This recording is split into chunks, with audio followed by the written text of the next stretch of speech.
This week on Roma Reacts, Calvin is reintroduced to Keita, Park Han-bin, amongst others, in the song Hot Mess. BTS stun with a performance in Run. We get to know Kinich even more with a character trailer and character teaser, and a little bit of his backstory. G-Idle have something very serious to say in the song Allergy. We hope all your dreams come true with the character teaser for Mizuki. We go behind the scenes once again with Zerobaseone. All this and so much more in Roma Reacts.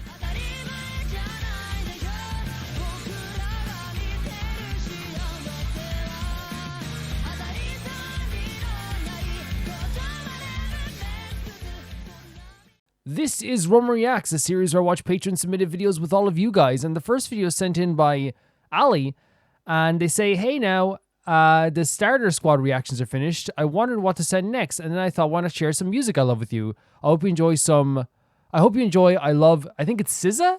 SZA is the name of the artist. I could be wrong. I don't know anything really about them whatsoever at all.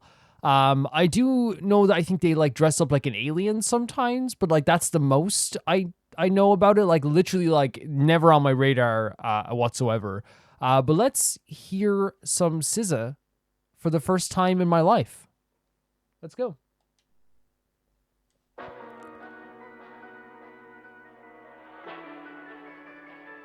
I love hearing new music. It's always an interesting feeling.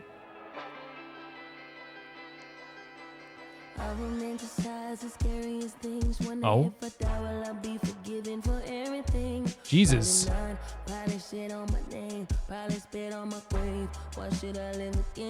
Jesus Christ.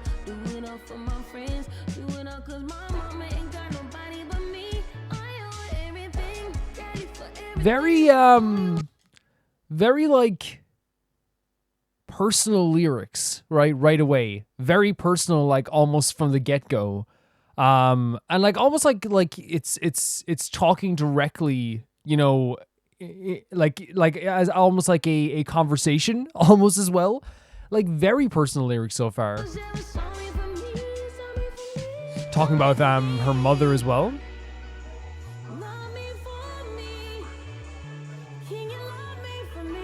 It's a nice beat in the background, nice melody in the background.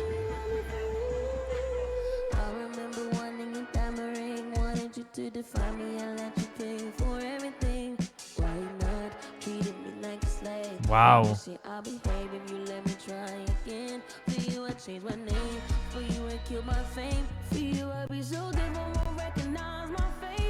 Man, the lyrics are like very heavy, right? Like there's like I'm bopping along to like this like really like beautiful melody. They've got a great voice, by the way. They've got a really fantastic voice. And it's almost like a mixture of like hip hop with like singing vocals as well. Like it's like there is like a hip hop kind of like rap beat to it, and then like it goes into but there's like a very like melodic tone to everything that she's saying as well.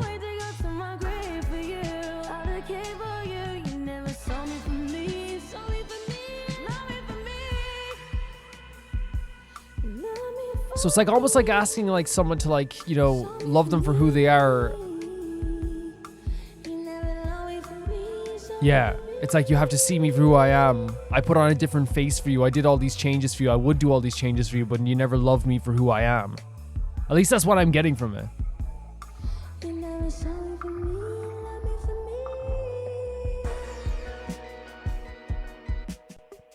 That's a really nice part of the song as well. Dreamy almost.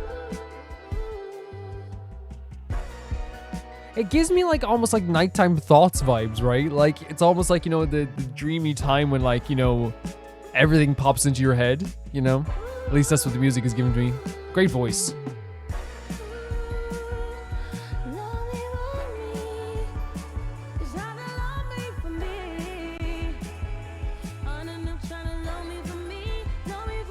And that's it, loving yourself, right? I feel like that's what the end of this is, right? It's like, and again, it's a really, like you said, the vocals are great. The melody in the background is so nice as well. The music that accompanies it as well is very dreamy. And like, I think that's what the conclusion is, right? It's like I have to like learn to love myself. If only my mother has seen me for who I am, you know, the next conclusion is to like, yeah, and that's not a bad thing to love yourself for who you are. Like 100% please, always do. This song is dreamy, right? It's super dreamy. Like even this part like feels like I'm going to a different world.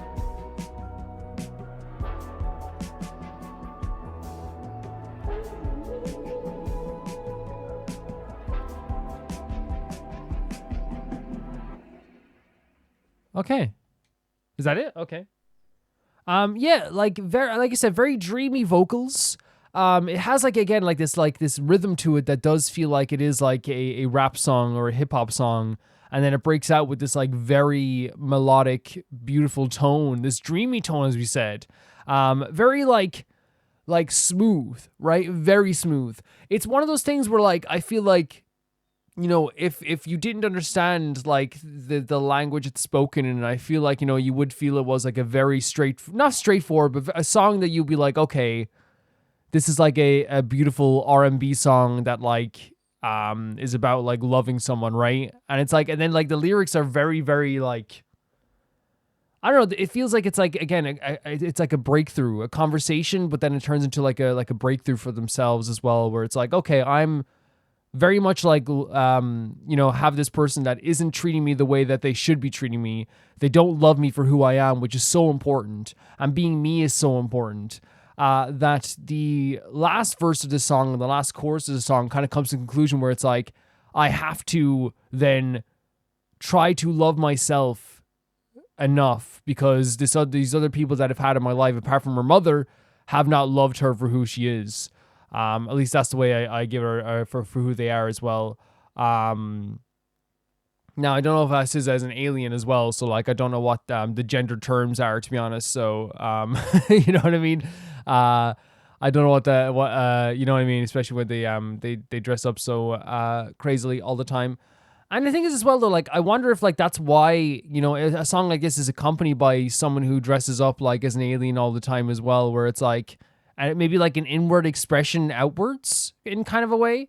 Because I don't mean to like call it crazy without knowing the full context. Because like, you know, there's some artists who like dress up, like Kiss will dress up in full makeup because that is a crazy outward expression of the way they like to play their music sometimes.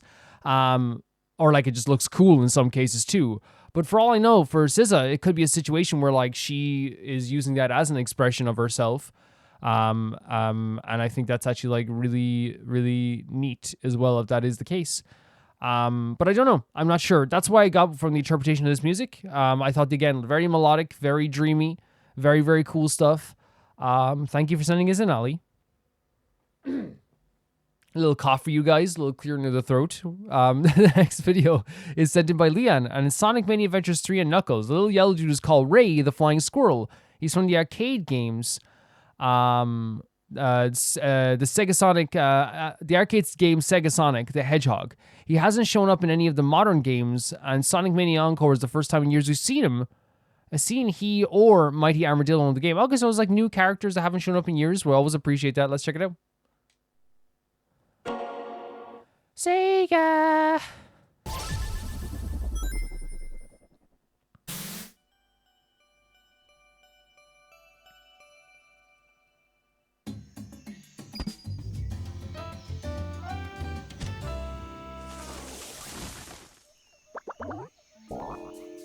There's Knuckles with the Chaos Emerald. Knuckles is great. Knuckles is super great. Very expressively trying to protect this Chaos Emerald. We know that Eggman knows he's around the place, right? We know Eggman has seen him. So this is Ray. Ray looks so... I've never seen Ray in my life.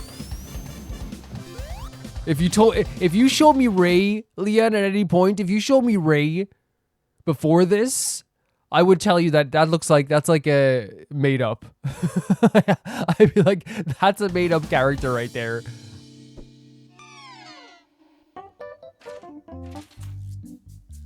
The mighty the armadillo. Well, all characters are made up, but you know what I mean? Like, made up by, like, fans or something. Knuckles is not taking any chances. Rightly so.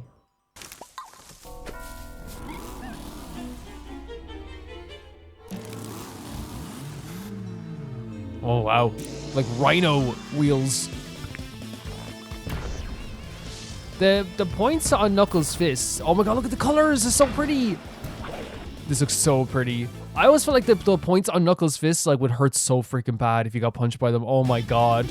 That's the one impression I always got of Knuckles, to be honest.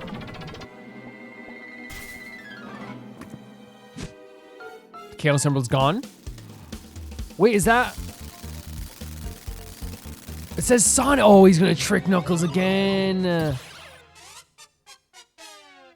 No, just like in Sonic Adventure, he's gonna trick him. But come on, Knuckles, you gotta think about this. Why would Sonic take this from you? Oh man, because that was like in Sonic Adventure. That was one of the plots. Was like that, like he kind of like thought that like Sonic got tricked by Eggman, and he also like got, and then Sonic, then Knuckles genuinely got tricked by Eggman. It was like it was like a big plot point for a few campaigns in the game. Man, Knuckles looks great in 2D. The colors are fantastic. Knuckles looks fantastic in 2D, everyone. Is there a post-credit? There must be. There tends to be.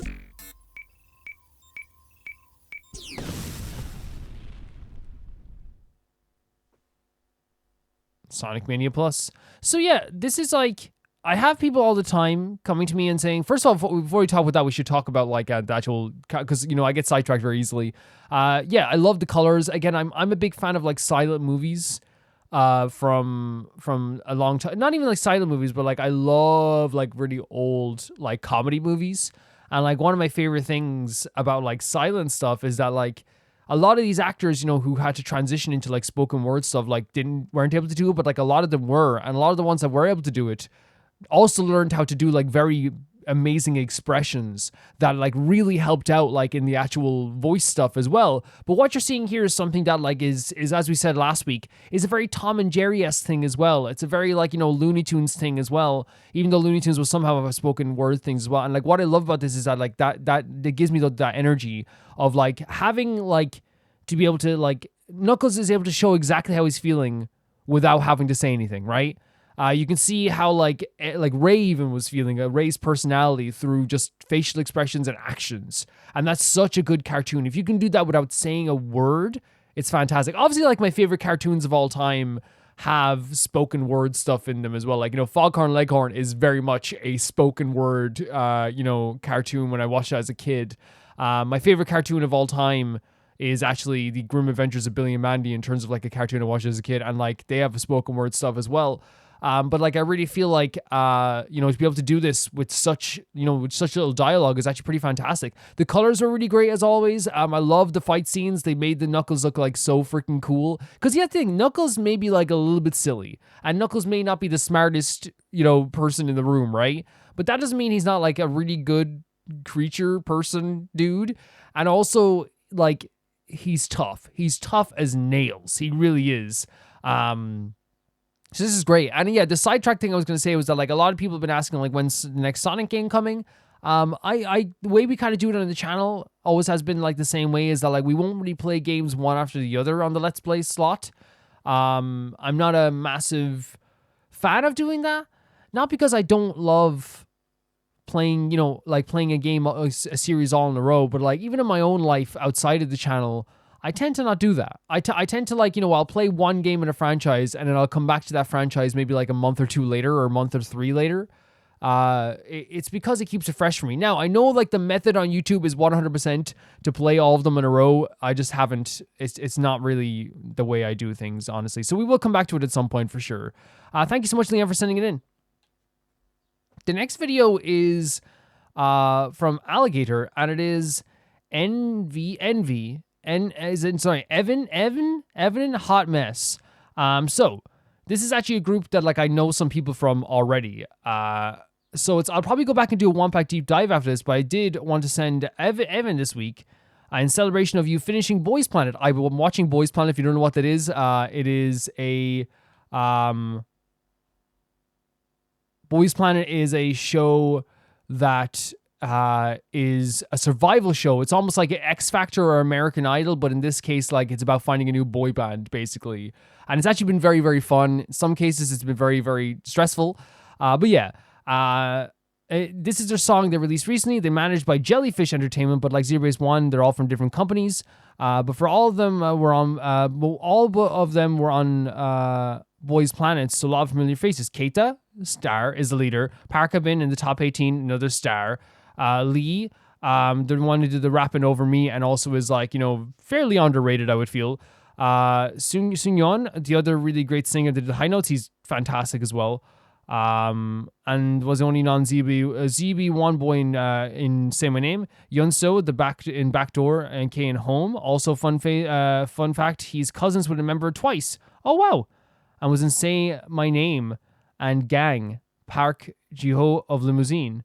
So this is pretty freaking crazy, right? Like it's like, I don't know. Like to me it's like first of all, like a lot of these guys like work their arses off. They're very talented. So it's nice to see them get like their song in, and to get a song and to debut as a group as well, especially since they already know each other. But yeah, let's check this out. This is called Hot Mess. I'm super excited to see this. It looks pretty freaking cool from the thumbnail. Keita! Oh, wow. Do we need to turn on subtitles or on? It's worse than I thought. Oh my god, Park Bin! Oh my god, like... Wow. That's a different side of him that I didn't think I'd see, right? Like this, like very almost like already a very dynamic side of his like acting and stuff like this, because I feel like, maybe like in like that survival show I saw, he was kind of relegated to, being the good singer, because that's who he is. He's a really good singer. But it's nice to see like a more like, I guess, wilder side in this. Look at this video. This is so fun. Oh my god. I'll wait for you. Oh, very cool. Man. The dancing is actually very, very good. The song's super catchy. I'm just happy to see Park Bin anywhere, honestly. This video is fantastic. Like it's super, like it feels like, because you can do these type of videos where like there's like lots of transitions, a lot of crazy stuff and a lot of weird stuff, but sometimes it can feel very forced. Here it doesn't feel forced whatsoever. It looks like it genuinely looks like they're having fun in this crazy world. Man.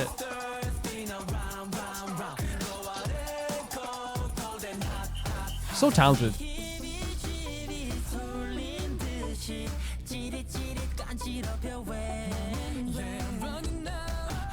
I'm happy to see you in such a different light. In such a different light. The chorus is really good. Oh, it's so fun. It's so fun.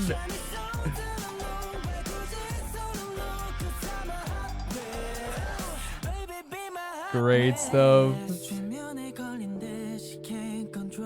Superb. Superb. Superb. The smile melts 1,000 hearts. Look at them. Look at Keita. Are you kidding me? Keita, by the way, we're gonna skip back a little bit. Keita, by the way, is like a megastar that like if they didn't debut as part of any group, I know they were already part of a group, by the way, I think, but like if they don't become like ultra famous, it's actually like just the world is rigged against everybody at that stage and everyone should probably give up. That's so horrible. But like literally like such a big star presence, so talented, stage ready from the second that they came into that survival show.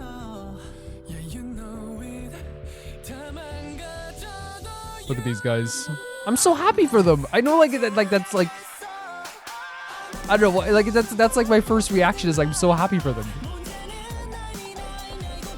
And they're doing so good.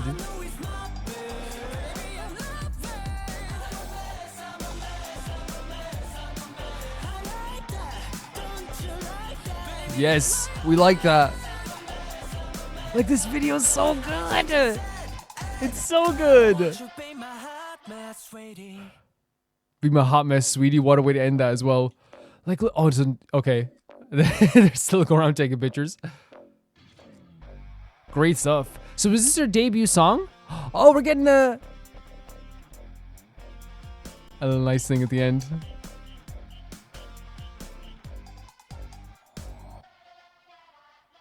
Few little bloopers. Jellyfish Entertainment. So, like, the way Zerobaseone are like managed by Wake One, and they're managed by Jellyfish, because I know Jellyfish also managed like a few other of the. Am I wrong in saying they managed Gunwook? I could be wrong. Yeah, super fun, super cool to see like a lot of these guys in a different light. And I hope this doesn't sound like terrible when I say this. I knew that Keita and Park Han-bin like had a lot of this stuff in them, and they could pull off like a concept like this, you know, no matter what. But like, you know, it's so cool seeing like I can't remember if I say Songyun, and like a lot of the other, and Lee, for example, as well, who like, you know, I feel like didn't get enough screen time as well. Like seeing all these other guys like, you know, really pull this off as well is fantastic. It is. And like, especially, and again, this isn't an insult to him, especially for Songyun, because he was always good. He was always talented. There was no way he was going to not be like, you know, this, you know, great at like singing and vocals and all this stuff. And like, he's always, you know, very much praised. But I think just like a concept like this, I think this shows off like what he can do so well, in these type of performances. Yeah, like again, like I said, like Keita, fantastic. I don't know if Keita's the leader or if Keita's just a center in this song or what's happening with this stuff. But like all of them did a fantastic job of this. The video is really fantastic. The chorus is great. The chorus is so fun. And like sometimes when you say like, well, the chorus is fun, it can kind of be like a substitute for saying like, you know, it's like, oh, well, it's not that great, but it's, I mean, like when I say something is fun, I mean like, it's like bop your head, like, you know, move your arms fun. It really is fun. Yeah, this is really good. And I wonder as well, when it comes to like all these guys, like you can see the happiness in their face and you can tell that they're like excited to do this. And I think that's such like an important thing when you're like doing a concept like this. And not only that, but like when you're if this is their, I don't know if this is their debut. I don't know if it is, or if they made an Earth song before. They probably didn't make an Earth song before. But all I can get from this is that like I see them being so happy, and then I'm happy because they're so happy and that they're doing so well. It's really, really freaking awesome to see this. Thank you so much for sending this in, Alligator, because this has like made my day knowing that a lot of these guys are doing well. And I hope that they continue to do well, because this is pretty freaking sick, honestly.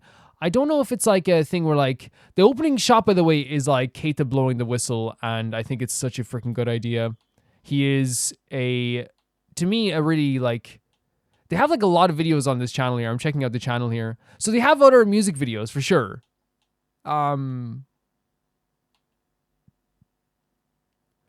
Wait, so they've been going for a while. So they debuted like that is definitely not their debut. They debuted a while back, but like again, it stays the same. I'm so happy to see them all doing so well.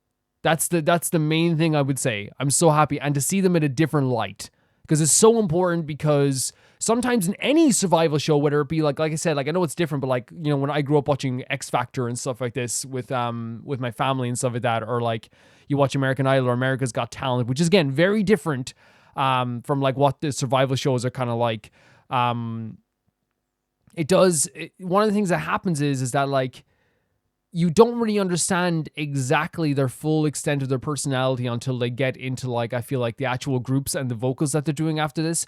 Because again, seeing a whole different side to some of these guys is so fun. It's so fun. Thank you, Alligator, for sending it in. That was awesome. That was so awesome. Very fun video. The next video is sent in by Yugioh, and it is as promised, Omori Animatics. If you've seen it already, feel free to cut it out or not watch it. I actually don't think I have, but even if I have, we'll watch it again. The issue is, like, as I always say with with these type of videos, as you guys know, is I watch 120 videos on average every month in Roma Reacts. So when people are like, I sent him one that I sent him before. So sorry. It's like, do not be sorry, because it's like, how can, if I don't remember every 120 videos per month, if I can't remember it, the creator, a video that I watched 7 months ago, right? Then you shouldn't be expected to also remember. And now I will say, usually it shows me the red line if I watch the full video across the bottom, which is always good. But that always depends. You never know if that YouTube is working some days or not. Let's check this out. This is called Photograph by with the Omori MV. The reason why we're watching the Omori MV, a lot of people don't know, I've actually finished Omori. I'm thinking of actually making a list of all the games I've played. And like doing a video where I just talk about every Let's Play, because I feel like my audience got a lot bigger last year, of course, with the Genshin stuff. So it always is interesting when people are like, oh, you should play Doki Doki Literature Club. I'm like, I played it. It's like, oh, then you should play Sally Fist. I'm like, I played it. You know, it's like I should probably make a video and like a list so people can be like, oh, he's played this. Okay, great. And like put the links down as well. If you guys are interested in that, maybe I'll do that at some point. Then yes, the next video is a Photograph, the Omori MV. Let's check it out.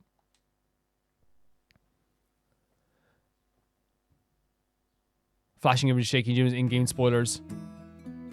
Gorgeous. Like, I love when videos are able to do this. Start off with like a style that is so striking, right? Already. You know? Like, already we have this like unbelievably striking style that looks so cool. Was it an Ed Sheeran song? I don't listen to Ed Sheeran, I'll be honest. Oh my god!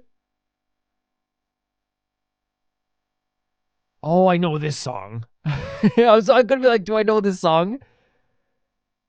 Are you kidding? Like, of course. Like, this song is a very famous song. Already the frames here are absolutely beautiful. The art style is really beautiful. I love that it's like their own style. But it's also like, you know, very distinctly like Omori, right? Omori, you know, I would be with the way that like, you know, Basil's even smiling, you know? And there's Kel in the background, a hero, by the way, that was there. Oh my god. This is... Why am I crying? This is not good. I have like tears in my eyes already, guys. I haven't played this game in like 3 years.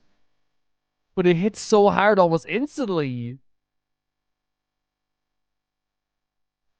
Great character designs, right? Just absolutely fantastic. The animation of this is fantastic. Like, it's like almost like, you know, moving like on a stage, almost like a backdrop, intentionally so. Who are you carrying? Oh my god, of course, of course. It's actually so pretty. This is a good song. This is a good Ed Sheeran song. This is a good Ed Sheeran song for sure. I can't get over how pretty this is. Oh, this is like making me tear up already, dude.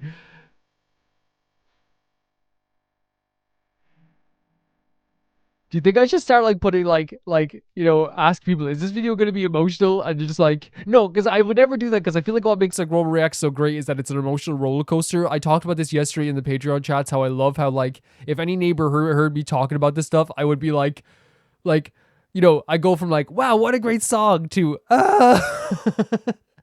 oh no to like, oh my god, I love this moveset. You know, it's like so different, you know what I mean? That's why like I never like, you know, categorize, you know, we can put all the K-pop in one section, we could put all the Danganronpa videos in one section, all the Genshin videos in one section, but I feel like defeats the purpose of Roma Reacts, right? It's a roller coaster, it really is. And I love it that way, I really do. This is great, this looks fantastic. Oh no, not this image. Kel's shirt, by the way, so great. This is just one of the greatest games of all time, by the way. It really is. I now know why people want me to play Stars in Time so much. We will play it.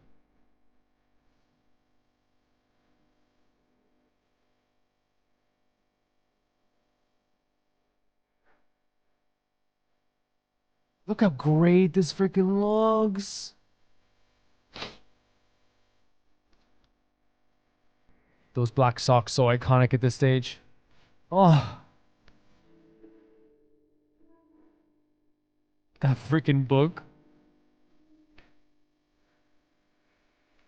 This is such a hard game to get through, by the way. If you're planning on playing it, guys, it's so difficult.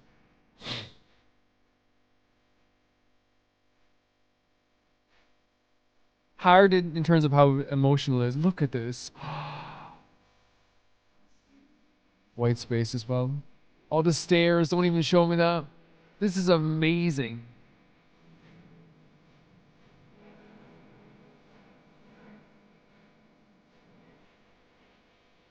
Oh. I can't. I can't even like think right now. Like, I need people to understand if you're watching this and you haven't played this game, which I think a lot of people probably skipped it because they don't want spoilers. This is, I would say, like, and I don't praise my playthroughs often because I doubt myself a lot when it comes to my playthroughs. I'm very self-conscious. Some playthroughs I just think are like bad straight out. That's just I know, like, that's just how I feel sometimes. Very rarely do I like feel proud of a playthrough. If someone asked me to recommend him some playthroughs to watch, Omori would definitely be in that list. And I think it's a combination of just like how connected, and not only that, but like I also feel like it's just like such a superb game. It's like a perfect game. It's almost like, you know, like oh god. I need to pause for a second when I'm talking about this stuff.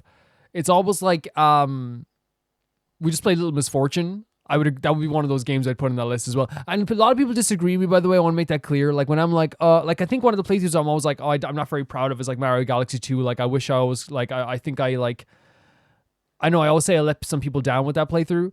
But everyone's like, no, I loved it. And it's like, no, I feel like, I don't know why. And I can't even put a finger on why. It's just sometimes I get an energy where I'm like, I don't think I was that great, you know? But I actually do think that you should watch the Omori playthrough. I think it's a fun one.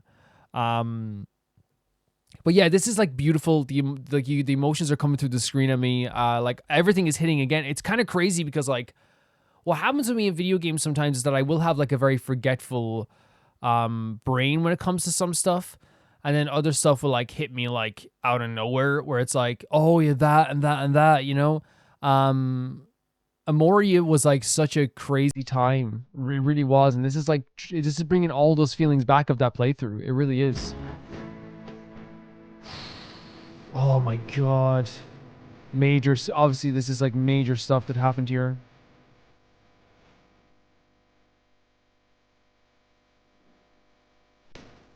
It's crazy because, like I said, Sheeran's song is so perfect for this. It's so perfect. I can't. Every time I pause, I stop, like, I get, like, I calm down a little, then I play this again.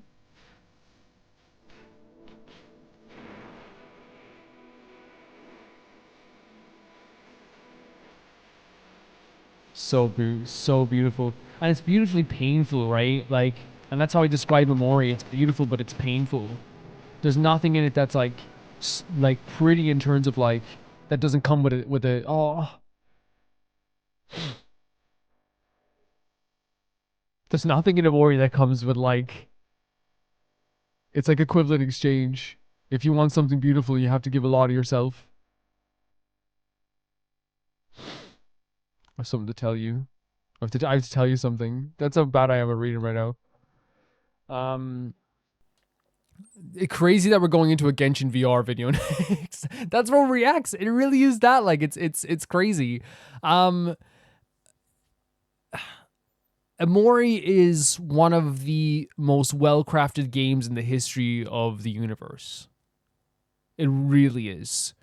It has one of the best cast of characters, one of the most impressive and stunning approaches to game design that I've ever seen in my life. It's able to like make you feel so many emotions, and as I said, it's like equivalent exchange where it's a beautiful game and it's a stunning game, but you were getting these beautiful, stunning visuals, these beautifully stunning moments, these funny moments, these amazingly beautiful, life-affirming moments.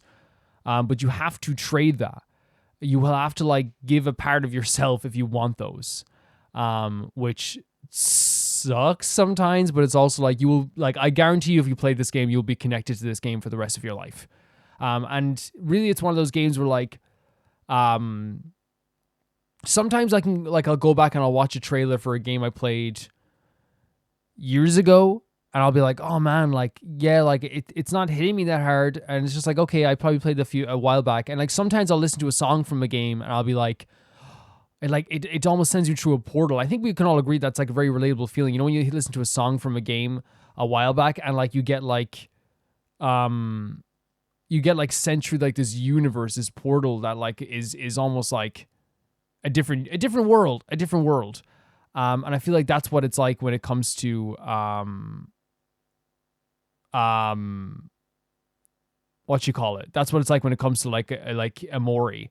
But in this case, it was like I saw the visuals and I was like, oh, I literally thought before I watched this, guys, I was gonna be like, this is gonna be really emotional, but I'm probably gonna be okay. And then of course it hit me like so crazily all the way through this. Beautifully stunning visuals. I love the way it looked like almost like they were making their own scrapbook through life. Like it was almost like they were making their own little art book. But in this case, it was like with like their own picture. Again, it fits the themes of the game. They also like showed a lot of like very like crazy moments in this game that happened that were highly emotional. Also, really, I think represented the journey of Omori incredibly well. The journey of Omori is one of the most, you know, as I said, I can say it a million times because it just hit me so hard, so emotionally impactful. And I feel like it's also like the reason why this game means so much to me, along with like all the stuff that's happened here, as I said during this video, when I was doing that playthrough, I really felt like it was like me and like the viewers were like locked in, and like it kind of to explain it to maybe like say if you watched the Genshin playthrough, it happens sometimes in the Genshin playthrough. If you remember like the Vaughn quest, where he forgot I don't want to spoil stuff, where the Vaughn quest, the big Vaughn quest, when we did that, I felt like me and the audience were like locked in, right? It felt like we were like locked in the one place and like we were like so like zoned in, and it was like the whole world didn't exist. And it just felt like that. Every time I uploaded a Omori video, it felt like everyone was just in the Omori world. It really felt that way. And we have other playthroughs like that as well. I would say that like the Little Misfortune playthrough is another perfect example of that, or of a recent example of that as well. And that's not to say like it's better or worse or anything like that than other games. I just feel like some games are like, you know, you're not gonna get this like crazy, you know, dark, emotional trauma from every game. So sometimes games will like lock you into place. They really will do that. And it really feels like emotionally you're all there at the same time. Yeah, this is fantastic. I'm going to like, you know, stop talking now, Yule, because I feel like I will continue to say, I will just not shut up about like how crazy of a time that playthrough was. It was so crazy. And I think everyone should go back and watch it if you can. It was really an amazing game to me. Yeah, thank you, Yule. The next video is sent in by Scenic Season, and it's sadly Xiao is stuck at his work in McDonald's. This is what I mean. This is why I love about Rome Reacts. It's a roller coaster of comedy, emotions, and everything else. Let's check it out. Gosh, another stressful night at McDonald's. Oh God, here he goes. Hey, don't worry about it, Xiao. You'll do great. Oh wow, you're right, Xiao. Thank you. Talking to himself. The laugh. I'm incredibly lonely. Pardon. Oh, do it's you I. have any candy? No, why would we ever have that? Wait. No candy. No chocolate. The floating. Chocolate. Okay. Wow, just another day at McDonald's. Okay, Okay. here's your happy meal. Have a happy day. But what if I don't? Please leave me alone. When did this come out 3 years ago? It's very like early Hu Tao as well, right? Because like early Hu Tao code, because I feel like 3 years ago Hu Tao was definitely a character that like had like a lot of like emotional depth to her, but still I feel like a large portion of the audience was probably terrified of her. You know what I mean? I feel like she was such a terrifyingly funny character. How may I take your order? Hello there. I would like 2 number 9s, a number 9 large, This is so funny to me. a number 6 with extra dip, a number 7. Is this San Andreas? 2 number 45. Is this a San Andreas one with reference? Cheese, and a large soda. A milkshake. Pull up to the first window. Was Kaya here? No. Look at these Tell like him that sucks duos. balls. Yeah, okay, will do. Is Diluc here? Unfortunately. Wait, no, I need to see this full joke. Milkshake. Pull him to the first window. Was Kaya here? No. Tell him that it sucks balls. Yeah, okay, will do. Is Duke here? Unfortunately. Can you ask him what shoes his father's got on in his casket? Jesus. That's foul. Thanks.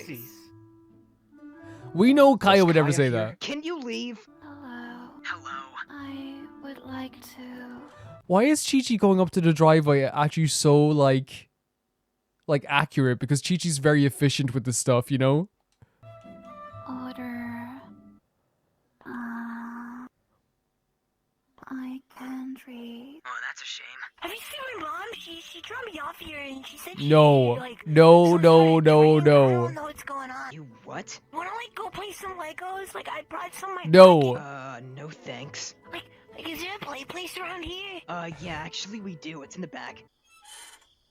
He went out with them. Is that a requirement of McDonald's workers? Oh.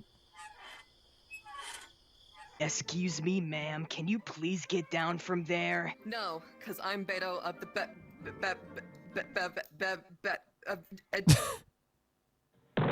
What? Hello. Hello. I would like to order 100,000 burgers for my army. And a side of fries. Yeah, for the rebellion. Hello, thank you for waiting. Here's your ice cream, miraculously. Hi. Is this ice cream free by chance? That's what the GIF is from? I've seen that GIF 1,000,001 times. I've seen that GIF so many times.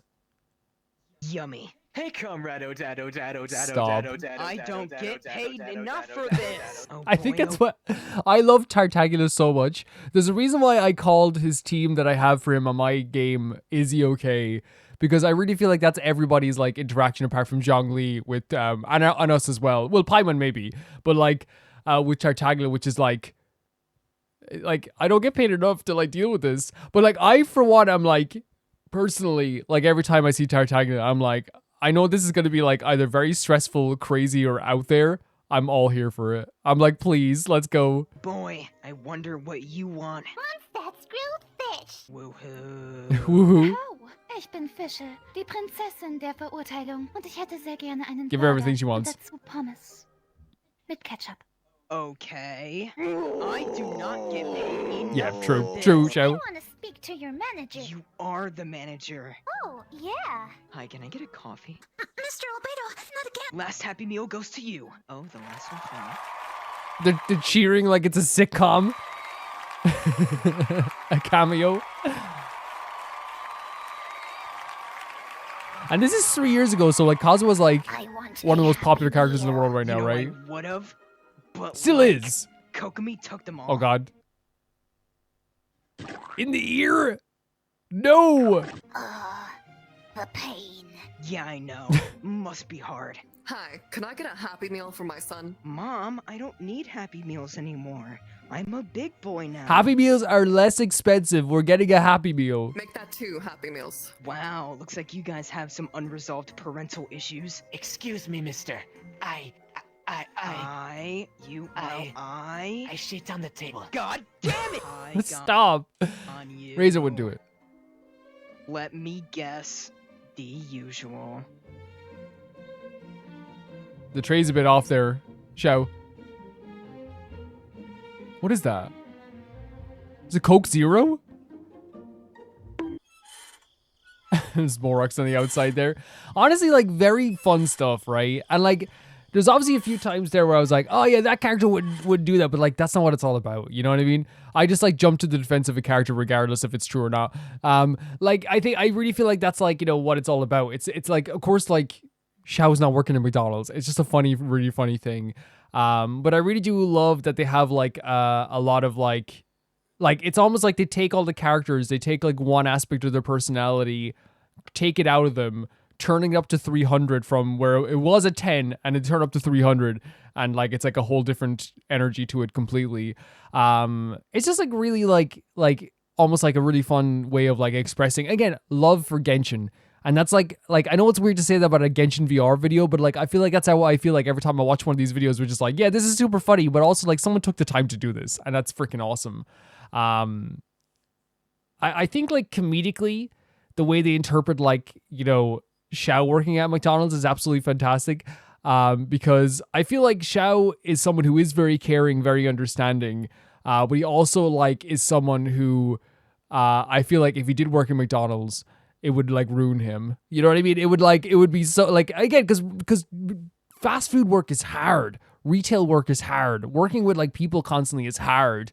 And Xiao already is like, you know, an introvert. I think it would be very difficult for him. Yeah, I love the Chi-Chi moment the most because it's so like, to me, like, even though it doesn't have to be accurate, Chi-Chi like is like so efficient and she's told to like, you know, get everything done on time. So in her mind, going to the drive-thru is perfect for her. She's like, yeah, I'll go to the drive-thru and just get it from there because that would be exactly what she would do, and you know it's exactly what she would do. Thank you for the pick-me-up, by the way. It's awesome. Again, this is what I'm talking about. Like in the first few videos, we had a SZA video, Sonic Mania Adventures. We had a K-pop music video. We had a beautiful animatic, and now we had a comedy video in VR. This is Roma Reacts. This is what Roma Reacts is all about. Thank you so much for sending in Scenic Season. The next video is sent in by Golden Witch Beatrice, and it's more Genshin X Danganronpa. And this is Genshin Back, but it's a Danganronpa OP. Excited to see this. I love when they do stuff like this. It's so cool. Hoyoverse. Hoyoverse. Holy heck, the silhouettes. Oh, this is so cool. Using this actual piece of the video as well. The end of Tevat. The ultimate traveler. The ultimate imposter. That's so good. The ultimate mafia boss. Yes. Ultimate sovereign dragon. Was it ultimate nurse and ultimate ward? Okay, I have to pause on some of these. Ultimate Anima Archon. I would have said Bard. Ultimate Geo Archon. Ultimate Electro Archon. Song is sick. Look at them. Look at my boy. Look at my boy. I love this. This is so fun. Ultimate.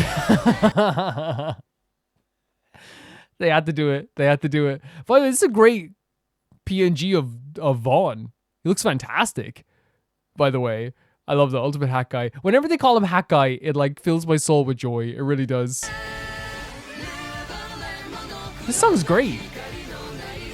That's a great PNG of Xiao as well. Oh my god. Oh, ultimate clerk. The backgrounds are great as well. So good. Ultimate Pyro Archon. This is so neat. Watering Samurai. Oh, and like, who is he? That's such a good idea because that fits Danganronpa so much. Truth or Lies with the sky in the background. The reason why like that the Dainsliv thing to me is like the best part of the whole video, along with Hack Guy, is because that's a very Danganronpa thing. Like the person who made this understands Danganronpa so much. It's the one character you're gonna be like, oh, wait, why are they there? What is that? What's happening? Who are they? And I feel like that's like so perfect for Danganronpa, or for like the idea of Danganronpa. There's always one character that people are like ultimately like amazingly confused about who they could be. It's a mystery behind who they are. Like maybe they don't even know who they are fully as well. And mostly like they don't tend to know who they are fully. Really, really fun stuff. Really, really cool stuff. I think as well, like when it comes to like Danganronpa stuff, like I always like love seeing it pop up in the Rome Reacts videos, because Danganronpa was like, I feel like such a huge part of my channel for a very long time. I want to do more Danganronpa stuff, but what I want to do, I think I want to get like I think I'm planning to get like a Steam Deck, so I can maybe play more like Danganronpa fan games and things like that, because right now I have Danganronpa Another downloaded onto my system right now. But like, it's all about comfort for me. Like my setup for my PC stuff is not fun. So I would like to play more Danganronpa stuff, but you know what I mean? It's like, it's not comfortable. I love being comfortable when I play games. It's like so important for me. If I have discomfort when I'm playing a game, the game suffers. Because even if in my own life, if I'm like, oh, my neck kind of hurts, I literally will sometimes be like, look, I'm going to stop until like it doesn't hurt anymore or something like that. Because like, like, again, all I will think about is like, oh yeah, when I fought that boss, that's when I had that neck pain, you know? So I always like to like have that comfort when we're doing this as well. But yeah, that was a great video. I love seeing all the different names for the different characters. Ultimate Hack Guy is absolutely fantastic. Let me just check some of the names here as well, Golden Witch Beatrix, because there's some we missed at the end there as well. They did a really good job with this. So here we go. We have Ultimate Hack Guy, Ultimate Affluent Progeny, makes sense. Ultimate Yaksha, Ultimate Traditional Dancer, Ultimate Clerk. She was Ultimate Intelligence Agents, would make sense. Ultimate Pyro Archon. So freaking cool.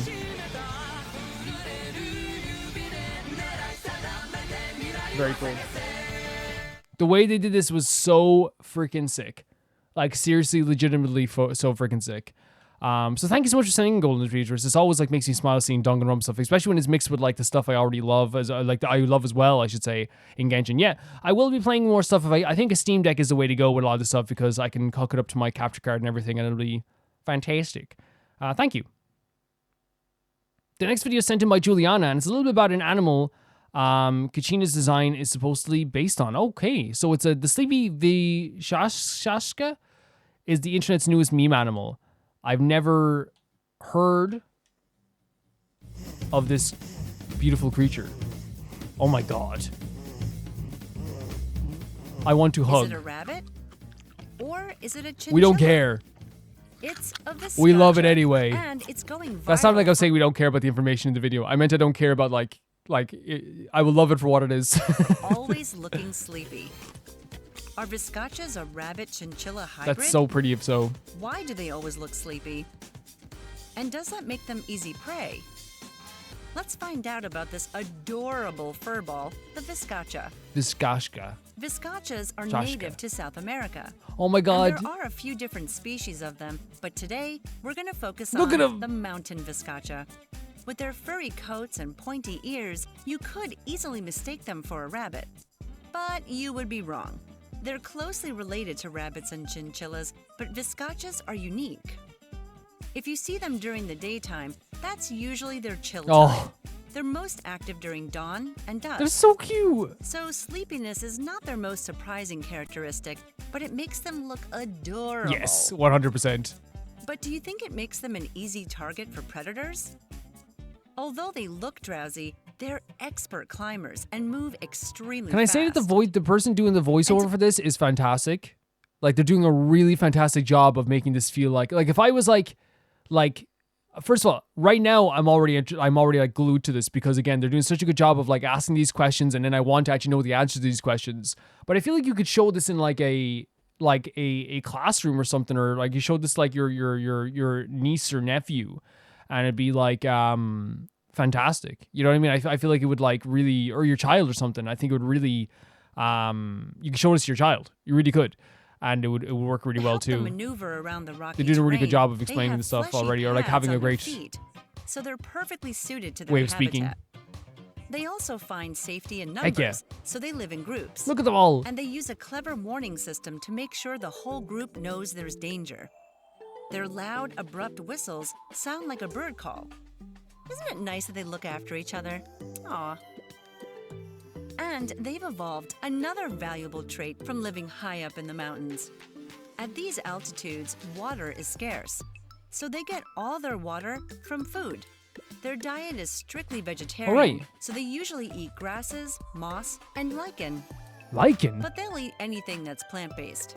Beggars can't be choosers. I love that. And one last trait, which is definitely adorable, is that you can tell how they are feeling by looking at for their real? tails. Their tails usually curl up when the animals are resting, but it will extend up to its full length of 35 centimeters when a viscacha's feeling anxious Oh, or right. moving. They couldn't be any more lovable, No, they could couldn't. They couldn't. But because of where they live, researchers have not studied viscachas Right, much. okay. But we do know their numbers are slightly declining as people No. hunt them for their meat and fur. So maybe it would be kinder if we just let them be.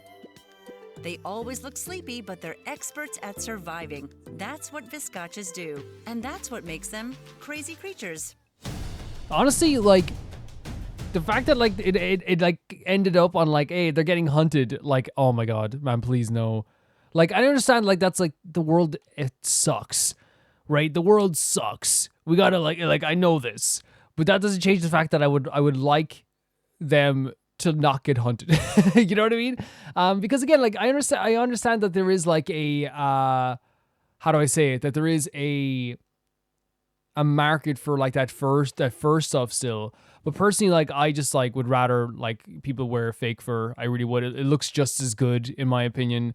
And it looks just as fancy. Regardless, beautiful creatures. And Kachina's based on these animals. That's so freaking awesome. And they're so adorable. They're so cute. Yeah, but like the quality of this video did such a fantastic job with like the narration. I think the narration is the star of this whole video. I love the voice. I love the way they explain things. I love the way they asked questions that like I actually wanted to be answered. Like, you know what I mean? It didn't make me feel like I was an idiot. It's not like it's not like doing like do you think that it's like literally it felt like it was like, hey, well, what do you think about this?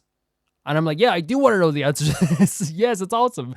I love how like it really like expressed like a care for these animals and also like an actual interest. And they did this in like 3 minutes. You know what I mean? To be able to do this whole thing in 3 minutes is actually pretty fantastic also. They're adorable. They're absolutely adorable, Juliana. And I honestly like could find myself, you know, if I had one, again, you couldn't have these a pet, but like, I think I would like protect these things with my life. I would jump in front of any hunter if it came to these animals. So cute. Thank you for showing this. This is such an adorable little creature, Juliana. Thank you. The next video is sent in by Pauline Grint. I feel like this song is kind of underrated BTS song. It's in my top 5 though, and again, the MV is part of the Bangtan universe. This is Run. And this was 9 years ago. Absolutely crazy. Let's check it out. So we have subtitles on as well, right? We do. We have the subtitles on.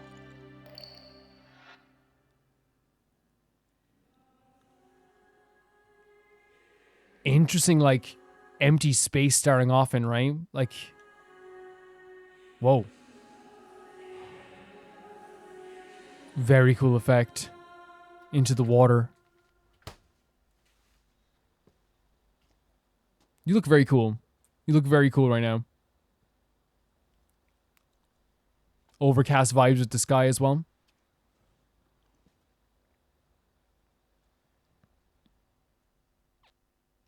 Do they always do this still where they have like a... I know at Dynamite they didn't do this because obviously it's a different song, but like if it's a part of this universe, will they do a crazy music video like this where it's almost telling a story?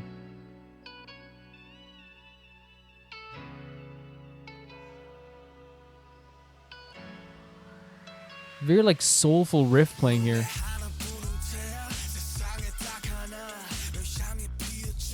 But I bloom for you, but I'm still getting thirsty.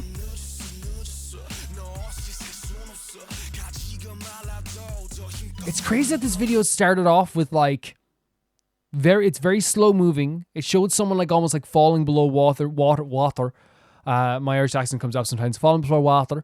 And then like it showed like this empty space and then just a very slow walk from like the morning into like this space here. And now like there's a lot of these like quick cuts through like this almost like party vibe that they're having here as well. And it says, though my branch runs dry, I reach for you with all my strength. So it's like I don't have like the nourishment maybe, but I'm still trying my best to like reach for you. Oh my god.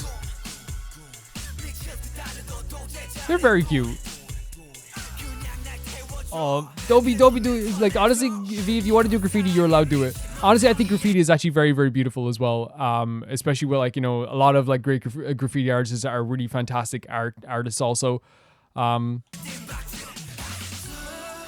Nice.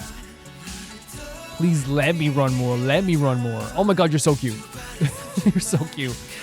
Even though I smile whenever I see you, it's like, even though this is, like, painful, I still want to keep going. I was like, let me keep running.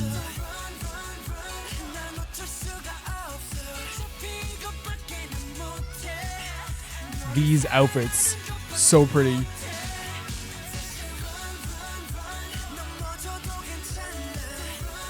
Just a bit of graffiti, leave me alone.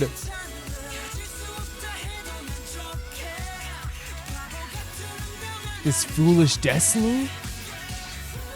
And don't tell me why. So I wonder if this song is... This is a beautiful video, by the way. But I wonder if this song is generally trying to say, like...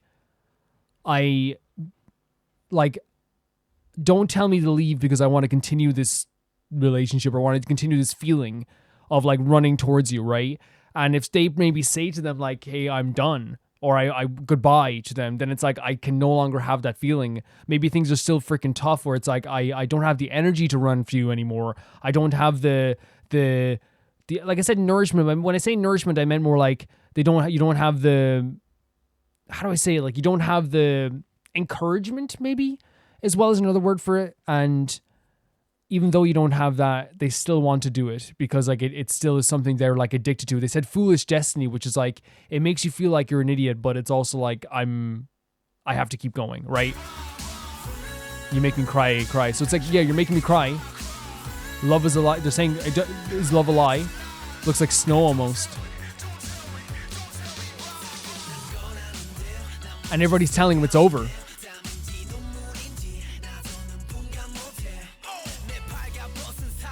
It's Jungkook and Suga, right? Yeah. It's like, again, like it's such an interesting line to ask them to let me continue to like run towards you, right? And like these like very like, in these videos they're like very like, you're so pretty. You're so pretty. Wow. You know, see what I mean? I was about to say, these very like tense and like clearly frustrating moments for them, right? And then like a party surrounding you while you're on the floor, almost like, you know, like there's such a sadness in his eyes. It's like the only thing I can do is love you.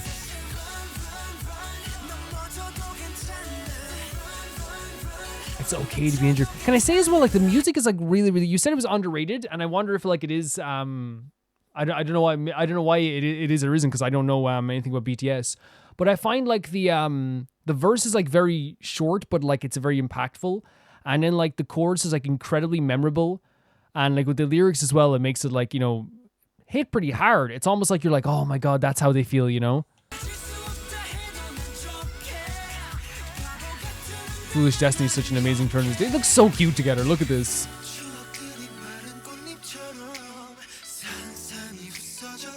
Great shot. Great shot.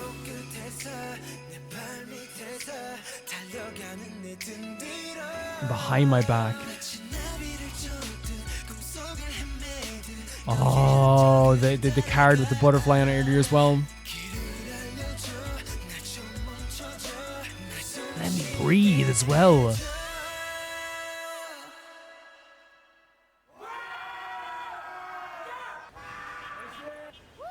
What are you doing, boys?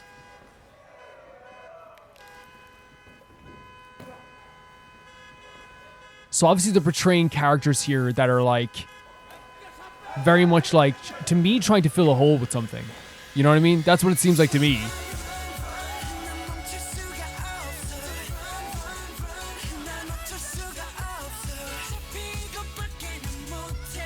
And the only thing I can do is run. I like the chorus a lot. It's okay to fall down.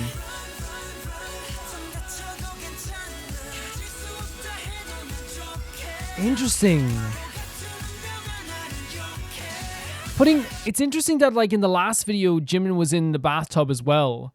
But that time he was like struggling under the water and he was shivering. But now it's kind of like more of a like an acceptance of it as well, like almost. But like I do think that like I wonder if like they're also equating like the run as in like running from, you know, danger as all like because it seems like the song is all about like running towards like this dangerous feeling, while the video is showing them like running away from like you know, maybe like the consequences of their actions in a lot of ways, where it's like, yes, I did this graffiti stuff, which again, I love graffiti. I think it's so pretty. But yeah, they're running away from like this, the consequences of their actions, whether it be like when they did that spitting thing or they're spray painting people's cars and they decided to run. It's almost like they want to run. It's almost like they're showing that it's almost like they're running from something there, but obviously in the song, it sounds like they're running towards something as well. This shot with V gets me a lot, man. Get him out of the water. I can't. Too pretty.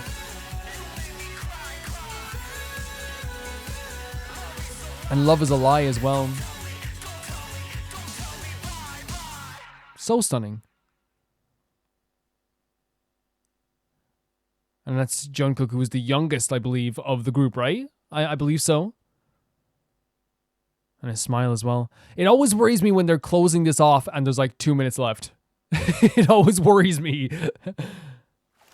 coming out of the water there from the start. So that was V at the start then? Because that's the Nirvana jumper, right? Oh, it's the credits.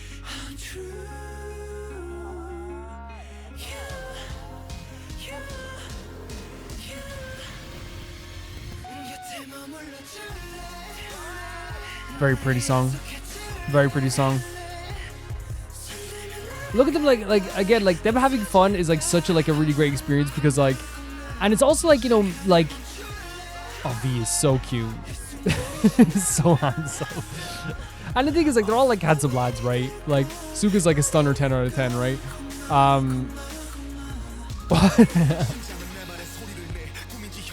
But look, can I just say as well, because like I know for a fact that these lads are, from all accounts, are apparently some of the nicest people you could, you know, from what I've heard from you guys, from what I've heard from like, you know, just in general throughout the years. Apparently they're like incredibly respectful. So this is such a beautiful shot as well. Look at this. Just seeing them all run together. I think they did a really good job of filming like these shots in a very like cute, but also like very like it made you understand the, like the kind of danger of like the situation. And because they're like, I can't get over like how cute these scenes are. It's like I understand the.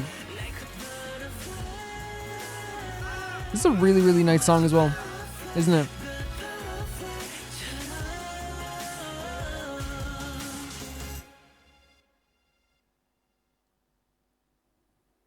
Picture also. Okay. Again, obviously like pictures like representing like a memory, but like you're burning this memory now as well. Again, the bathtub, like again, like it has to be more than just like, you know, coincidence that it's always like Jimin being put in the bathtub, right? Like it has to be more than the coincidence. 2015, man. I was like, I wasn't even born. No, I wasn't even born. What's crazy about that as well, like I was saying, like because like they're doing like very like, you know, like people call it like antisocial stuff, but like for me, like they're doing very like, you know, it's criminal activities doing this stuff as well. Some of the stuff like graffiti, I'm like, yeah, that's like, you know, whatever. You do as much graffiti as you want, you're allowed. But obviously, like it's so interesting how like actually good at acting they are, because like there was when like this is gonna sound like I'm so dumb. When they were like spitting the stuff into the cars and stuff, I was genuinely like, stop, guys. In my head, I was like, no. But it's like, no, that's it's a portrayal for the characters, for the videos that they're doing as well. And they did a really fantastic job with this as well. It's such a different side in the original BTS that I saw as well. And it's not like a bad or a good thing. The only stuff I've seen from BTS is I saw them do Fake Love at like an award show one time. Like I saw some clips from that. And Dynamite. That's the two things I saw from BTS before like Rome Reacts. I always had like a bit of an admiration for them though, just because like already like hearing like a K-pop group like break through and be on the radio in Ireland was really awesome. But that video itself, like to me was, again, like we said, running from a lot of danger, but like the song itself was running to danger. And I feel like they do a really good job at doing like contradictory statements, because a lot of their songs are not contradictory. It's more just like how humans work in a way, because humans are contradictory in a way where it's like this hurts, this is painful, but please let me continue this. You know what I mean? Like it's like yeah, you're probably gonna try and set me free. Yeah, you're gonna say goodbye, but I don't want you to say goodbye because I want to keep running towards this. Which I feel like is such an interesting feeling to have, because for me, like, you know, a natural instinct for a lot of people is when they feel a bit of danger is to like hide or back away, or if they feel like they can back away, you know, that's like a natural instinct. But in this case, it's like the person that they love is like they don't want to stop feeling this way, even if there is like some scars, as I said, on their feet, and there's you know, there's sores on their feet, and they're like, it's like, oh, I'm falling down, I'm getting hurt, I'm getting injured, but I still want to keep rushing towards this as well. It also felt like as well, like where it's like V was like in the water, kind of like, you know, and it is V, isn't it? It's V and Taehyung is his name is. They have he's like struggling in the water, and then at times would stop and turn around and like look to the camera in a very like, how do I say it? Like very like controlled manner. So it really felt like it's like, yes, I'm struggling, but like there's times when I'm like, I love this, and it's like I can control this. I can really feel this way, and I feel like that the either the callback or maybe it didn't happen yet, but Jimin in the bathtub as well. Like it to me, like that's, I know like I'm maybe reading too much into it, but like the fact that like it's 3 times now they've shown him in a bathtub, and they've all been like different vibes, like really does make me feel like it's an intentional thing they're doing here. Also, they're very good at directing these. They're very good at like telling a story with the stuff, and like the song as well. I found the chorus was like really great. I found the chorus was like really great. It like was very catchy, but like instantly, like I feel like I could like understand like a message that it was trying to tell also, which is very good. If you can like create art that like people understand, but also like is complex, I feel like that's like a very, you've gotten your cake and you've had it too. I think that's the way to go about it. If you want to know like my favorite members of BTS so far, I think V is probably like number 1. Just from, and again, I'm just talking about appearances and like from what I've seen from these videos. Suga, like for some reason has this like burr with this place in my heart as well. Honestly, Jimin, I just need him like someone just to like take care of this boy, because it's clear that he's getting these parts of these videos sometimes that are just like get him out of the bathtub. Please take care of this boy. Thank you so much for saying this, Pauline. I thought it was actually like very interesting to see, and I quite liked the like I when I say I liked the complex nature of it. It was also very like obviously intentionally complex and intentionally like trying to make you feel the way that was like like it's painful, but it's beautiful at the same time. But yeah, it was really cool. Really cool. Thank you so much, Pauline. The next video is sent in by Aka. ZB1 recently did a performance of a very iconic girl group song, Mr. Mister by Girls' Generation, and number 1 by female solos BOA, as a big collaborative stage with another boy group, Boy Next Door. Hanbin is really good friends with their leader, and Eugene is good friends with their youngest. Okay. So I'm sending behind video for it. The choreography was much more feminine than what they usually do, and the collab and stage had a bigger group of people, so it's fun to see them figure it all out. Very interesting. So they said to watch this until 9:57, which is perfect. As always, I have to like, whenever we do videos like this, like I feel like, if there's new people coming by, they're like, wait, why is he only watching to 9:57? I always explain to new people that come by, because again, every single week Rome Reacts gets new people coming in that like are like, for K-pop stuff, like all the freaking time. So like to explain, basically, Rome Reacts is a show where like patrons will get to send in a video every week. I put a 10-minute limit on everything just so like I can get to everything, because again, we have 30 videos in today's Rome Reacts, maybe 31 videos. So it's always good to like make sure we can get to everything. And if I put the limit at like 20 or 30 minutes, we would not be able to do this, you know what I mean? And everyone understands, so like watching it to like a certain point is always a good thing, and it's always like makes it for a fun idea as well, because we still get to watch videos like this, but we have to like limit the time as we watch them, if that makes sense. It's basically like to make sure that I never get to a point with Rome Reacts that I have to like skip people or not get to people's videos. It's something I never want to do, because I have seen like react shows, and there's no shade to them, where people will like submit a video that they paid to submit, and people, the creator will watch like 30 seconds and be like, it's not really my thing, and move forward. I want to keep an open mind with everything, or maybe some people won't even get their video watched some weeks, and I don't want that to happen either. So we're always going to change the rules dynamically so we can always make sure everyone gets their video sent in, if that makes sense. So thank you so much, Aka. I always love these videos. I adore seeing the boys. To explain to everyone like how my K-pop journey has been going so far, and I'm sorry for using your video for this, Aka, but basically like, to just to summarize everything, it started with In Bloom by ZB1, and I was like, oh, this is really cool, like they're really good dancers and all this stuff, and it kept going on with more ZB1 stuff. People started sending in other stuff. There was like G-Idle stuff and Twice and all these groups, and BTS started, and last week we had one of my favorite songs in the history of music, Virtual Angel.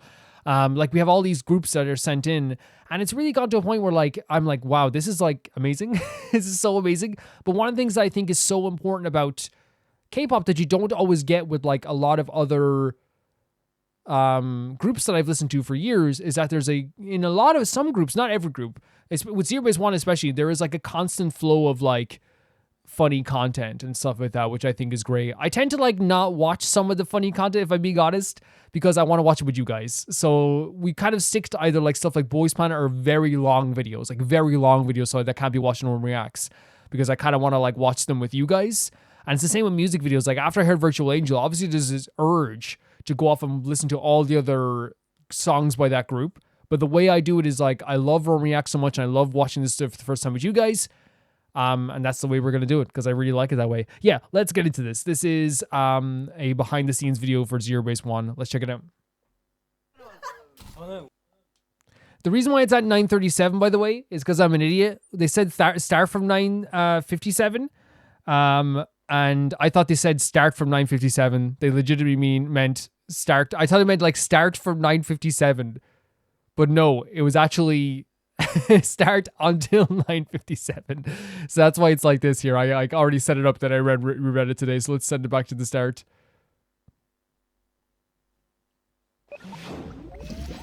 Here we go.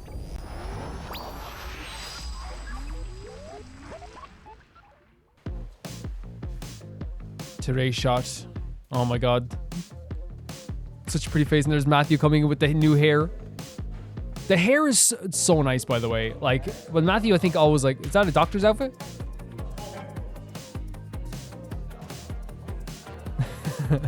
The connection these boys have is so sweet. It's so sweet. Oh my god, look at him. Look at him. So much talent in one group as well.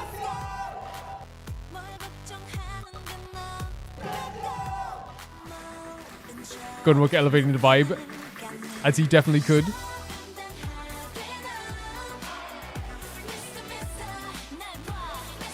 This is awesome. It's a cool song. I love seeing them learn these parts, by the way. It's so fun for me. It's so fun seeing them do like practice stuff. 1, 2, 3, 4, 5, 6, 7, 8. 버텀을 만들 거예요. 흥민이랑 테레랑 같이. Wake up, Guivin. 6'2" Guivin. 6, 7, 8. Moving straight to the next move. It's funny because like doing the more feminine moves in this is interesting, because like there's not an ounce of toxic masculinity amongst this group. Like there's not, you know what I mean? Like in some groups, like and especially like with American artists and like artists I've listened to, you know, like I think it's changed a lot, because like there's a lot of groups that I'm just like, you know, you can't like that I listened to as a kid that I found out like would be like that when I, you know, when I got older, like they're like, I'm not doing any of that stuff. I'm not performing this. Oh, that band's this. And it's like, oh, like, I hate that stuff. But I love with Zerobaseone, I like there is like not an ounce of like that toxic aspect of it as well. Like they're very much like all supportive and like all at the same time like would not look down on doing like a girl group song, because a lot of them, like especially not just Zerobaseone, they look up to like a lot of the girl groups as well. You know? Great stuff. Look at G1.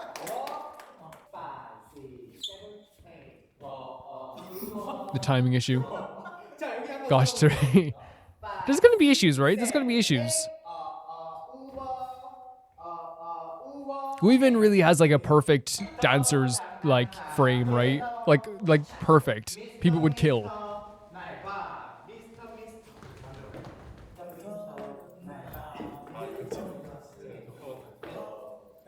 Hanbin special crash course.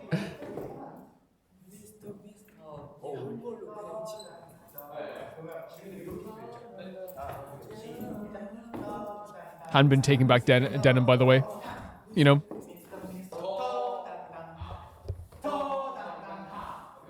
I love seeing this stuff. It's so fun.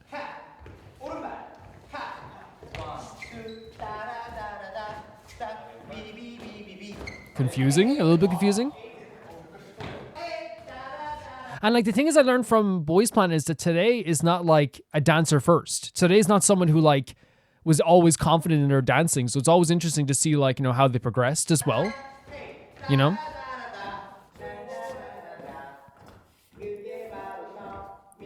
But, you know, one of the I will stand by when I say one of the 10 best singers I've heard in the universe. Amazing stuff. Only gonna get better. So this is the Girls' Generation song? Really catchy. 1, 2, 3, 4. They look like they're having fun doing this as well. How do you guys feel with the longer hair on Zhang Hao? I think it suits him so much. Gunwook always looks so cool.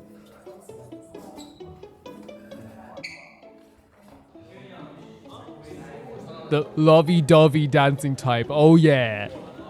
Deniers deny it.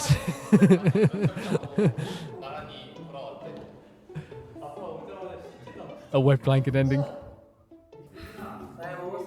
Oh, Matthew. You're not getting old. Are you kidding me? That hair is such a good idea. The boy. Honestly, G1 could wear a trash bag and we'd make it look really good. So pretty, so beautiful. There's Yujin.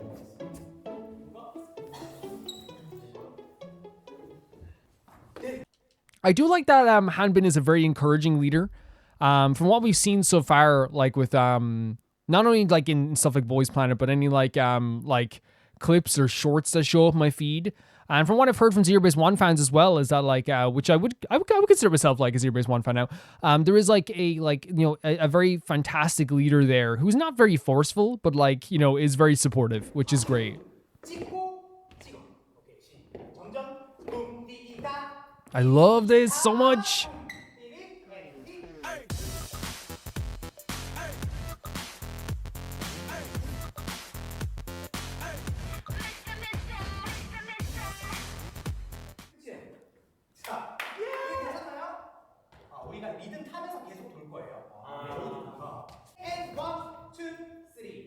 Again, I also love these practices because what they do is they show that like all the stuff that I was saying before, I was like, they make it look easy. It takes a lot of work to get to that point where they're making it look super easy, you know what I mean? It takes a lot of work. It looks so good. Oh, that's actually like, yeah. Oh my god, look at G1. I don't even think intentionally looking that cute, but yeah.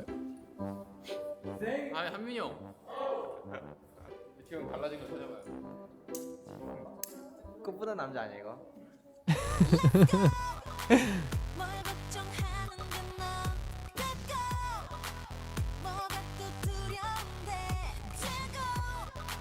They're so freaking good.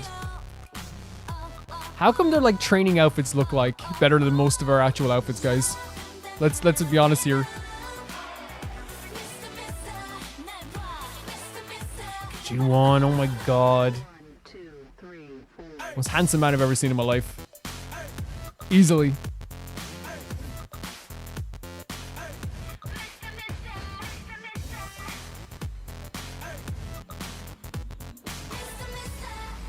So good. So good. So good. That has to feel so good, right? Oh, the two groups together now this time? Okay, that makes sense, right? I love how like just expressing it right away. I feel nervous, right? Man, I love that openness. Shy eye today. And there's the friends that they have as well. Why didn't you check my message section? What?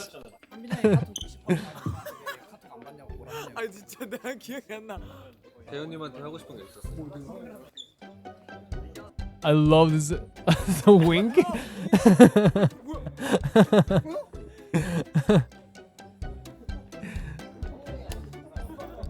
Really sweet.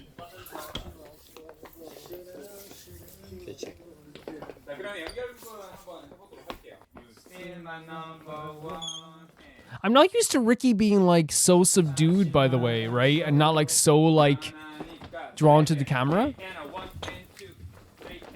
Great hairstyle on this guy over here.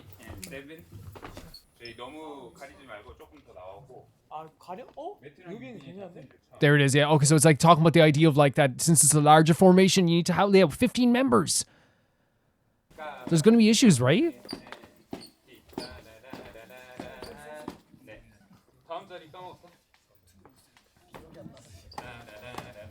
I love that they're showing this. This is one of my favorite things to show, like, right? Because nothing, again, all the perfect stuff that they're able to do, like, you know, it's not perfect the first try. It never is. That's why there's so much hard work that goes into this. 들어오고 계속 반복하면서 부딪히는 거랑 이런 거 조금만 한번 체크해 주시면 감사하겠습니다. We check the formation if you bump into each other. Okay.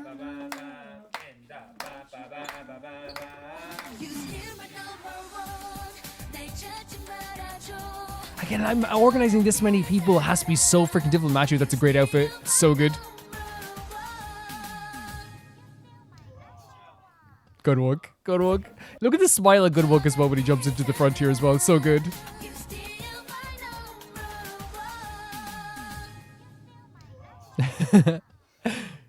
So sweet.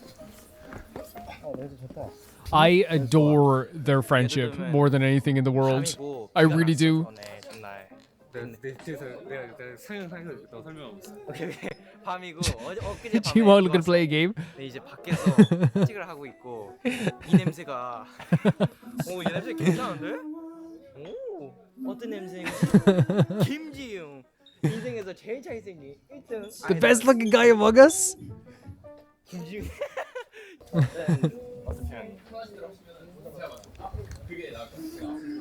This is what I mean, man. Just sniff each other. You know what I mean? You know what? You're all bros. There's nothing toxic about this. Just sniff each other. That sounds so weird. 우유를 먹고 싶었단 말이야. 오이? 우유 밀크. 아 우유 먹고 싶었는데 갑자기 카라멜 마키아토가 쏟아진 거야. 근데 갑자기 나는 Coffee vanilla bean? Oh, Matthew, smile. 난 우유보다 카라멜 마키아토가 더 좋아. So sweet. 안녕하세요. 보이넥스토 리더 명재. Kuivin's like, that's probably enough. that's probably enough. 안녕하세요. 제로베이스원의 리더 성원민입니다. 저희가 또 2024 MBC Oh, the practice and like the presentation of this as well? 무대입니다. Very cool. 너무 많이 Very cool. 기대해주고 계실 것 같고, 그러니까요. 제로베이스원과 또 보이넥스트도어의 그 시너지가 어마어마하게 발휘가 됐습니다. 또 이렇게 자기야를 보니까 또 기분이 좋네요. See you, babe. 우리 유진 말 엄청 잘 듣죠. 아 진짜요? 네, 질풍노도의 Yuji's a really good. 청소년으로서 제가 육아를 하는 중입니다.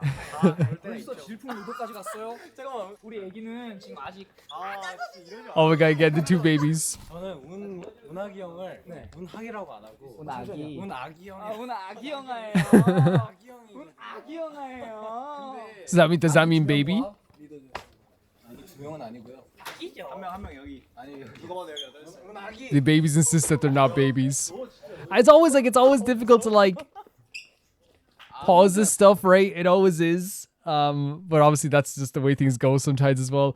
I love those videos whenever we get to watch them because like it does put that emphasis on like exactly like on a few things. First of all, like how great they are at behind the scenes stuff. Zero-Base-One like behind the scenes stuff is great. It's really fun. They keep things very lighthearted. But also like the other thing it emphasizes is like we said, it's the hard work that goes into all this. It's super difficult to do the stuff that they do. It is. And I think a lot of times, like I remember like I talked about it like numerous times when we started watching Zero-Base-One stuff and other K-pop stuff, they make it look super, super easy, but there's such a mountain of work that goes into this stuff. And I think like Boys Planet even like re-emphasizes because even like the most talented people in the world, like Zhang Hao like is like a destined to be a star type person and still was finding trouble sometimes. And you will find trouble, you know what I mean? And I feel like that's always like growing pains and things like this.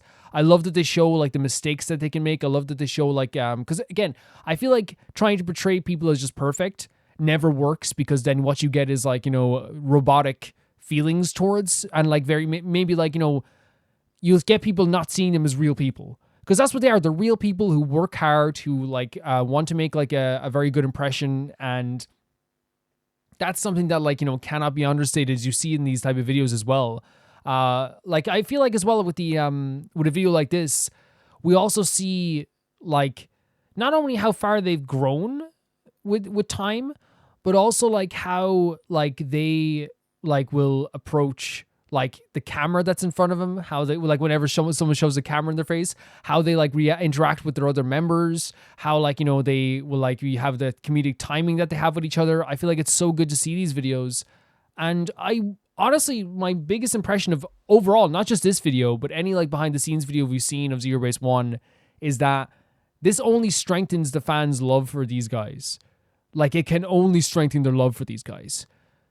Because I was about to say, if I'm a fan, me watching this, someone who has become a fan of Zero Base One, I watch this stuff and the mistakes, the dynamic between everyone, the fun that everyone's having, the personalities that are coming through on the screen, the funny moments with G1 and Matthew and all this stuff, like, and you know, calling the two youngest the babies, all this stuff, seeing the mistakes that people are making in practice, it reaffirms the love. It's like, I adore these guys even more. I always call back to like Biffy Clyro when I used to watch those behind the scenes videos of Biffy Clyro when I was a teenager. And like, at one point during the filming of one of the behind the scenes for an album, Simon Neil loses his voice and he makes a mistake during a recording. And they spend a whole chapter of the behind the scenes stuff trying to find a quick fix for his voice. And that type of stuff, like, you can keep that out of, like, you know, you don't have to show that stuff. But that's the type of stuff that, like, just like when they show little mistakes they make here and then show them do better, they show like the really funny moments and like the goofy moments. It just makes them like, because I think it could have an opposite effect, but for me, what it does is it makes them just like, it's like they're real people and you can see how hard they're working, and it makes me just adore them even more, and it makes me want them to do really well, and it shows people watching at home to appreciate like the little thing, because that's what, like, when I'm watching a video of Zero Base One or any K-pop artist in these groups, when I see like little dance moves that happen, like the Gunwook moving forward and smiling as he pushes forward, it's such a small thing. But I really feel like it to do it during a formation is very difficult. Kill the Romeo was another example of this, where like we were watching and just being like, every single thing they're doing here is so difficult. I can only imagine what the practice was like, honestly. Yeah, really fun stuff, Aka. So fun to see this stuff again. I've talked about it. I'm not making a promise to do it because it could be like a lot of work depending on like how, because I want to get settled in with like the channel, and like when we play like we're playing a Honkai Star Rail and stuff like that soon. So I want to get settled with the channel. I was thinking of doing like a K-pop channel where we would still have Roma Reacts and have K-pop stuff in Roma Reacts, right? But like also with the K-pop channel, the plan would be like 3 videos or 2 videos a week where basically we'd watch a longer video that's like maybe something like this that's much longer. And also then maybe like watch like a bunch of music videos as well during the week as well that like maybe I wouldn't get to normally. But still like Roma Reacts would be like a place for K-pop as well, and like I would like maybe, you know, it'd be something fun like that, because it's been something that has been like a very enriching towards my life. I've loved it so much. But yeah, that's that video. Thank you so much, Aka, for sending it in. But yeah, there's no promise with that just yet, but I just wanted to say that like I have thought of the idea. Thank you. The next video is sent in by Tsairi, and so I'm back with another girl group. This is Kiss of Life, and they're one of my ultimate groups, like Zero Base One level. Wow. I saw them in concert yesterday, and they're, in my opinion, the coolest girls ever. I'll talk more about them based on how this lands. So here's Midas Touch. Touch, their breakthrough comeback. The visuals in this video are insane. So this is Kiss of Life by this is Kiss of Life. The song is Midas Touch. So Midas Touch is like if you touch something, it turns to like, it turns good. It's like whatever you touch, it turns good. Let's check it out. Starting off with a crazy shot already.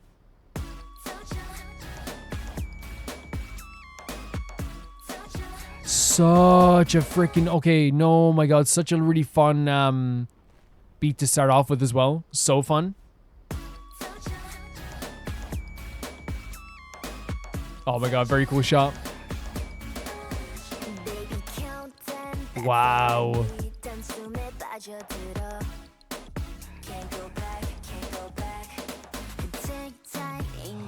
Wait, is her hair in the spider web? That's so sick. Like it's like very like creepy, but like it's also like really cool. Eat your love, eat your love.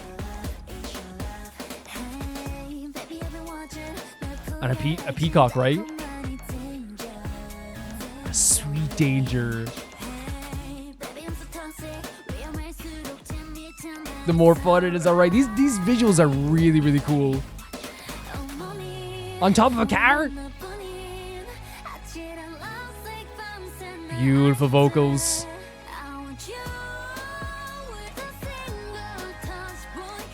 Oh my God.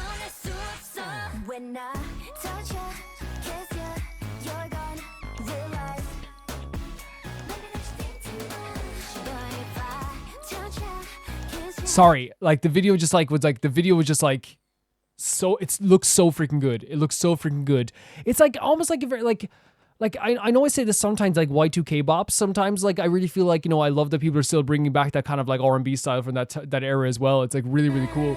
But like what's so cool, I think maybe Midas touches everything turns to gold, right? That's the Midas touch.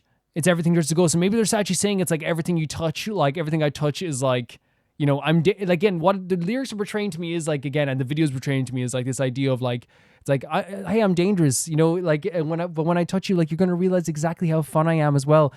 I may be something very scary, but like, where's the fun in me being like, you know, just like normal, you know? These visuals are really, really pretty. That's such a cool chorus. And it's so like it's like straightforward, like in a way that where it's like, you know, when I say straightforward, it's like when I touch ya, feel ya, you're going to realize. Like I love the bounciness of it, but also like I love how it's just like directly saying exactly what's gonna happen, right? It's like when this happens, you're going to realize.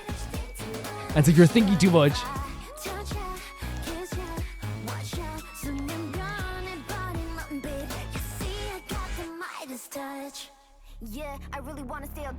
Oh, we some rap sections too. This is the visuals are crazy.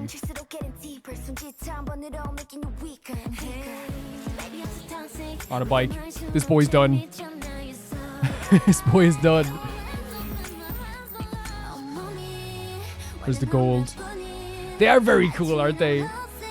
Sitting around the table together.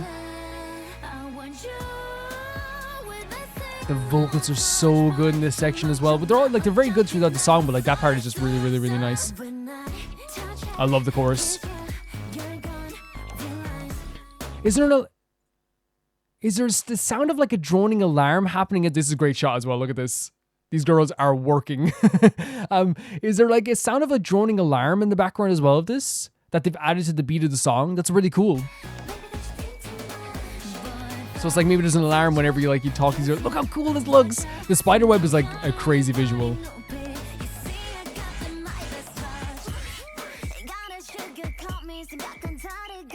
Wow. Oh my god.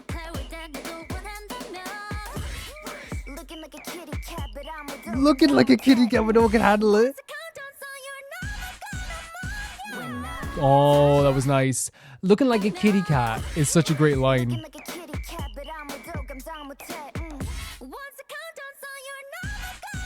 Because that's the thing as well, like every time like I've seen like, right, like these like pictures of like these artists in the wild when they do these like cool songs. I haven't seen this group before, but like what tends to happen is like again, they do look like the sweetest people in the world, that you see these videos and you're like, oh my god, man, like they're the coolest people ever. Oh, that was a cool dance move. Oh my god, I love like the portrayal of like, oh look at the viewer as well. Look like kitty cat as well. I was like focusing on the lyrics I think so much in this scene as well. I love this.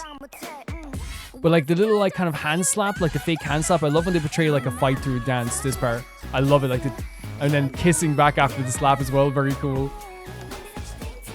This chorus is great.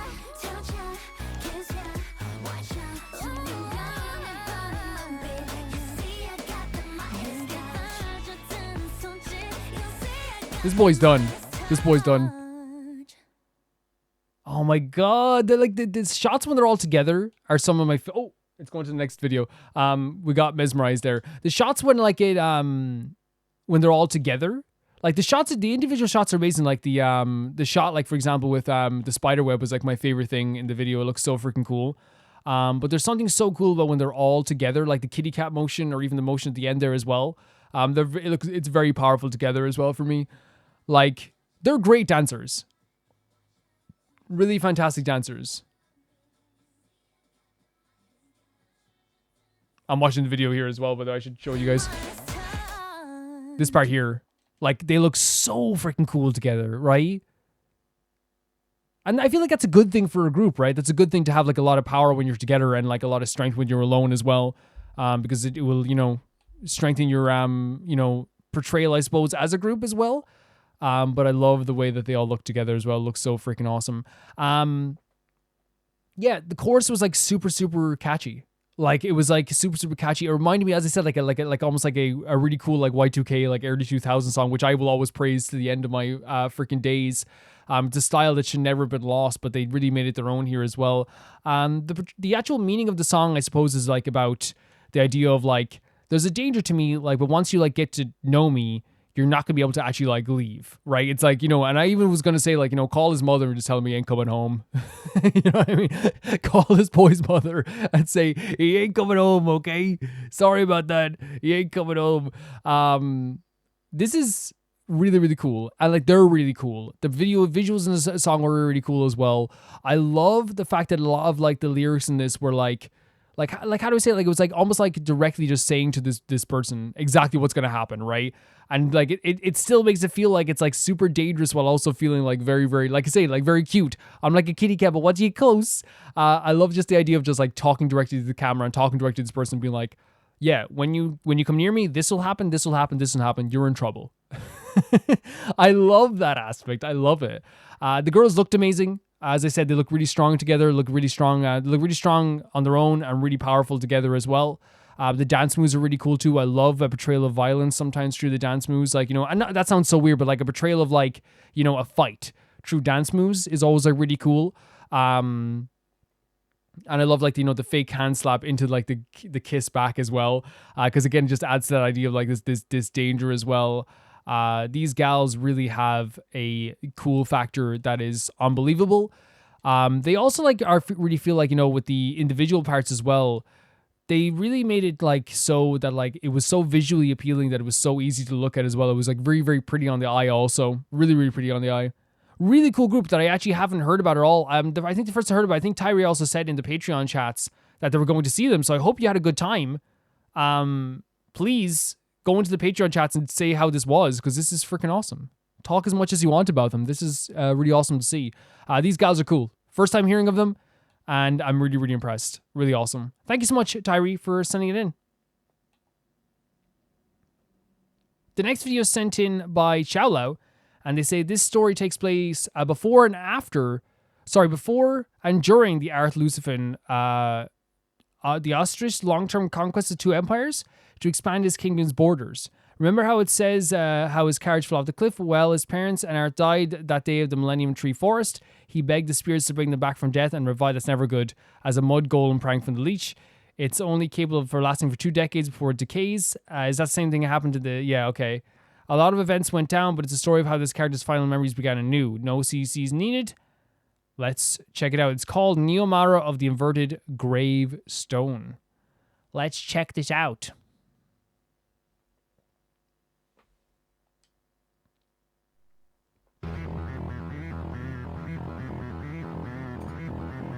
Great visual, like great artwork. I always love when they have like great artwork in this stuff. Like it's always a bonus, like when because like sometimes the songs can be very meaningful, but it's not something you listen to yourself. I always love when they start off with a great like riff.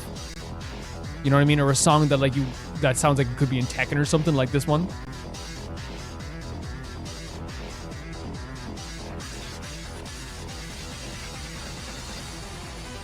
Wow.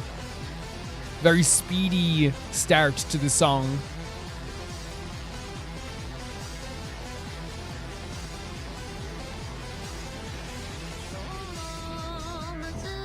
That girl. Silver Sparrow.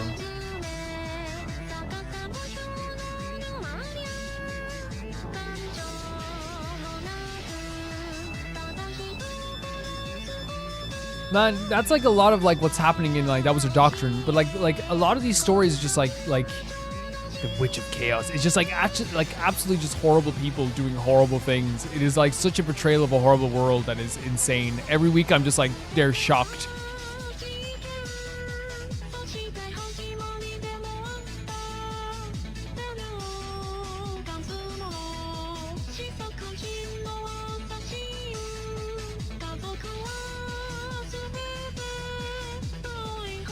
Jesus, burned up by the blue flames?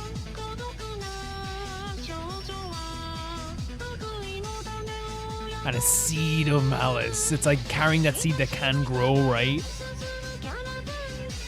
That means it's not fully there, it's not fully expanded yet, but still it could be something.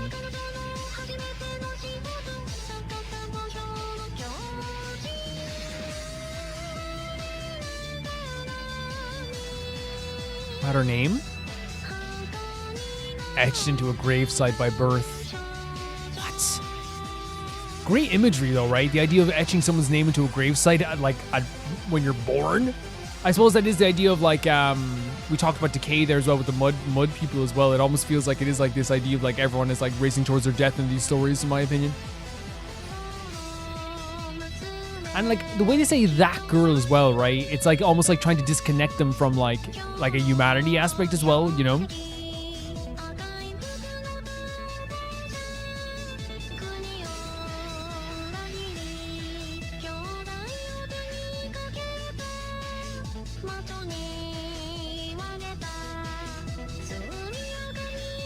Promptly erase him.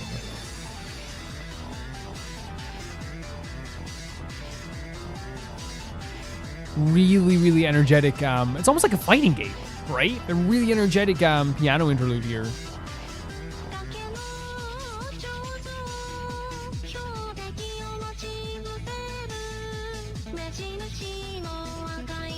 Top of the cliff.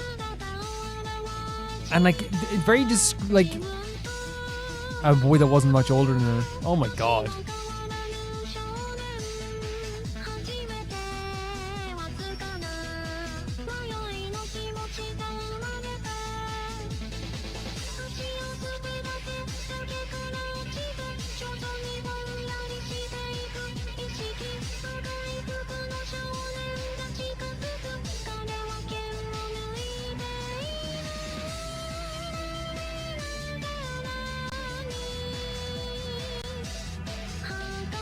This line to me is crazy because again, it really feels like it's like, you know, if your name is etched into a gravesite already, you're already planning your death, right? And a lot of people don't like doing that.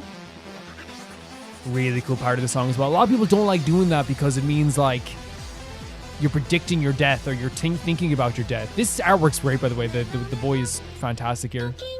The colors.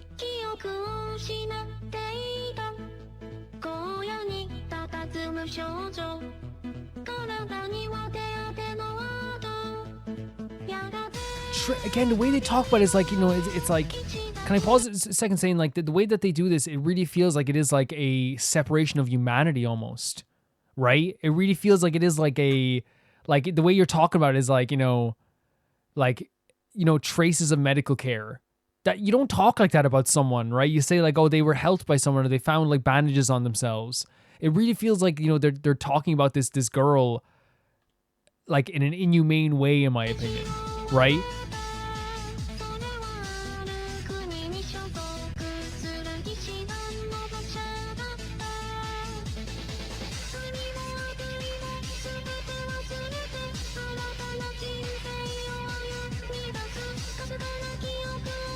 Very bouncy part of the song as well. So like trying to like rely on like fade memories.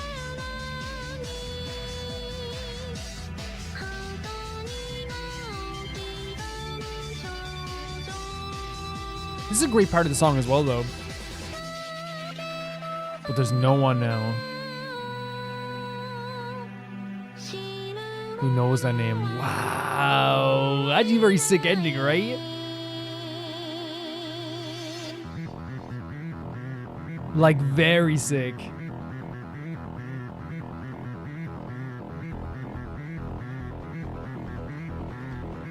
Like, the idea of having, like, we'll talk in a second, so this part is, like, very, like... Well, I always love a song that will end on, like, a music beat that sounds like it's building up to something else. I wonder if it's going to stop, like, in the middle of it, too, because that's great. Oh, it's fading. Yeah. Whoa. Very cool ending. Yeah, what we have there for me, like, was like a very like, again, the imagery in these videos are always like crazy, right? There's always like a very like Like, how does that work? What does that mean? What are they doing here? It's always like a very terrifying prospect. Like, there's always like portraying a character that, like, you know, maybe is like a little bit less than sane, or in some cases is quite evil. And in this case, what we really got was like a story of like a someone who, like, I think like the term like etched their, you know, by the inverted gravestone.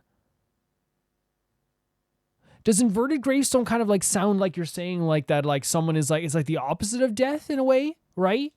That's what it seems like to me anyway. But like, I guess like, you know, it could be different for however other people think of it as well.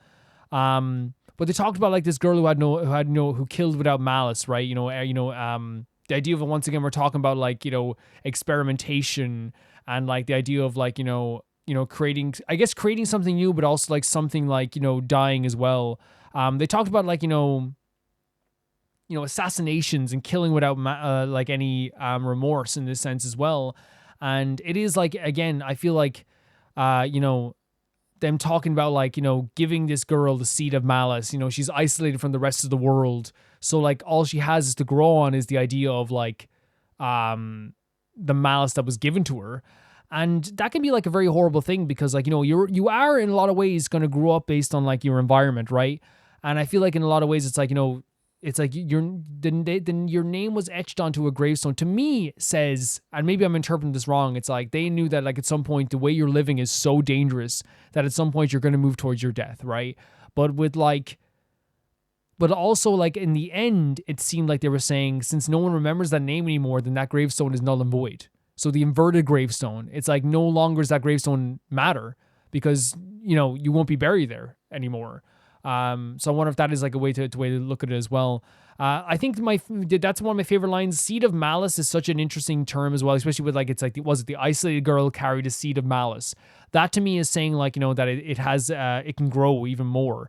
There is malice in that seed, but like also like you could get to a point where that malice is even worse than it was before, and it could even get much worse. A very interesting way of looking at it, and a very interesting line as well, from my perspective as well. Very, very cool stuff. Very cool stuff. Thank you so much for sending us in, Xiao. Again, always like the interpretation for me is always like, you know, very hard, but like, I don't think it's intentionally supposed to be like the most understandable thing in the world, but thank you. The next video is sent in by Victoria, and it says, new Baldur's Gate 3 subclasses. Will probably share other videos as they release. Okay, so Baldur's Gate 3, I want to do a playthrough on the channel. I played it in 2023, but I did a horrible playthrough. I played it in parts. I played it over the course of months. I stopped playing and started playing. And can I give you the real reason why? And it always hurts me to think about this. I was bad at the game. Quite a bit. I was terrible. And I feel like it's one of those games I would have had more fun with if I played with you guys. Helping me along, being like, oh, maybe you should try this side quest. I did like no side quests. I like, you know, barely like, you know, cared about like, you know, finding different endings and stuff like that. I really felt like it was just because I was so bad at the game and I was dying all the time, that like I didn't have disdain for the game because I think it's still like a really well crafted game. But it was more a case of like, I'm so bad at this that like I wonder if like I'd even like, you know, like if like doing side quests I'll just die all the time. Is there a point to it? You know, and it felt bad. That's why people suggested to me like play on easy. If you're not that good at like the combat, if you're not really good at the strategizing aspects of this stuff, 100%, and like maybe do a second playthrough with everyone on the channel so that everyone can kind of like help me have a way better experience, because I feel like this will be a perfect game to play on the channel. So if you guys want to see that, please let me know. But for now, let's check out this new guide to subclasses as well. Let's check it out. Strong nudity. Larian Studios. Imagine getting Game of the Year, man. And they deserve it too. Fire up your character creators. Baldur's Gate 3's Patch 8 has a ton of exciting new additions, and maybe most exciting of all is the fact that there's a whole brand new subclass. That's awesome. For each of the existing 12 classes. That's really awesome. Game. That's Bard, Barbarian, Cleric, Druid, Paladin, Fighter, Monk, Ranger, Rogue, Sorcerer, Warlock, and Wizard. We'll be taking you through each of those in more detail at a later date, along with insight from the devs that made them. But before all that, we wanted to do a really quick rundown of each class and why they might be your first choice to create another new tab. That's awesome. We're doing 4 pair video in this series, so let's start with my personal favorite class, the Bard. Drawing inspiration from the Feywild, College of Glamour bards captivate both friend and foe, commanding attention, reverence, and compliance. This looks so Fierce freaking in cool. every sense of the word. Like, I think making it's these an members absolutely stunning game, right? Like, it really is of stunning. inspiration to bestow allies with 5 temporary hit points. And if an enemy attacks those allies, they may also be charmed. You could potentially double this up with a Glamour Bard's other hidden talent, Mantle of Majesty, which lets the Bard command charmed enemies to flee, move closer, freeze, drop to the ground, or drop their weapon. That's Cool. kind of hot. Very cool. Not just me. If huge rippling muscles are more your thing, and yeah, I see the vision, maybe try a Path of Giants Barbarian instead. Being Path able of to tap into Giants? the raw primal strength of a giant allows these barbarians to That's throw so stuff, sick. included, over greater distances, and deal greater damage by chucking stuff at things you want to Imagine die. throwing an And enemy at for someone the else. She looks awesome. thanks, it has pockets, crowd. Enjoy the increased carry capacity that comes from being so darn big and strong. That's so Death Domain sick. clerics are necromancers who revel in death and decay, boasting an array of necrotic-themed spells and 3 necromantic new cantrips. Aw, you shouldn't have. Our favourite is the powerful Toll the Dead cantrip, in which a dolorous bell signals your enemy's demise and deals damage that scales up if the foe you're targeting has already been hurt and is no longer at full HP. And, just for funsies, we've added the ability to explode nearby corpses for extra damage and, let's be honest, That is an insane mechanic. The idea of blowing up a corpse near you, near another enemy as like an explosive.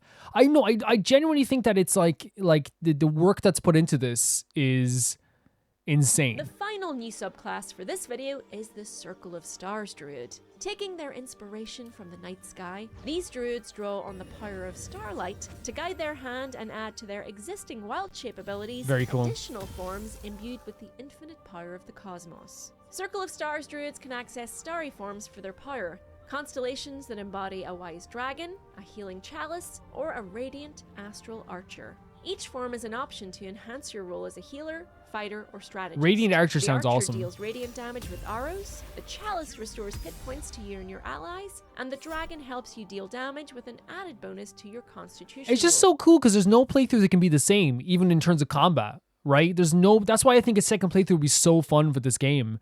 Playing this on the channel, honestly. And unlike other druid wild shape uses, you'll still be able to access all your other spells in starry form.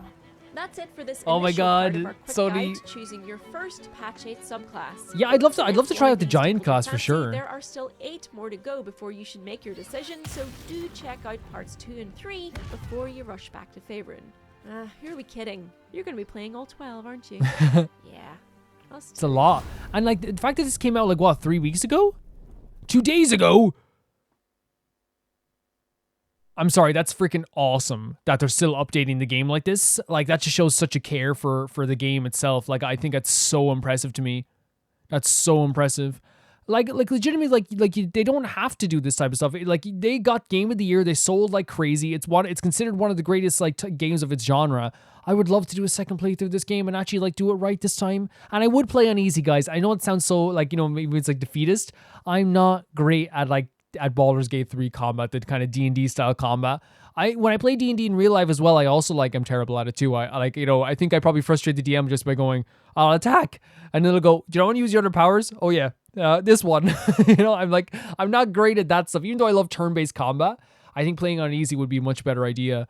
I'd love to get all the new interactions and stuff, and actually do things kind of properly as well, and really give this game the attention it deserves. To give you an idea of how little I did in the game, when I tell you how long I played that game for and how long my playthrough was, you're going to be kind of what the hell? I think it was 50 hours in total.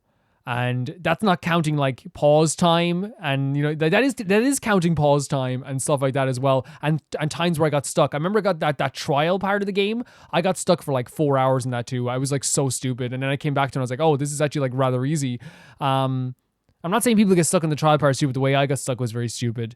And getting stuck and dying over and over again. I really did not like give that game enough time. I really did not. And I feel like, you know, it was literally just because it was like, I was so worried about like, if I do this side quest, am I just going to like just die all the time? And it felt really bad because like now, like every time I think of Baldur's Gate, I'm like, I want to play it again. I want to do it again.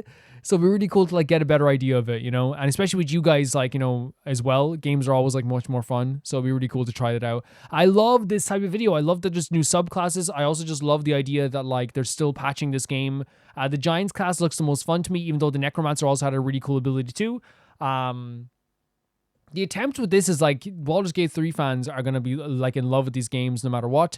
They're going to get to play a new game every single time they play. And that's why like I'd be so excited for a second playthrough. It looks like whatever game I play the second time around is going to be close to being like a first playthrough as well. And that's why I'd be very excited about, honestly.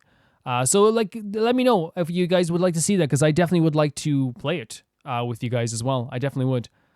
So appreciated. So appreciated seeing this as well. I love seeing this stuff, Victoria. I love that it gives me so much hope and happiness that they're still patching this. I love that first of all, the voice of the character, the narrator as well was so good as well. These classes are something I didn't even expect. I didn't even know they were still patching the game this much, like this late into the game. They got Game of the Year 2 years ago. They really did. So awesome, Victoria. Thank you so much. The next video is sent to my Hypernova, taking a week off Tears Zoo videos for a Kinich character trailer. Hope you really like it. It's really unique. Let's check out Kinich's character trailer.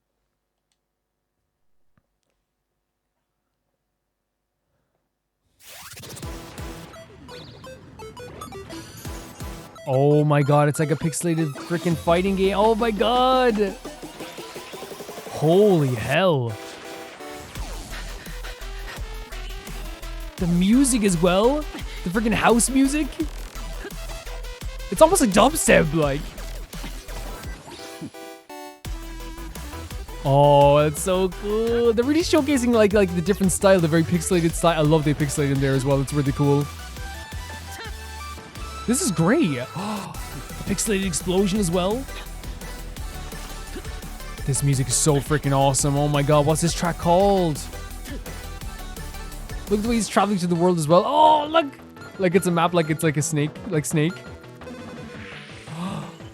No way! That is so freaking smart. That is so smart. Different platforms as well, isometric games. What are these all these games based on? To me, like this reminds me of like Game Boy Crash games. Oh my god, like a fighting game. Very cool. By the way, I'm gonna pause it for a second because the subtitles are in. For some reason, all Genshin videos, the subtitles go to German. For some reason, all the time they go to German.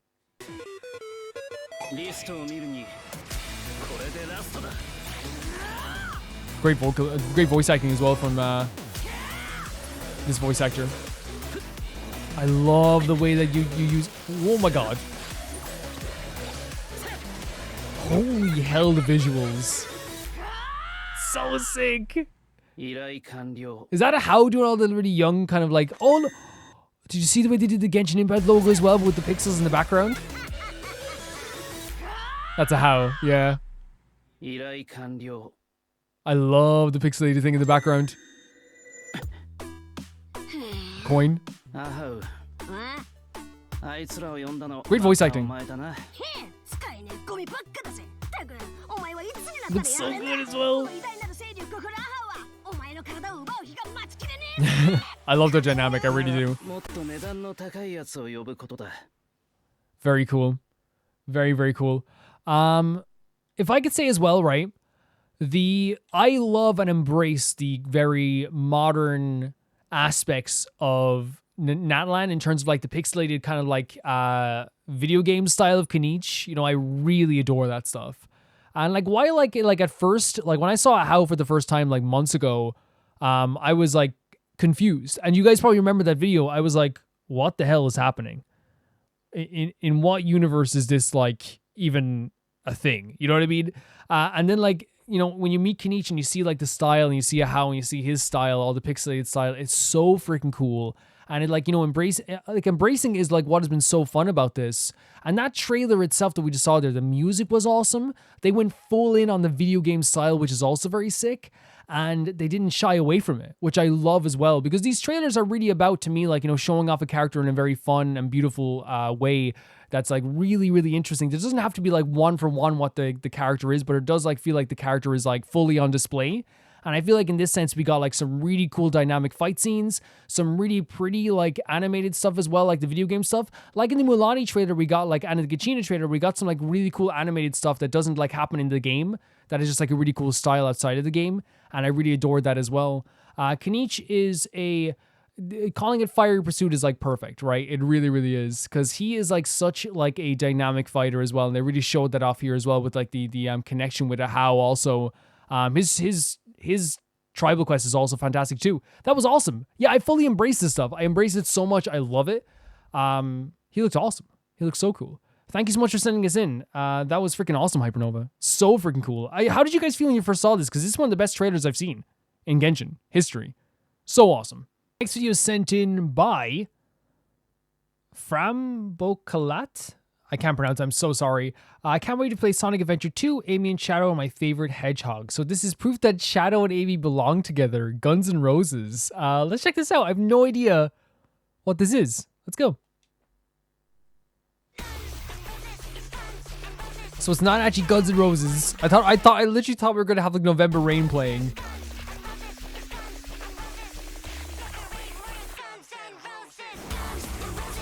Jesus, man!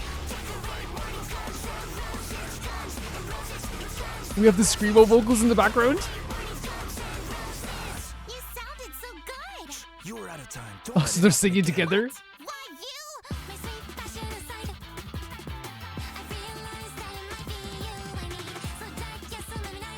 Heck yeah. This is sick. Like, I thought, I didn't know what this was going to be, but apparently it's them singing to each other. Like, I genuinely thought that it was like going to be like an actual Guns N' Roses song for a bit. Once I realized they were singing to each other, I was like, oh, because this is going to be kind of like, you know, very like, you know, funny in some cases, you know, very lovey-dovey. But also like, it actually just sounds like a good song, right? Unless Guns N' Roses is an actual song already, I don't know.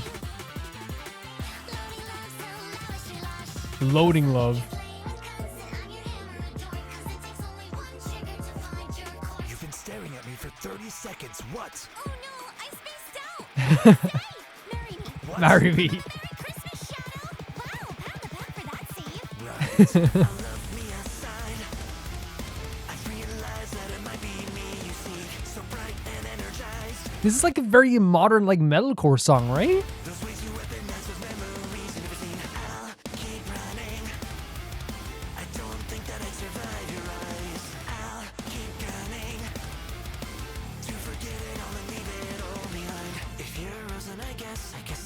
Vocals really good as well, though. Oh my god, on the bike as well. By the way, Amy Rose. Oh, Guns N' Roses.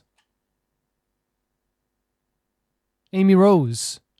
Is his name Shadow Gun? If it was, that'd be crazy.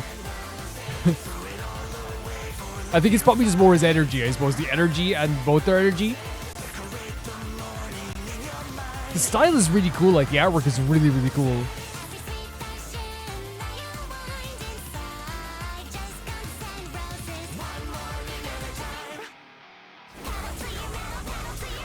Oh my god, you know, this like it works really well with like the soft vocals and the like heavier vocals together. Like really, really, really, really works together.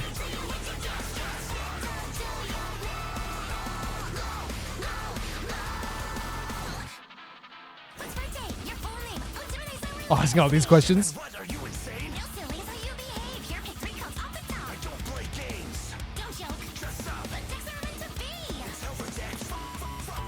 Jesus. Like this one time with the color style in this is fantastic too. Like look at this. Like the way they choose the different colors, but even now, like, you know, it just looks really cool. I didn't know people shipped like two Sonic characters together. I didn't even know this was a thing. I didn't even know this was a thing, I should say. These vocals are really cool. Like her vocals are really cool too. I just love like the male's vocals quite a bit too.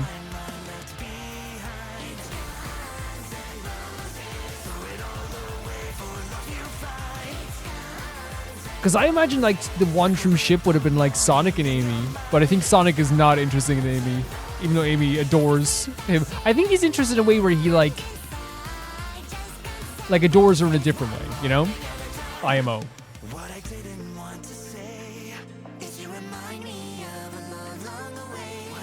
Great harmonizing there as well.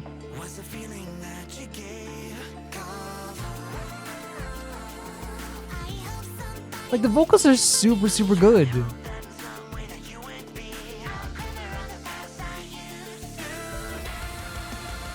Whoa. Again, it's like a modern metalcore song to me.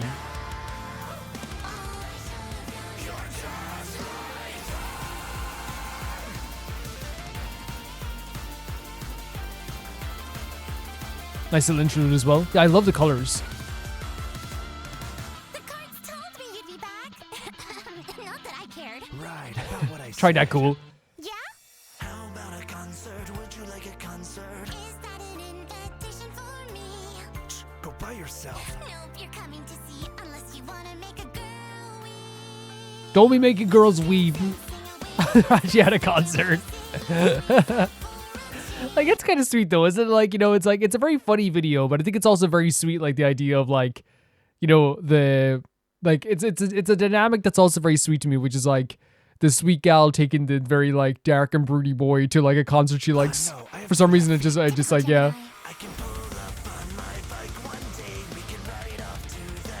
Very different vibes here. Well, what? You don't like it? Like, this is very fun. It's very fun. Like the different like energies they're both bringing. There you go. Just dance to each other.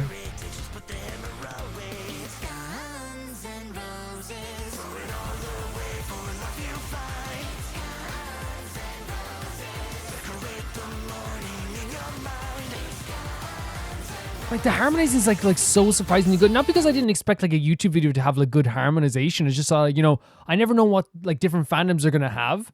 Like, especially since like I've never personally been in the Sonic fandom, so like seeing like, you know, again, I shouldn't underestimate fan work anyway.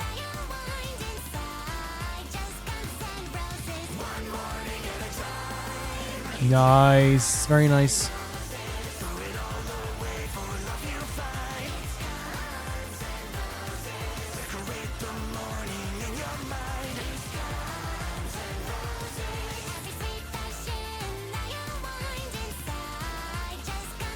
Yeah, they worked really well together.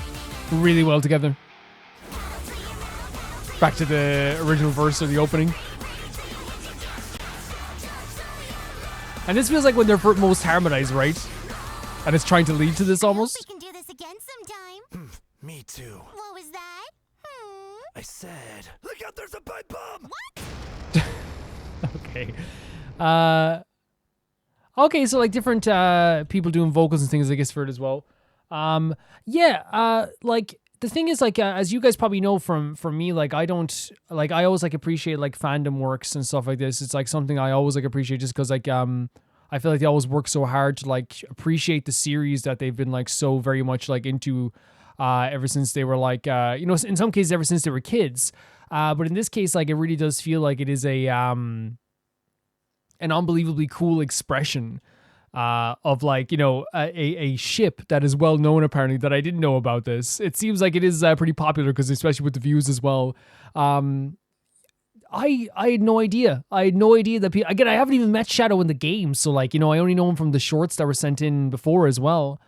But I had no idea. But I guess like that is a very like a dynamic that people like are drawn to. At least I think everyone's drawn to, which is like, you know, the very sweet gal, but the very sweet but very determined gal with the very kind of like inwardly shy but very tough and deeply emotional tough guy, right? That's what I get from Shadow anyway, right? And I think that dynamic really works well together. You know, you said you were excited for me to play Sonic Adventure 2. I think that's the next Sonic game we will play. I just have to like get a hold of it, and I think I might have to buy the collection to play it. Unless like I do get a Steam Deck, and I do want to like get a Steam Deck to play games like this as well. Yeah, the colors are great in this. The harmonizing were really good as well. The vocals are really good. I imagine that this is like, you know, like again, something that like for me, seeing Amy Rose like, you know, doing this stuff, it's very Amy Rose coded. But imagine for like Sonic fans, I've been Sonic fans for years. This is like a really, really unbelievably funny but charming video as well. Because to me, it's charming on the surface, but I can only imagine what it's like if you played Sonic for a very long time as well. Thank you so much for sending us in, Farm Booklet. Thank you so much. The next video is sent in by What's Your Damage? Hello, good day. I hope everyone's having a nice morning / afternoon. Right now, it is currently afternoon for me. I was going to send an intro to this short G-Idle story series consisting of 2 music videos, but it's like 50 seconds long, and it would be weird for a song to not come after or anything, so I'll just send the first song of the music videos. The concept is super easy to grasp for this album. It's also very recent, and it's called Allergy. So this is G-Idle Allergy. We've seen G-Idle before. They're very, very cool. They have an unbelievable energy to them that radiates coolness. Let's check this out.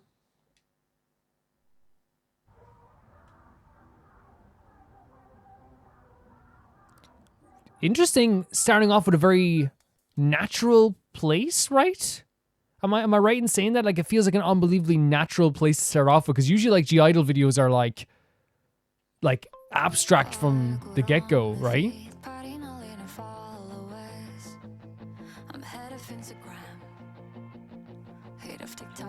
Okay.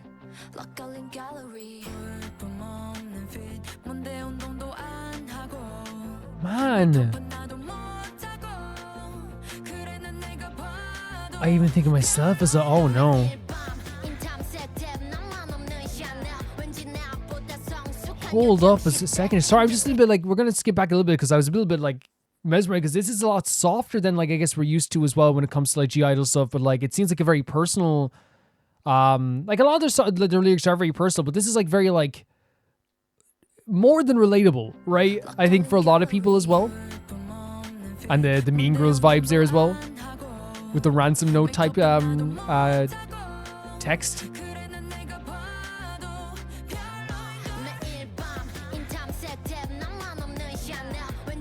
Am I the only one with Chanel?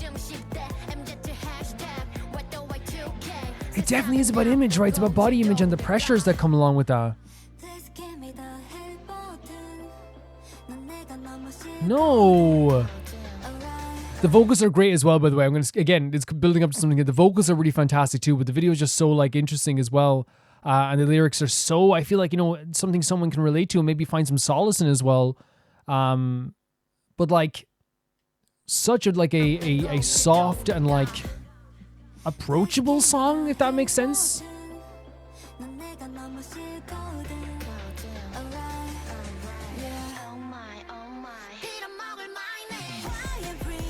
Stop. Oh my god, what a chorus. What a start to a chorus.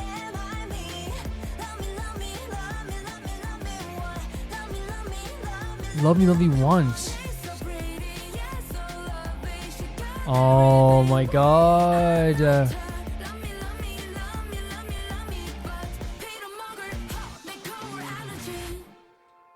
Again, it looks so freaking cool. Let's now to be a queen.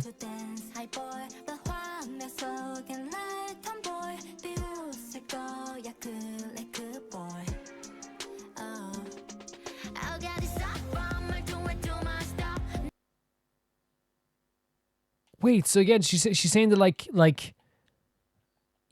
I want to be all these things, but also like I am myself just a tomboy as well. And it's like less than how to be a queen. I also want to dance hype boy. I'm sure the boy would laugh at me. This song's super easy to listen to, by the way, like the actual like melody and the vocals.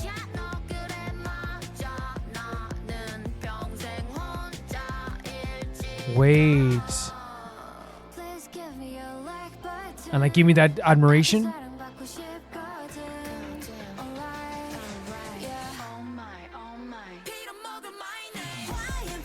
That like I'm sorry for this pause because again it's like hitting so hard because I think even if you don't feel this way, like a lot of people like can relate to this idea as well.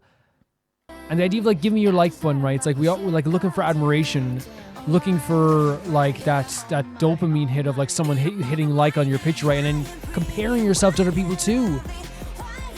Like that's such like a heartbreaking chorus, right? Why aren't I like this? to them in their eyes, you know? And looking, again, comparing yourself to other people as well.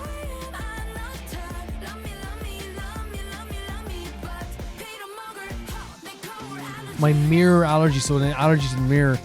And then again, it's like this idea of like, you know, working to make yourself like look quote unquote better. Quote unquote, for sure.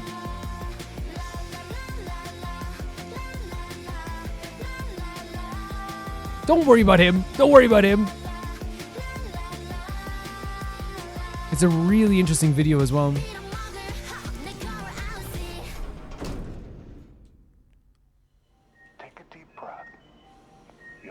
And she's like getting surgery. I feel like the chorus, which like if we can hit it here again if you want, like is like it's like so like again the lyrics are so understandable. Like it's not like it's some hidden message, right? By the way, but the way it's like it almost feels like a very dynamic like pop punk pop vibe of like a chorus. But like I can imagine if this is something that hits hard, and like I think a lot of like people would hit hard with this, and like that like there it's so like. Yeah. Why am I me? Like that's heartbreaking. That's so heartbreaking. And she's comparing herself to other people as well. Why am I not her? If I get, and then in the end, I think she's going under surgery to kind of change herself. And like, I want to make it clear, like, I think it's always important to know that, like, you know, if you do want to change yourself because you want to, because it's for you, or if you want to get surgery because you want to change yourself because it's for you, that's like, I would never like, you know, look down on that. But I think what this song is trying to portray is like the idea of how like in a lot of times in life we do compare ourselves to other people. This happens a lot. I think all of us have done it once in our lives where we're like, well, why don't I have that? Why aren't I like that? Even in like smaller cases, like, and I want to make sure like it's well known, like what the meaning of this video is, because this is touching on something that's very specific. That is something that is like a problem that has been a problem for years, especially with girls. It's a huge problem with girls. And it's not the girl's fault. What it is that there is an unrealistic standard when it comes to the body image of women a lot of times.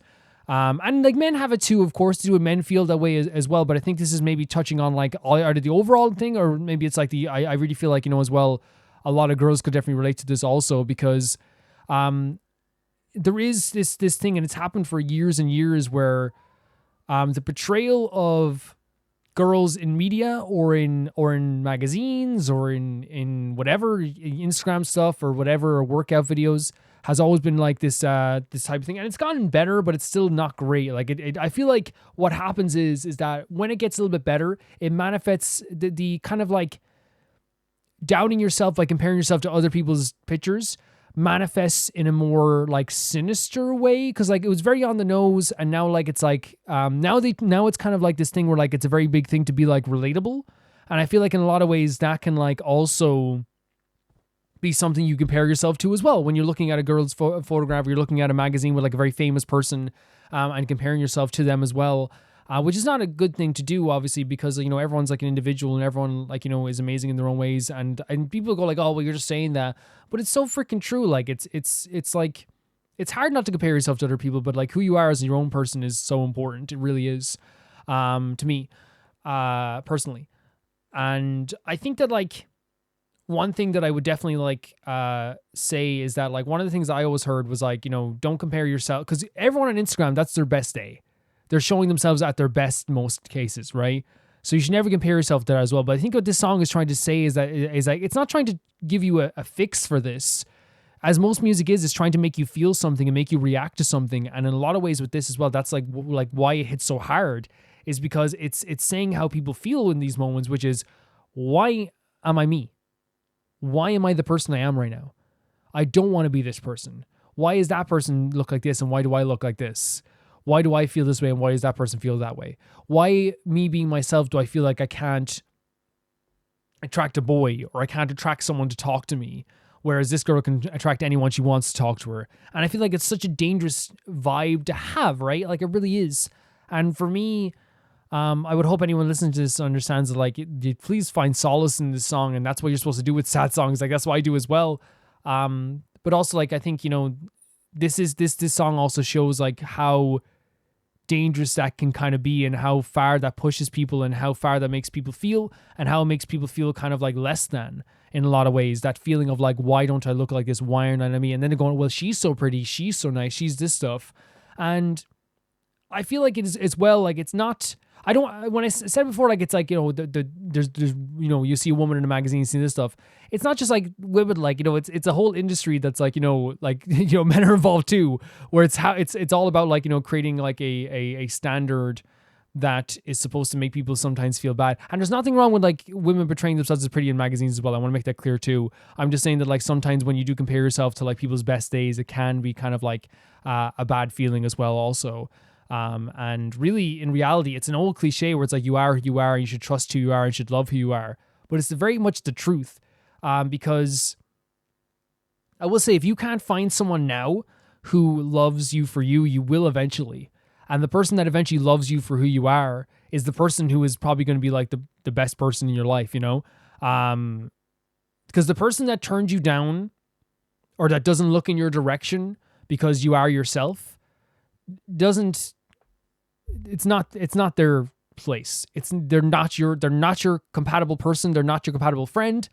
They are not, if they don't give you the time of day because of how you feel, how you look, or how you might look, or how you feel you look, they're not worth the time. And also, I think as well, this song is trying to show as well that it's like, the girl in this image is not an ugly girl, right? That's what they're trying to show her. She's not ugly. She feels she is.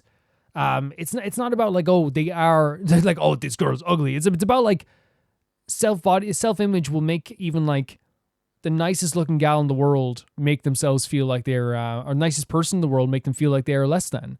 And everyone's gone through that at some point, and it does feel absolutely horrible. And I feel like this song really portrayed that really, really well. To talk about the music as well, I'm sorry, What's Your Damage? I think it's just such an important message in this song as well.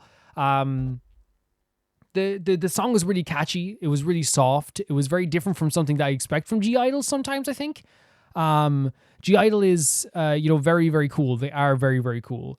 And in this case as well, I feel like we got another different energy from them, which I think is a sign of a good group. It really is. The video looked cool. The video had some very, like, you know, interesting shots as well. It was really, really pretty. The music is also just really, really soft and catchy, and it's really easy to go along with as well. It's just one of those things where, like, if I had the subtitles off, you'd probably be like, oh man, this is a really like cool song. And then you're like watching the video, you're like, what's happening? You know? Yeah, but like, I hope I didn't talk for too long there, guys. But like, I really feel like it is like a very interesting song. It really is. And I feel like I'm glad that there is a group that is so big that is, I guess, trying to show a relatable factor with maybe even young girls or young people in general, where it's like, hey, like that feeling that you're getting when you look at us and you think, why am I not this member of G-Idle? We feel that too. We feel it sometimes too. And it will make you feel this way, just, you know, and like most songs, it's not trying to offer up the solution. It's trying to give people solace, I think, and relate to people, which I think is the way you write art and create art. And that's what I'm getting from this as well. Thank you so much, What's Your Damage? This is a very interesting and powerful song for me, for sure. Thank you. And like you said, the concept is super easy to grasp for this album. It is very easy to grasp. And I think that's an important thing to say. Just because something's easy to grasp doesn't mean it's not deep, for sure. Crucian says, here's the Z episode behind the scenes video. Feel free to end it in 10 minutes. I hope you enjoy. So this is another another Zerobaseone behind the scenes video. And this time it's Doctor. And we're going to end it at the 10-minute mark. Let's go. Doctor, help me.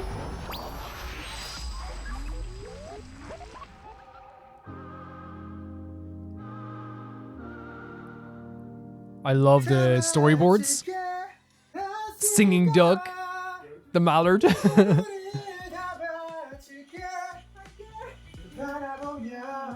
So do you think the blurring is a bunch of things, right? It's because that table is personal, right? It is like a thing where it's like there's branded stuff on the table, but also like they're also blurring out everything because it's a mixture of branded stuff, right? What's on their phone, possibly what's on, you know, and that as well. And also like it's they don't want to show off brands because then, you know, it can be seen as an endorsement, which you don't want to do either. In a lot of cases, I suppose. But also it's a personal thing. Like the phone is blurred too, and rightly so. 네, 안녕하세요. Such a good singer. 닥터닥터 산업을 하러 왔습니다. 제로분들 오래 기다리셨으니까 그만큼 좋은 결과와 좋은 무대일 거라 생각하고요. 함께 재밌는 시간 보냈으면 좋겠습니다. 오늘 약간 담백하고 제가 여러분들의 의사가 되도록 I'll be your doctor today. 하겠습니다. Oh my god, look at them. Can I say as well, today is so, oh my god, look at Matthew. Today is so pretty, but it's one of those cases that like, I can't even be like, oh, today's so hot, because I feel, it's almost like, no, they look like a perfect being. It's like, I'm like, I can't even say that. I'm just like, wow, the essence of pretty, you know? I love Matthew's hair like this as well. Oh my god, look at Ji-won with the love heart on the side as well. The eldest. Jang Hao looks so good with the longer hair and the fluffier hair, I think, as well. A territory battle.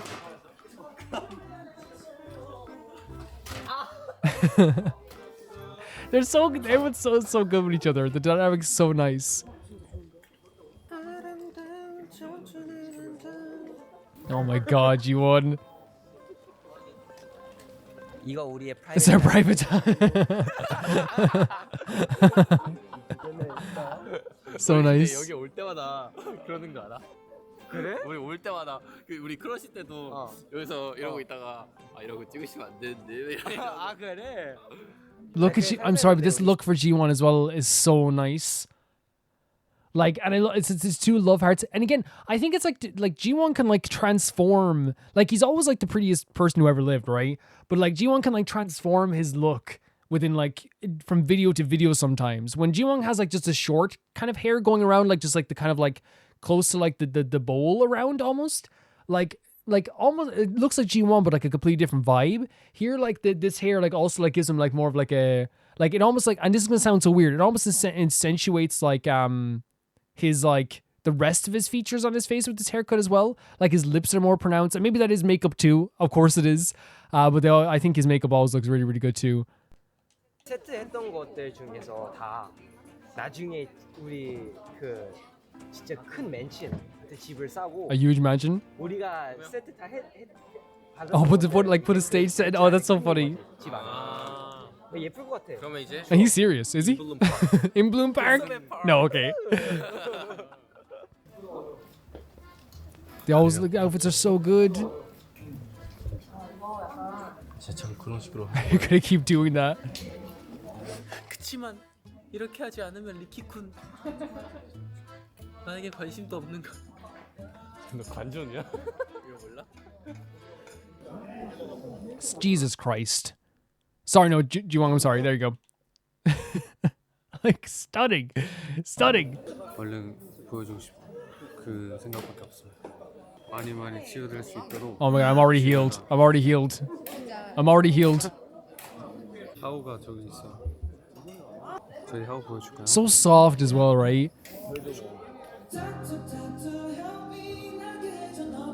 The set looks really cool, right?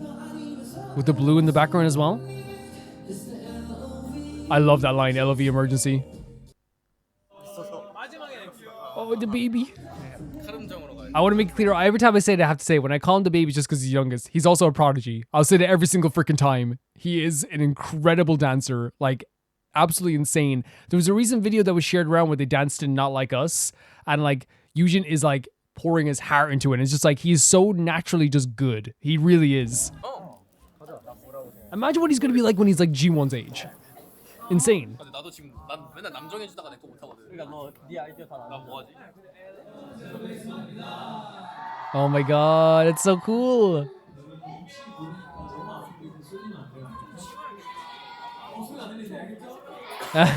Oh my god, the sweetest smile. His voice is great as well. Always surprisingly like raspy and deeper than you think, right? Oh, the crowd singing along. That's so great. I love when they do this, by the way. They're like they're panning to like some of the faces. Oh dear lord. 아 건욱 까먹고 안 했어. 아 해야지. 아 다른 거 했어. I love showing them intently monitoring everything that's happening afterwards as well. Oh, don't feel awkward. 내가 가사는 온데 손이 V라서 이게 헷갈려.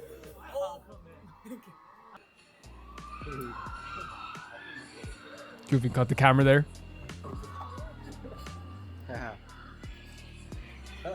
I love when they sing along with the stuff as well. 잘 골랐습니다. 귀여워. The outfits are so great, aren't they? They're so great.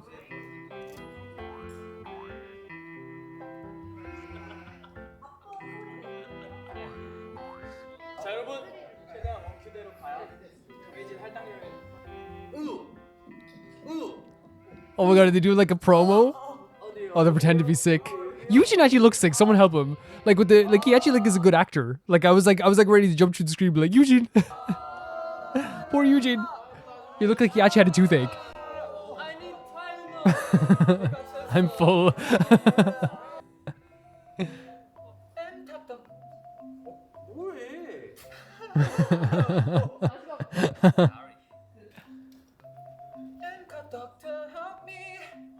Great vocals. Great vocals.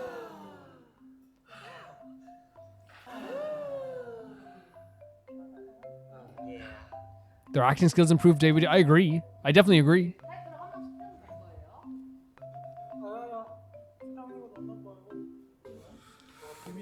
분명 그 사람들 때문일 거야. Right, so it's okay. It's okay. 오, 이렇게 괜찮아? This time you need better acting skills. 심장이 많이 뛰어. 도와줘요. Go on, good work. They couldn't hold it together. Oh no. Of course this happens to G1. Of course. Of course. 오, 이렇게 괜찮아? 너무 설렜어. 심장이 빨리 뛰어. 도와줘요. So this must be like a little promo they're doing for the song, right? They're very efficient with it though, right? Once they get the right angle of the set, they don't Is he like a martial arts outfit?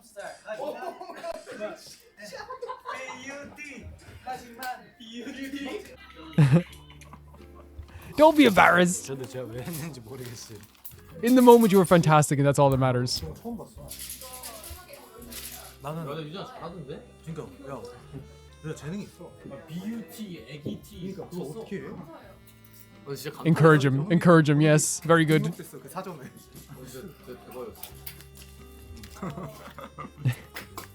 갑자기 막 할 수 있을 것 같아. Good, good. That's what it means to have all these hyuns. 했는데 왜 했지? The MC bunny. 오 배웠어요? 오 대박. This, and it's similar to How's like hair normally, but I just love the longer, kind of like messier vibe for How. I think it looks fantastic.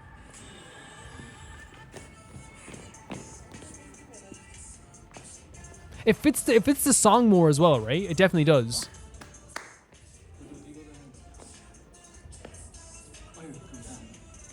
하우가 앞으로 가자. 아까는 우리가 앞이어서. 하우가 앞에서 춤을 춰.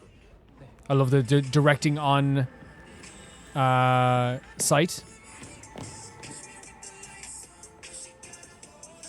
And like I said I watched Boys Planet. Oh my god, it's almost over. I was watching Boys Planet, and like one of the things that like we had a joke about when I was talking about with people in the Patreon chats was the idea that like how Zhang Hao is like legitimately like always, him and Hanbin were always like in the top 3 constantly, no matter what.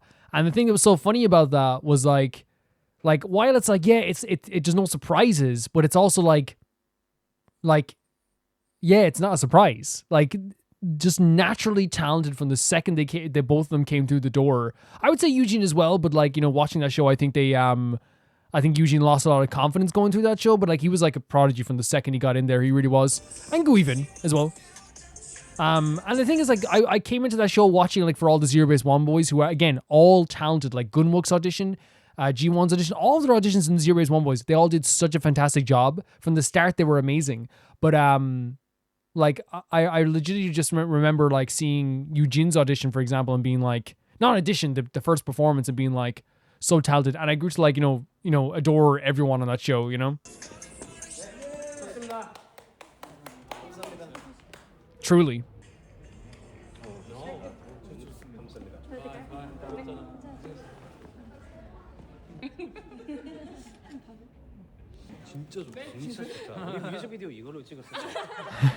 Such a sweet smile as well.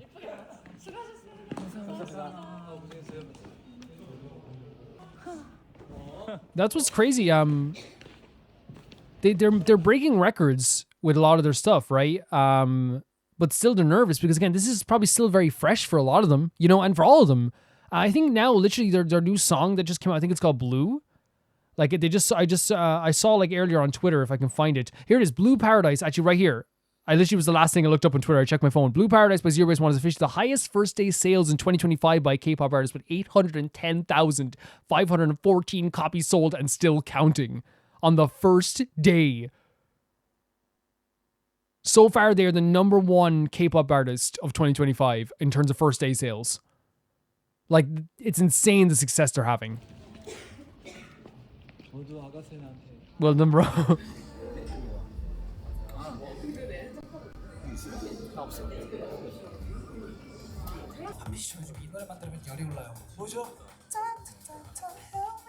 아하, 이거 그럼 일단 안과 치료부터 해야겠네요. 네, 저희는 빛나는 비주얼로 실력을 사색시켜드립니다. 오, That's so cool. I love that they get to do this stuff. This is M Countdown. That's a famous show, right? 맞췄습니다. 처음으로 뭔가 무대에서 춤을 안 추고 뭔가 이런 노래와 비주얼로 이렇게 꽉 채우려고 하다 보니까는 약간의 또 어려움이 있었다고. Did you notice that as well, by the way? Can I point this out for a second here? And maybe I'm wrong. Maybe I'm reading too much into it. Today is getting on camera in the back, and look what G1 does. Look. Beautiful. Ducks down a little bit. 맞아요. 해냈던 것 같습니다. 맞아요. 뒤에 매튜 씨 어땠어요? What's up, bro? Yeah. What's up, bro? What's up, guys? 너무 재밌었어요. 사실 이번 무대가 뭐가 제일 편한 느낌? 그렇죠. 뭐가 땀도 안 the cameo. 부르고 근데 노래도 엄청 좋고 하니까 노래도 좋고 프롭도 같이 Getting the elevator. They're outside the elevator. 나오는 게 너무 귀여웠어. 맞아요, 진짜 브이로그처럼 또 되게. Now I know from we have to end it soon. I know from Boys Planet that the elevator is very famous as well, because at first I just thought that they were practicing because it was an open space, and then I noticed like towards the end of the series I was like, wait, they're probably like looking at the reflection in the mirror. 우리 한빈이도 And Hanbin was the MC. Okay. Very cool. So they probably have like special guest MCs. 한빈이 형은 또 먼슬리 엠카픽을 찍으러 가야 돼서 체력이 없어요. I'm dying that we have to end it. I'm dying. This limit, guys. This limit. So it's almost okay. They have a Hanbin scene next as well. I feel so bad. Very, very cool. I'll watch the rest of it by myself as well. Again, that's just the limits we have on stuff as well. Just so because again, and it's just the truth of it is, guys. As I said before, the person who sent this in knows about the limits. They even said like, you know, stop watching at 10 minutes.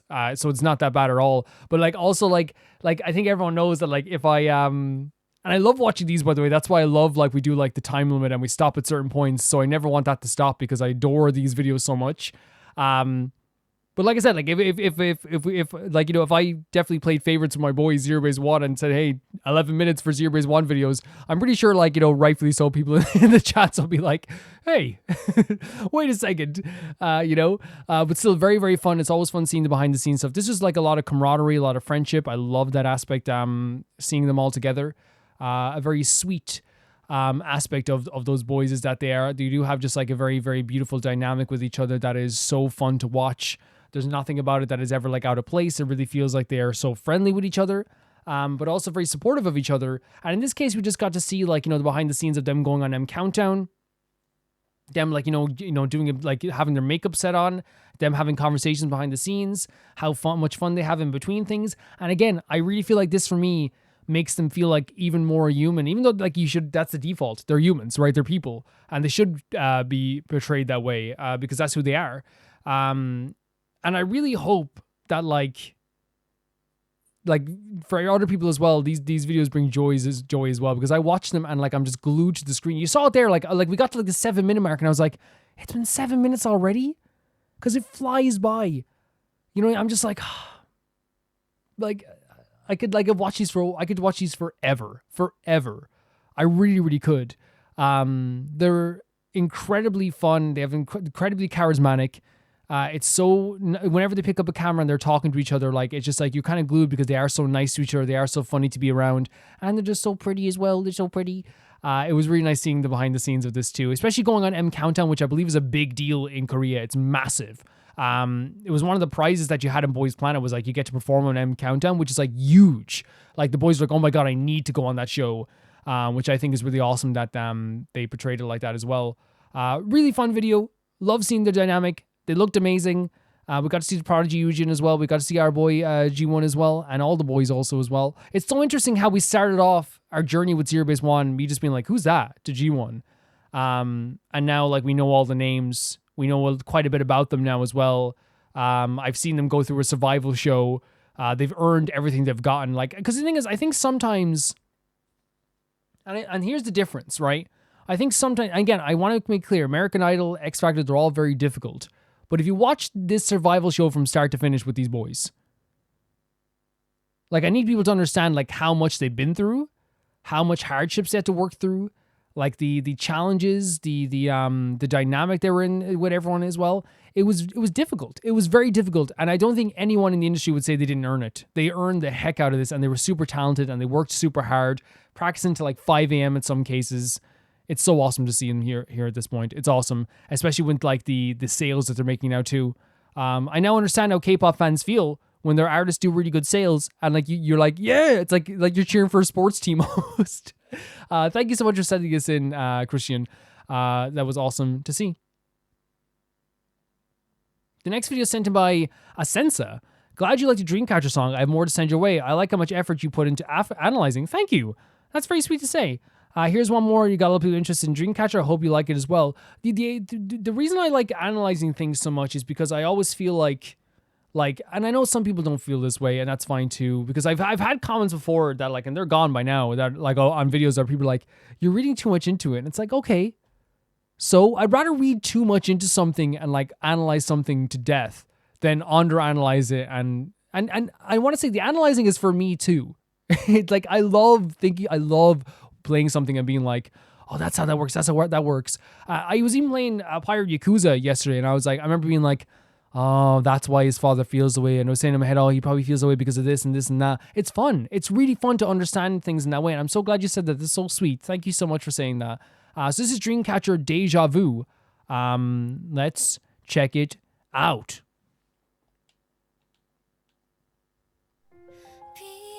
Your two lightless eyes. What a line to start off with, by the way. Your two lightless eyes. Because that can mean death, but if you're living and you have lightless eyes, that tends to mean that like you have like little or no emotions behind your eyes, or at least towards the person that you're looking at. Super interested to hear this. Please erase all my memories. Love this music at the start here. Are we building to something? Whoa.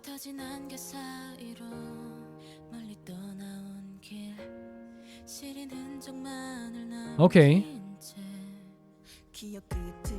So interesting. What the hell? Like the visuals? Kind of like a medieval vibe, right? But they're wearing like almost in some cases modern clothes as well, right? I fall asleep in deep silence, so that's Alone.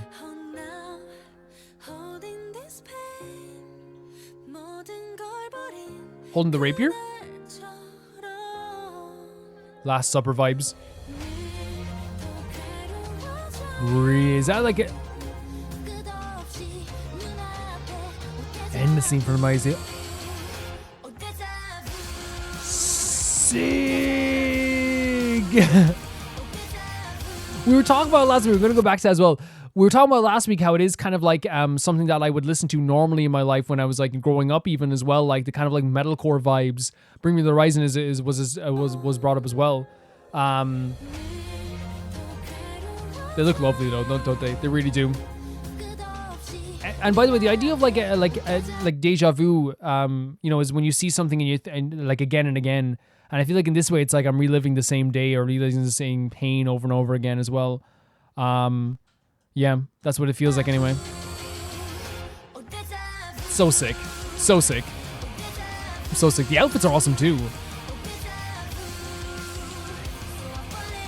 And so I've fallen now. So sick. Oh my god. Hope he's together for every moment. Oh my god. It's almost like a standing casket, right? Don't move far away from me.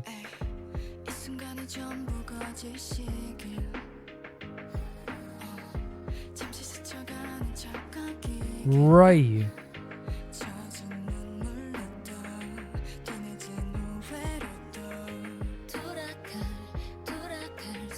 Maybe it's like a return to change everything. Because it's like the idea I got from that part as well was like, this looks so cool as well. Look at this. The idea I got from that part as well is like the idea of like when something hurtful is happening, you kind of want to like close your eyes really tight and wake up and like make sure like nothing actually happened. And in this case, it does seem like it's like maybe like all of this is just like, you know, nothing. And the idea of going back as well, right? Because I wonder, like, well, if there's like the idea of like if you're reliving every day, but you want to go back and change things, but like every single time you're reliving the same stuff that happened, you can't change things. You can imagine how painful it is. The outfits here are incredible, by the way. Like, especially with the contrast in the pink and the black, with the fiery like hellscape in the background. Very cool. This is a cool song.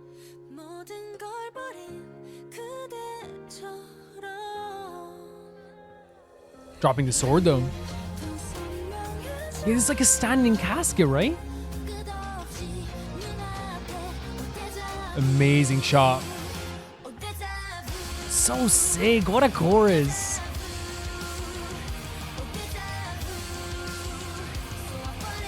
And there's different girls every time in the standing casket as well. Great stuff. It's exhilarating, right? It's that feeling in your heart when you hear that type of like chorus.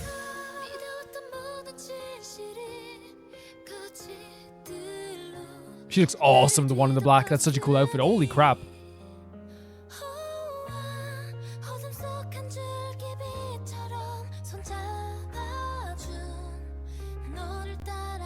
But there is something that can break out of this as well.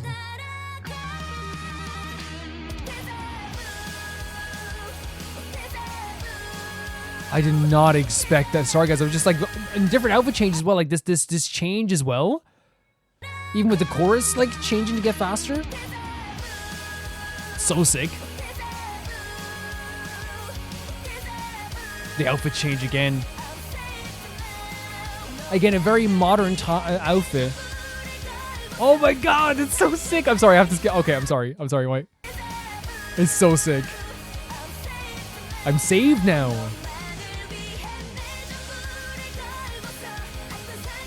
This is so sick. This is so sick.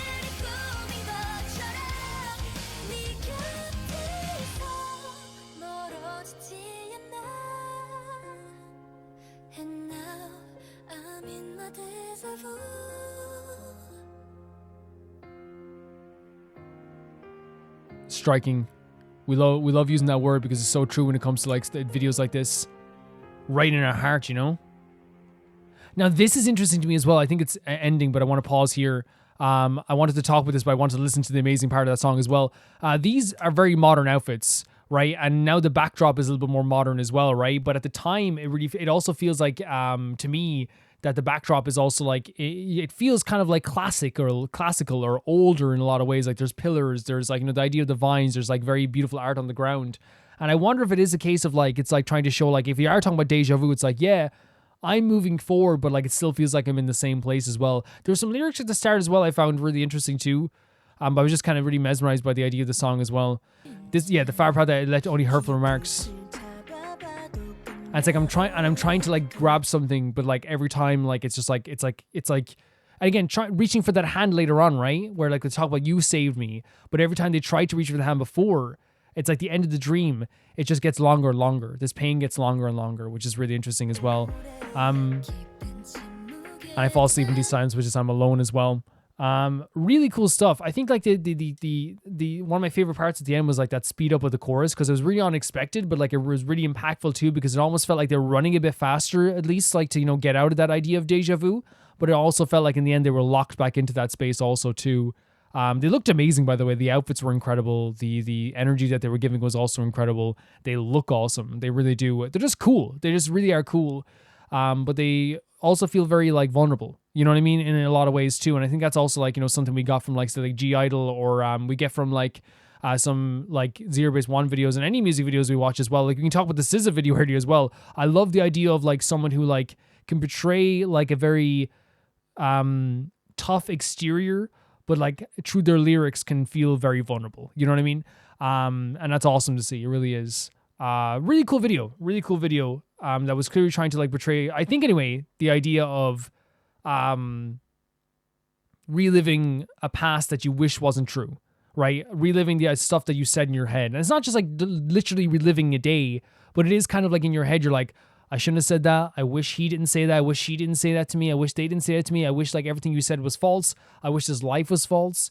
And it really feels that way when you break it down to like what I guess maybe it's trying to say. Really enjoyed it. Really enjoyed it. Very, very good stuff. Thank you so much for sending that in. It's Asenza. Thank you. That was awesome. The next video sent in by Minu. And Minu says, I'm starting with Mio, which is a girl, and Haruki is the boy, 2 of the 6 main characters. They're probably the first characters to start all the Honeyworks series with their own characters. Original video on Honeyworks channel is 12 years old. Wow. The scene on the stairs is the most iconic scene from them and will come back in the future again. There's also something I'd like to mention. Even though this is the first song with them, the lyrics at some point show that it is more of an old memory than something that happened recently. And they're both probably adults now. It seems like a finished story. I don't know why Honeyworks did it this way, but maybe they didn't plan on releasing more songs with them at first, so it feels like it's complete. What I meant to say is that the next songs from them are from when they were in high school, so in the timeline they're before the song I sent today. That's fine. That's fine. Thank you for giving that extra context. That's awesome. Let's check it out.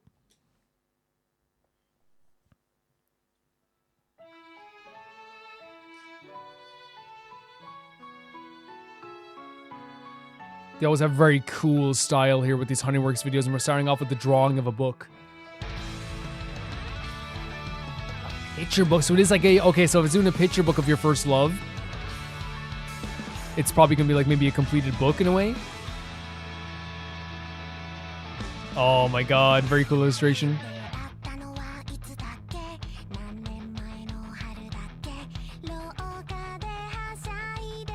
And is this how you notice them?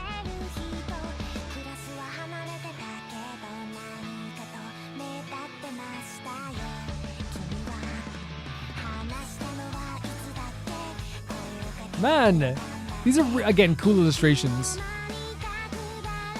Right, and that's gonna happen. That's gonna happen.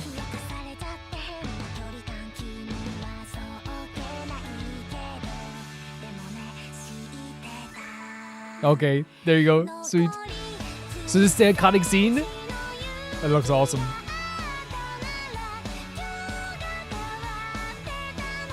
So wait, had I just been honest? Okay, so it's like a regret almost?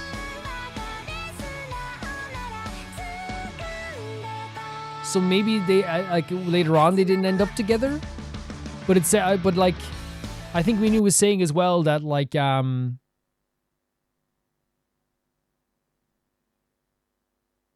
right, it seems like a finished story. You're perfectly right, Minu. Exactly what you're saying there, and you give us like a little bit of a context there. It does feel like it's like a finished story, not talking about something that's recently. It feels like they're already done, right? Yeah, 100%. I love the style is like almost like it's not fully realized. It's like a sketch, and I wonder if that is like trying to fit a tone with like, you know, trying to create a story, or, you know, the story's not you know, I love him. Oh my god. That's a pretty cute drawing as well, under the pillow. Questioning if he likes you, that's a big deal too. Doesn't matter how much you try to convince yourself, it's always gonna be self-doubt. Oh. Hit the snare.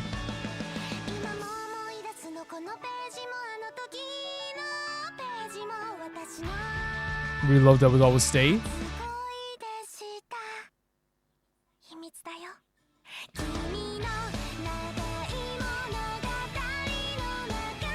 And she's a little bit older here. Was I just a... Oh my god, that's a great line. Wait 1 second. Was I just a page or was I a bit more?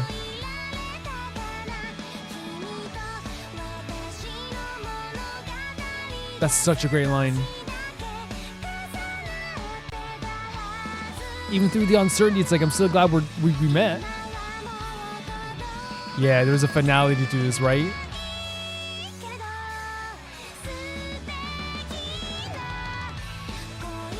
I should put away this book of love? Maybe not. Maybe don't do that. Yeah, this is a really nice shot with them on the stairs.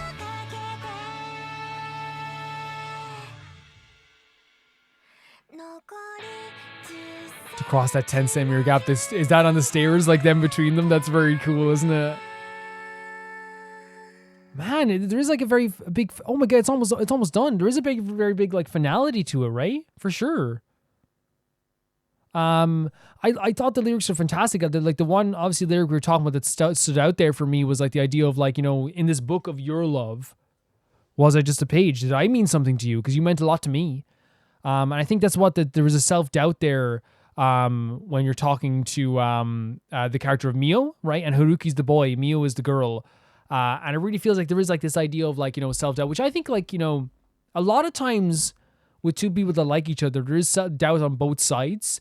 And usually that manifests in different ways. While, you know, it's clear here for the girl, she's like, you know, kind of like being very shy. Should I even ask a question of, do you like me? Should I even check if he likes me? Because genuinely it's like, I don't want, if I put myself out there and it's embarrassing if I do, right?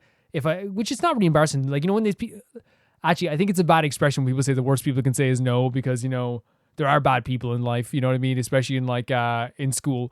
But, for me, like what this was trying to express was the idea of like both sides were too shy in this sense to kind of like bridge that gap between them. And they both wanted to. There was rumors flying about them. They felt so strongly about them, and there is like a regret there. And I'm guessing the way he's looking at this as well, he's shy as heck also. You know what I mean? And that is like such a good trope. The very rambunctious boy who is so shy that they can't even talk to you either. And he probably was dying to do it too, but he's probably one of those boys that's waiting for the girl to make the move.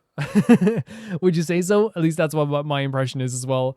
That's what I'm getting from this anyway. And I really feel like, yeah, the sketch style was really cool because it is like sketching a story between them. The idea of like bringing up the idea of like a book, a written book, and, you know, portraying each other as like pages in those books, or are you the full book? Are you, so, you know, and saying like, am I just a page in your book really implies the idea of like, I'm not, it's self-doubt because it's like, maybe I'm just like a bridge to your next love. Maybe I didn't mean that much to you at all.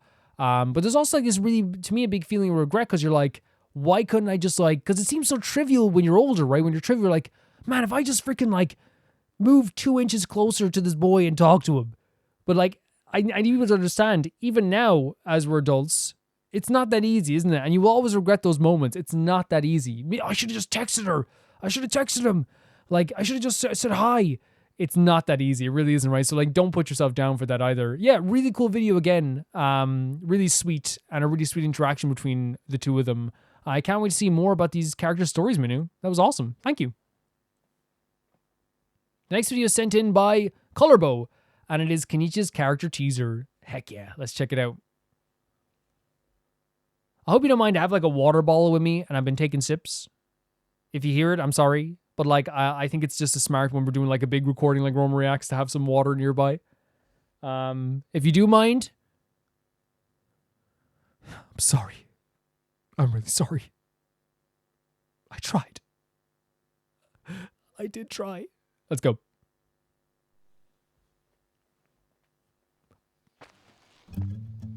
The trailer for Kinich was awesome. It was so sick. 土は柔らかいのに足跡の縁は鋭い。残されたばかりだな。 Tracking something down. 結婚の感覚が徐々に狭まってる。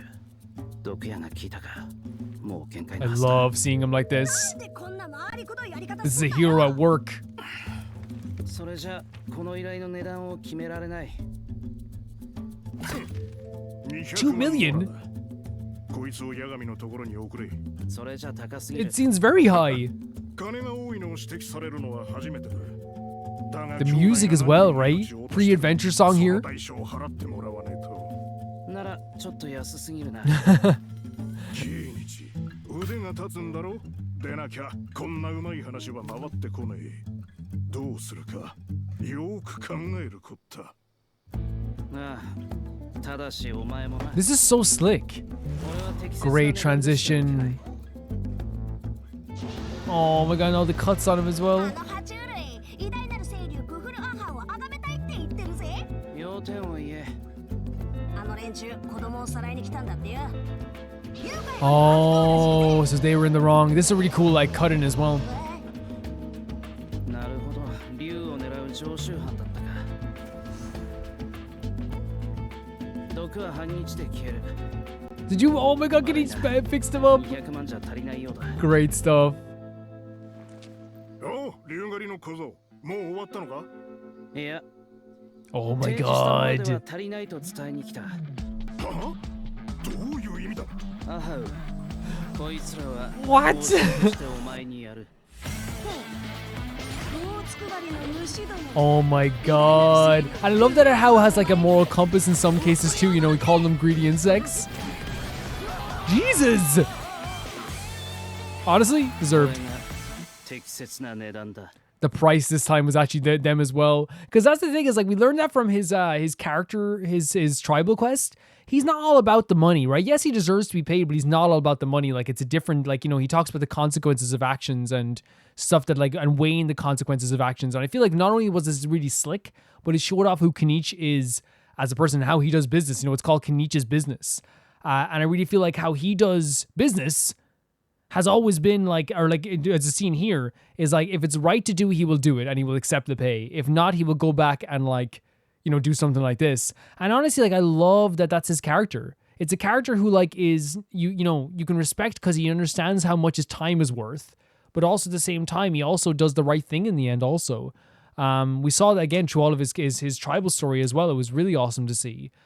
This was super slick. The music was awesome in it. I love showing how having like that, like not a moral compass, but like he's so excited. He's like, you greedy insects. He was so excited to get these guys as well. And I feel like that's why the companionship between these two works so well is because like, you know, Kinich will probably like find an enemy and then Hao will be able to like destroy them in the end, which makes Hao very happy too. That was awesome. That was really awesome. Yeah, I love the slick music. I love the visuals. I think Kinich is a great character overall. So all of this is like an A+ character teaser for me. And I wonder as well, from your guys' perspective, when you first saw this, like, did you like, because for me, again, I think this is definitely recorded after the lines for the second arc quest and his tribal quest were recorded, because I think he's not in the game for the rest of the acts. So I wonder, guys, like, how did you feel when you first saw this teaser? Because, like, if I saw this first without seeing the character, I'm thinking that this guy is, like, you know, the best, the sweetest and most honorable person ever. And then like also he has a tinge of danger to him as well with burning all those people alive. I don't know, it's sick. Like, not that like burning people alive is sick, but I'm saying that like in this sense, it's like it gives a very interesting character who cares about people, but also has no problem giving people punishments for the consequences of their actions, I guess. Thank you so much, Colorboy, for sending it in. The next video is sent in by Yubaka, and it's a prologue, Resurrect, OST 1. Here's another path to nowhere. After you listen to, check the bottom of the comment to see what it's used for. Oh, the bottom of their comment. Okay, see more. I thought they were going to mean description there for a second, but it's bottom of the comment. Let's check this out. Very like funky start.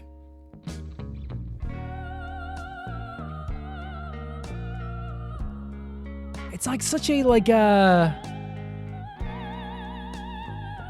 don't know, like such like a, like it's almost like a lounge song mixed with like an opera song.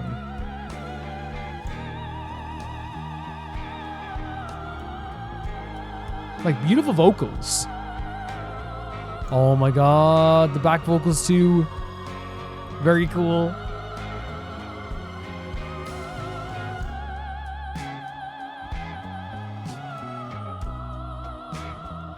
This is so pretty. So pretty. I'm breaking my own rules again, playing the drums on my leg. Oh wow. Oh, we have a guitar riff coming out of here as well.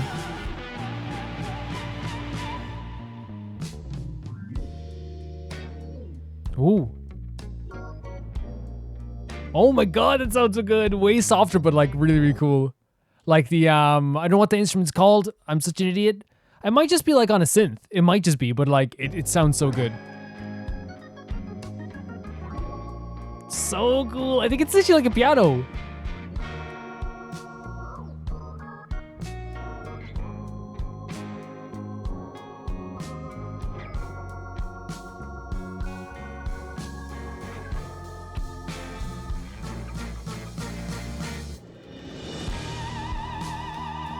Impressive. Impressive. It sounds like the affirmed emotions of like the end of a TV show. You can see someone walking in my mind after they just succeeded in what they came to do. Oh, that's it. So cool. So cool. So now we have to check the comment to see what this is used for in the game, I suppose. And here it says it's just a login screen OST, nothing more. Honestly, that's pretty cool though, that they have like this, like such an iconic, like instantly iconic song for like your OST, like for your login OST. So like imagine just like logging into a game and you're met with like a full symphony orchestra style, not orchestra, operatic vocals with like some beautiful jazz and music in the background. So pretty. Okay, so it is literally just like a log. I thought it was literally gonna be like a credit song or something like that, or someone walking away from something being like, "We did it." You know, it felt like that. But yeah, really pretty stuff. I love the backing vocals at the start of it as well. I loved how it was really like a clash of styles almost. The operatic vocals actually made me kind of like a little bit nervous in a way, but also then like mixed with like the cool riffs in the background, it became kind of uplifting as well. And I guess Resurrect is definitely like something that could be seen as uplifting as well. That's a shock. That is really a shock, but it's still a very pretty song. I just wasn't expecting that it was used for a title screen. But then again, like title screens are getting better and better nowadays in terms of like maybe not in terms of like for me, like I look back in title screens, like some of them are so iconic. But I feel like, you know, having this type of song being so epic in your title screen is like overkill in the best way possible. Definitely. Thank you for sending it in, Yuwaka. That was really pretty. The next video is sent in by S. Minako, and it is Genshin Impact as Vines. Warning for swearing. There's a lot of swearing. Oh my god, I'm gonna die. Literally, I'm gonna die if they swear. If they say one swear word. If they say one swear word. If they say the F word. If they say fucking this, I'm gonna... When I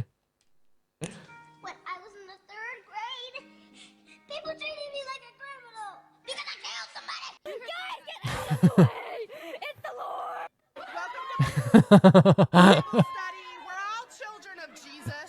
Kumbaya, my Lord. Sleep. I don't know about sleep. It sounds I'm gonna turn off the subtitles. Oh, she called me.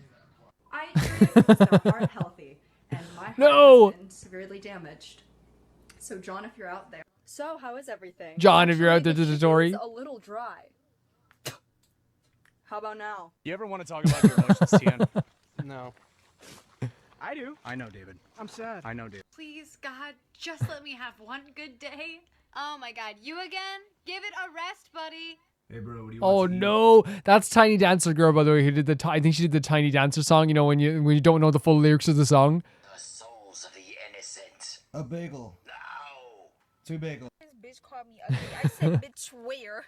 She said, under all that makeup. I said, bitch, where? I care about you. Here's some pine cones on a stick. They're lovely. Jared, could you read number 23 for the class? No, I cannot. What up? I'm Jared, I'm 19, and I never fucking learned how to read. I've lost me goldfish. Can someone help me find me goldfish? Oh, shit. Of course, Rachel Fenty. is so annoying. I heard you were talking shit about me. Foolish mortal, you have angered me. Oh, I didn't do it. I just yelled for no reason. No. Classic. Got diagnosed Sean Young would be, wait. with cool guy syndrome yesterday.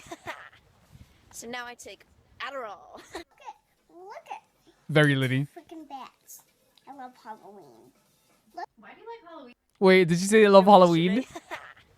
So now I take Adderall. Look at it's freaking bats. I love Halloween. I love Halloween, yeah. Halloween so much. There's always Halloween in my soul. If there are any spirits here tonight, tell me, does this sound like Shakira? So that's actually so Hu-Tao. That's so Hu-Tao. Do you want to go to the dance with me? No. Oh wow! No. Shellfish. Never seen one in the wild before. She's such a I remember this one as well. Is that on a Segway? Of course, poor Betty. I wish Ryan was here. Hey guys.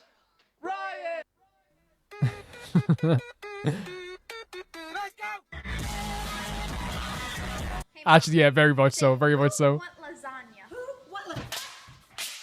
Whoa. Today must be my lucky day. No. No. Yeah. Yep. My kitchen. We have bananas and avocado. Hey, what's up, girl? Girl, you look fierce today and we love it. Doing? If you get a girlfriend, you won't have time for me, man. What do you mean? Kaya definitely very much like bothering people like that as well. Not in that exact way, but it is a very Kaya thing to do, to be like, to like annoy people to the point that so he can annoy them later, Oh, sorry. Enough of those will probably kill you.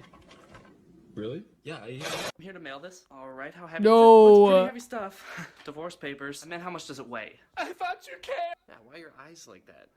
You smoking? No, I just got weed in my smoking weed. Smoking weed. Of course. Agreed. So you keep stealing. Agreed. What? I didn't steal anything. You stole my heart.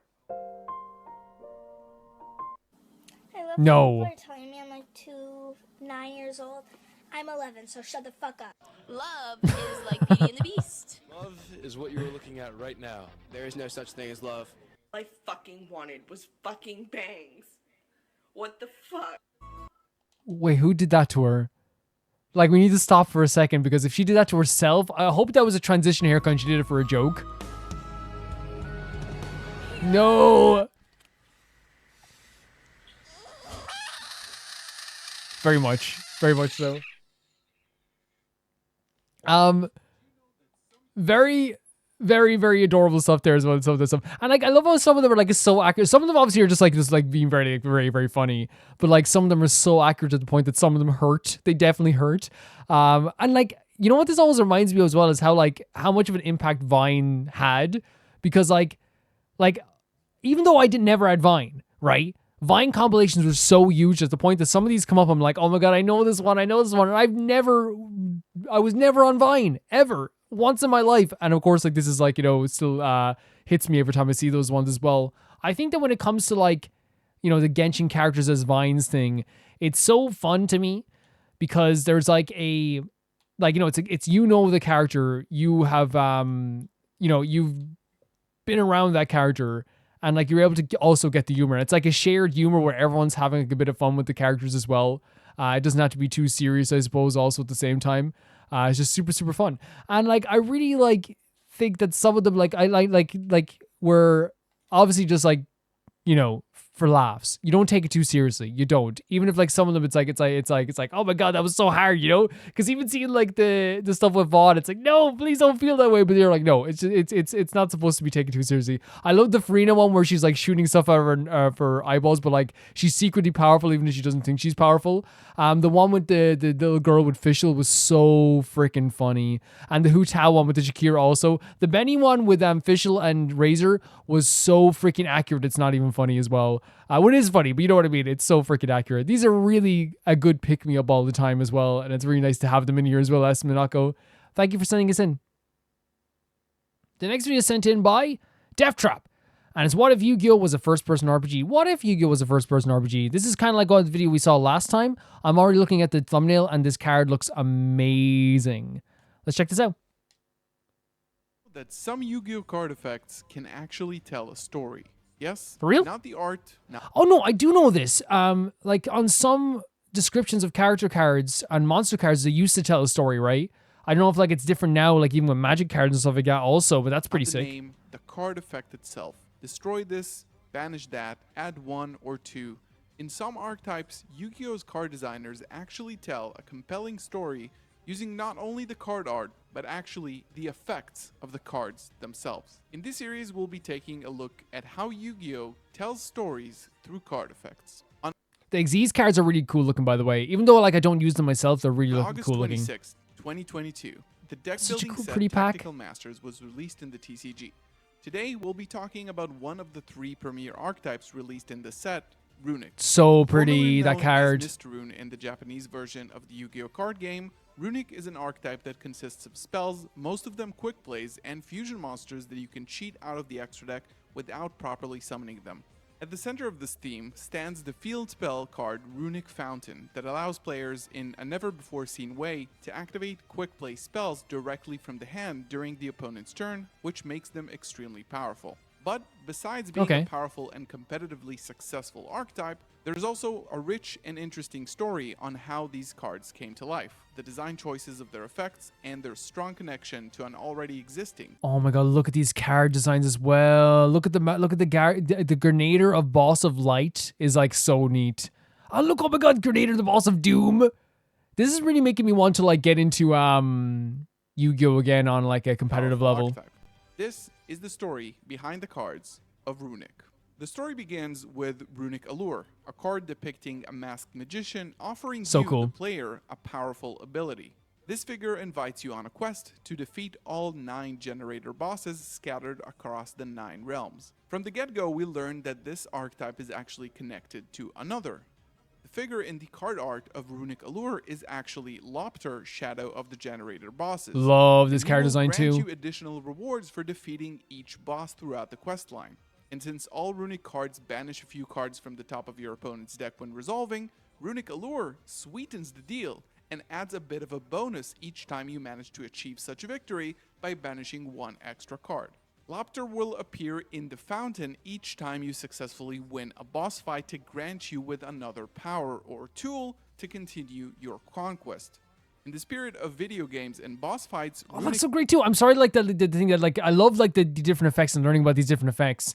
But I'm such a sucker for the card art in Yu-Gi-Oh. I think it's the best in trading cards, personally. Your deck for any Runic card and add it to your hand. This is why in the artwork of Runic Tip, you can see a vast skill tree with real abilities from the Runic story depicted on it, so sick. skills that you can work on, develop, and increase your fluency in order to advance your quest. The Runic Fountain, as the center of this archetype, allows you to activate quick play spells from your hand during your opponent's turn, an ability never before seen in Yu-Gi-Oh! This fountain will be located throughout various regions throughout your travels, and it has the ability to recharge your Runic abilities. That's so cool. It's like a fountain. You go, oh my god, it is like an RPG. It is sort of like a save spot or a checkpoint, or even closer to a bonfire or site of grace in Souls-like video games. And this is also why that's so neat. That's so cool. Runic cards from your graveyard to your deck, allowing you to reload your inventory and continue on your journey. As you continue your journey to conquer the generator bosses, you will use abilities that match each of the boss's powers. Use the power of Flashing Fire to defeat Frodi, generator boss of swords,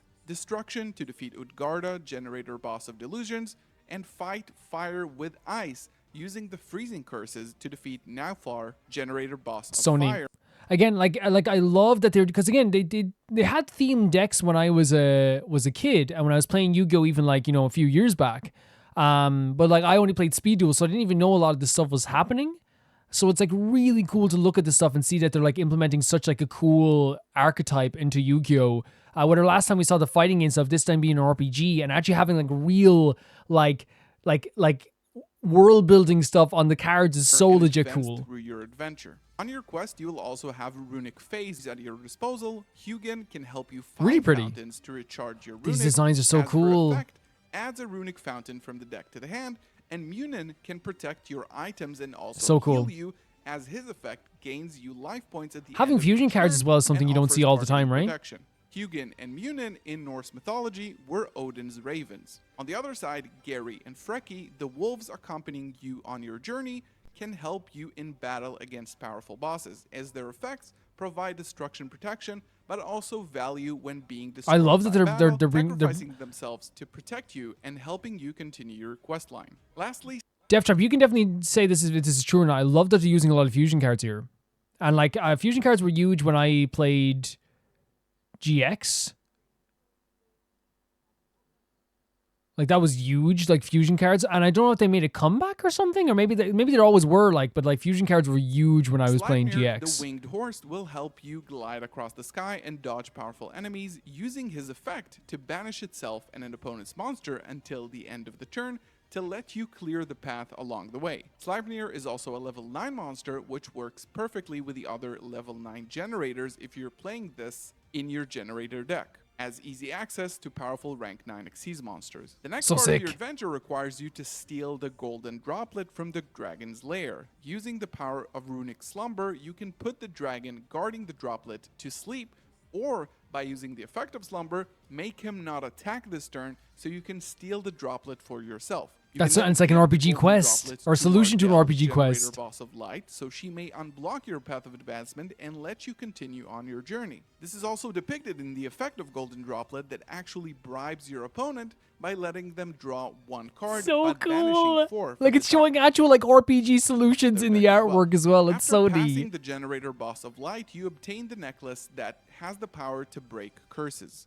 By helping two Sick. innocent And again, it's again RPG. I'm sorry, I keep pausing. This. RPG solutions, RPG moments, like stuff that happens in RPGs is so cool. along the way, And that's by an RPG protagonist. Look at that guy. the curse laid upon them, they will join your journey. And your final Oh, he's boss just a side for this character, I run guess. will be Hela, generator boss of Doom, who has the power to revive the dead. In Norse mythology, Hela is the goddess of the underworld, and in Yu-Gi-Oh, she's also a zombie type, which makes perfect sense. You Looks will so have cool. to use your I love zombie strongest cards. area of effectability on this level, since Hela's army continuously increases in numbers. The Smiting Stormhammer ability that will banish a card from the top of your opponent's deck for each card they control will definitely get the job done, inflicting damage in a massive radius, defeating Hela's army of the dead. And as Lopter says goodbye, he hints at a future quest you can take part of in the future. And this segment is from the valuable book in which the story of runic cards was told in. I apologize for the long, ceaseless journey I have put you on through, but thanks to your Oh my efforts, the God. seal upon the chest has been broken. What lies is an extra stage. What kind Even of having generators these await poetic there? terms as well. Says Lopter. The extra in the extra stage refers to the extra deck monsters in the generator archetype, like Jormungandr or Leviathan, and could very much hint at future reveals and additional cards for both the runic and the generator archetypes. And this has been the story of That'd be how cool. the That'd be really runic cool, wouldn't effects it? connect to an actual story told by the game designers. I hope you enjoyed this. If you did, leave a comment below, and don't forget to like the video and subscribe to the channel for more videos like this. Thank you so much for watching. See you in the next one. Very cool. I love that like there's some like great work put into the archetypes there. Not that like there, when I was a kid there wasn't fantastic work being put into archetypes, because there was, but like I feel like in this sense what we're getting is like a group of like cards that like are like piecing together a story. Just like last time it was piecing together like a fighting game, this time it's like piecing together a true story. I love that they have like the fountain that you rest at, or you have like actual quests that you complete and different solutions. It almost seems like a traditional RPG with choices that like really like are choices. That's what they are, and it really feels like it's very strong in that sense too, the way that they assemble those cards. It's really making me want to try out this stuff, or at least collect them. I think collecting them would be the best option, because like there's not really a competitive scene as much as there used to be, like where I'm from, but like it's still probably like you could play with friends as well and stuff like that. A couple of my friends, because they knew I loved Yu-Gi-Oh a while back, were like, and I think they're probably just doing it because they were like, they knew the competitive scene wasn't very good here. They were like I remember the gals were like, oh, like if you show us what to get, we'll get a deck and we can all play Yu-Gi-Oh. And I'm like, it's very nice of you. You don't have to do it, but like, I probably should have taken him up on the offer. They probably would have loved it. It was like a really cool experience seeing this. And then also like, because at first you're like, oh, it's an RPG, it's probably not good. But then like, you see everything together, like the heroes, the characters, the party members, the solutions to quests, the quests that you go on, obtaining items that like are really magical and important, bad characters and evil characters, and ways to defeat different enemies. It's all very RPG-like, so it all looked really fantastic to me. Death thank you so much for sending us in. This was awesome to see. So cool. The next video sent in by Felicitas Felix. As the Mualani trailer, since I believe it wasn't shared yet. Kindness begets friendship. Friendship! 100%. A big theme in the entire Genshin series since day one. And it's really like present in Natlan. It's awesome. Let's check it out. Being a guide in Natlan isn't easy. You never know what can happen on an unfamiliar road. He's a guy as well. Stop right there. Hand over all your Mora.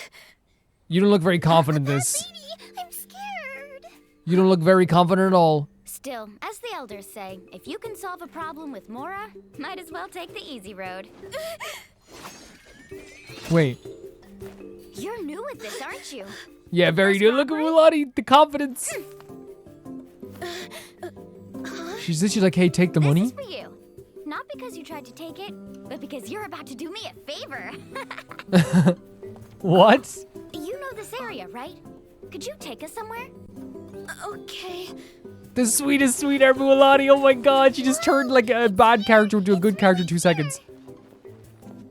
I'm sorry. I wouldn't have done this if there was any other way. Shh, come with me. Look at what Mualani's done for this gal. Are you freaking serious? This is the most perfect character in the history of characters.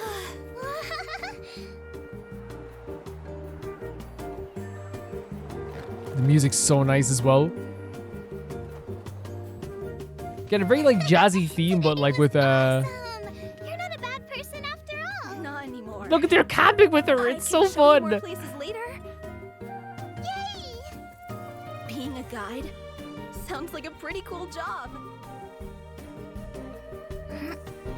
Mualani literally just made a new friend. The elders also I adore her. say beautiful scenery and good friends are worth their weight in gold. Mualani. Guess I hit the jackpot. I'm sorry. No, I'm sorry. She is a perfect individual. She really is. Guys, like, Mualani was getting robbed and she ended up making a new friend. That is Mualani in a nutshell. In an absolute nutshell, that's who Mualani is. I think that's so freaking sweet. And like, is there anyone else like that could do it other than Mualani at this stage? Like, is there anyone else that could like, that is able to do it as like Mualani? Can you imagine like you're trying to rob someone and then like you meet Mualani and she hands you a big bag of cash and goes, do you want to help me instead? Like, I feel like, especially for a character that feels like they need the money and they're robbing someone, Mualani can see that in their eyes and she's like now this character who desperately needed cash can feel good about the cash she took as well, right? She robbed someone in the street. She tried to rob someone in the street and Mualani turned around and made her feel good about the cash. She did a job for the cash without even thinking about it. She did a job for the cash. And that's Mualani. Mualani's all about friendship. Kindness begets friendship. And I will say that 100%, guys. Like, the theme of friendship in Genshin has been a thing since day one. The power of people being friends has saved people's lives in Genshin several times. Xiao, for example, several times. Hu Tao, all these characters, like, it has saved people's lives, right? So it's nothing new, right? But it is like, it's so emphasized in Natlan, right? It's an emphasized thing in Natlan and Mualani, the idea of companionship and friendship and coming together. The whole ideas about coming together. It almost feels like Natlan is a culmination of that big theme throughout the entirety of Genshin. So Mualani kind of like represents that perfectly. Thank you so much for sending in, Felix. That was so fun. So fun. The next video sent in by Emerald. Mizuki character teaser. I believe you met her now, so it's fine. 100%. My spoiler rules are so freaking weird that like people have to be like, they're not weird. No, they're not weird. They're just different than some people's are. But I think a lot of people, I think 99% of people accept them and are always like, I'm going to wait to see if anything is going to happen.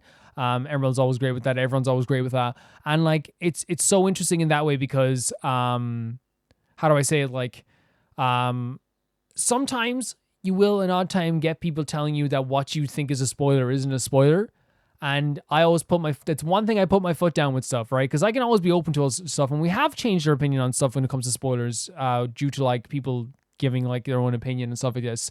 But whenever I go like, this is a spoiler, and everyone on Patreon understands it, and that's why I always feel bad. Like, I'm just trying to get a point across. And I think you guys like hearing me get my points across. When really like 99% of people, especially people who watch Rome Reacts, understand that as well. The end of all I'm saying is the end of the day is that like, if I say something's a spoiler for me, then it's a spoiler, and that's just the end of it, you know? Let's check out the character teaser for Mizuki. Let's go.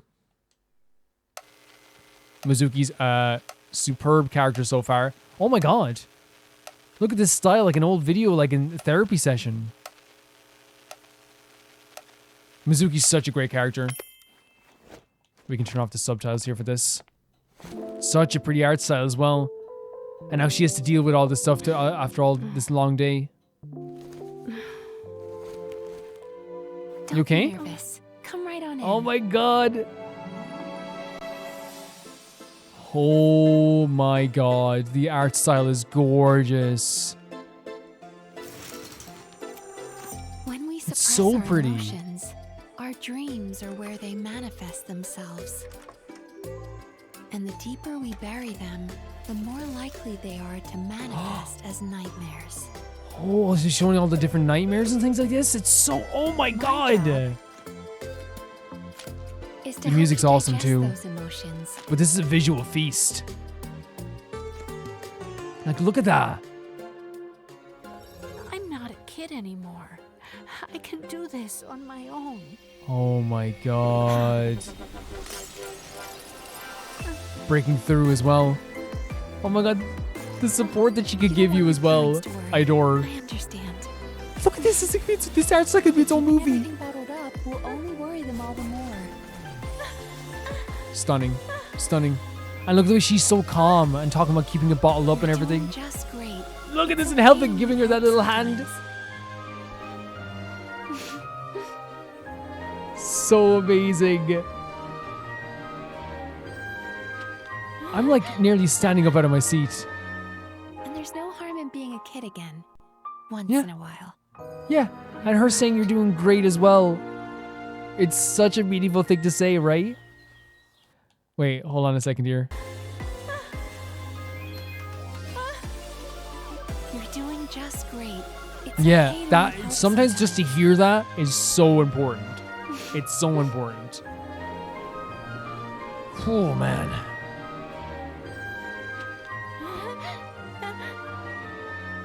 And there's no harm in being a kid again. Once in a I while. love this. This was awesome. You're right.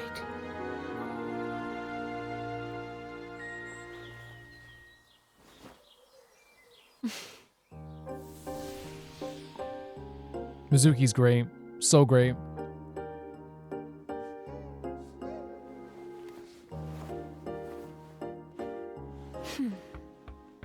Huh? Huh. Welcome. Someone else come in? Now what can I help you with today? I love how they're being playful with the title screens, by the way. It's one of my favorite things they're doing lately. Yeah, I've met Mizuki. We're going to be doing the Mizuki story quest this Thursday. I've met her. She's fantastic. I'm having an absolute blast, with the new additions to the game, the new events, new characters. It's actually really fun, and I can't wait to be able to do that all the time with characters like this. Her character is very supportive, very incredible, the burden she puts on herself. And mostly, like, I just think her character design is great. I think she as a character is really sweet.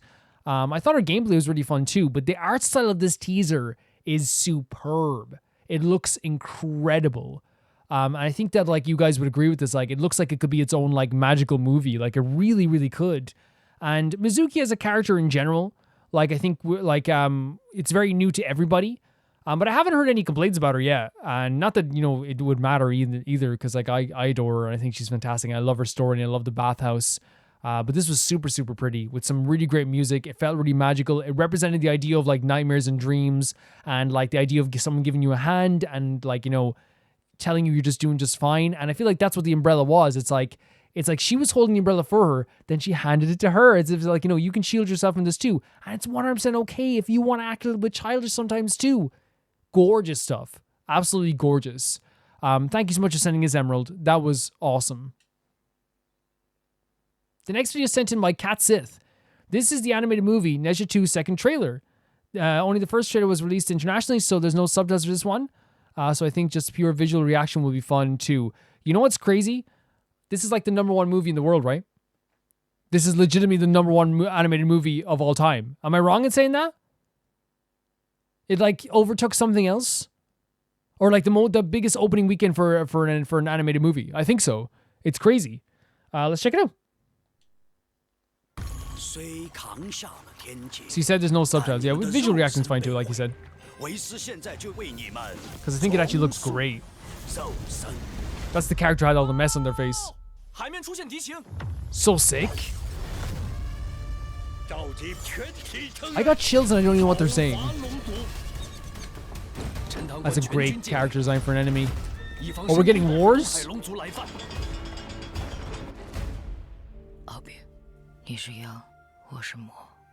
Deep voice. What is that?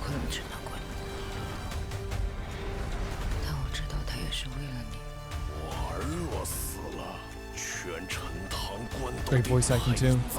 Oh, look at the dragon. This looks super cool. Like it looks, and it's way more like I would say it's way more like serious than I thought it was gonna be, just judging from the last trailer we watched. Oh, you're floating? That's the main character as well. Nehzha. Nehzha? Oh my god, it's way more serious than I thought. Holy F.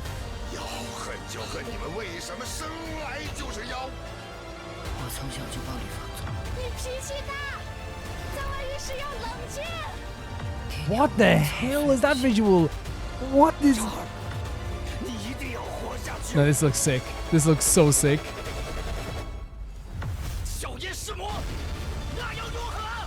So good. Such good visuals as well. Look at that visual. Look at this. With like the intentionally framey chopped animation. So cool. That is like, yeah, I didn't know anything about that until last week, and it's kind of crazy the way that works. I didn't know anything about it last week, and then Katsit sent something in last week about this, and all of a sudden, like on Twitter, it was like, this is like the #1 movie in the world, and I'm like, what the hell has happened? Like this thing I didn't know for like 2 seconds ago, like all of a sudden is like something that is on like everyone's feed, you know? The animation's obviously really cool. I didn't expect the little character with the messy face to be like the main character. I thought it was just gonna be a side character. But way more serious than I thought too. Way more serious. Some cool action there. I think it has some like wartime vibes as well. Some power as well, like some magical powers, like, you know, raining through the trailer too. It looks way more serious than I thought, and that's not like an insult to like the original short. The original short was a joke. It was a joke about like someone like needing to clean his face. And this time around we have like a way like angrier and like deeper tone with the main character Nehzha 2. Her name isn't Nehzha 2, but yeah, really cool stuff. Kat said, really cool stuff. I definitely want to check out this movie because, again, especially since like now everyone's like, no, it's great. You have to check it out. It's so cool. I definitely think I will. Thank you, Katsid, for sending it in. The next video is sent in by Hiyori. I just want to share this video, this music video from a game called King's Raid. Although the game is dead, but the music and the story will live on in my mind. That's the way to do it. Let it live on in your own heart and your mind. Dude, we had a song called Deja Vu here already. It's crazy, isn't it? It is Dreamcatcher. I was like, no, even before the text came on the screen, I was like, wait a second. Like, even before the text came on the screen, I was like, this is my reaction. I'll try to describe my thoughts. Oh, it's a song called Deja Vu. Raide of a Dream. Wait a second. Wait, is that? It is! The song we literally heard earlier, right? That's so cool. And that wasn't planned, right? Hiyori. That's so sick.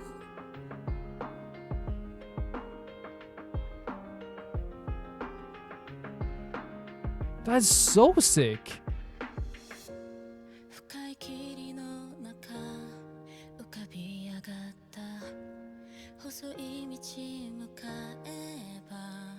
And we have these like medieval vibes. Oh, it's so pretty.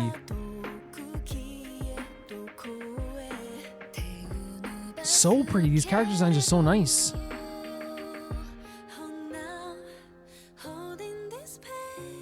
Oh my god, the vocals are so good. This is the best coincidence I've ever seen in my life, unless it wasn't a coincidence.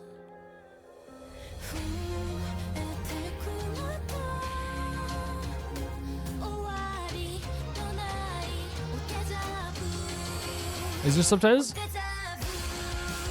Yeah, okay. There it is. Oh my god. Look at that in the visuals as well. Oh my god. It's so cool seeing the original video, then seeing like a song that is like, that was probably, was it made for this? I wonder, or did they license it? Because like honestly, like it's so cool seeing like a different perspective. Like it feels like you know, it always feels different, right?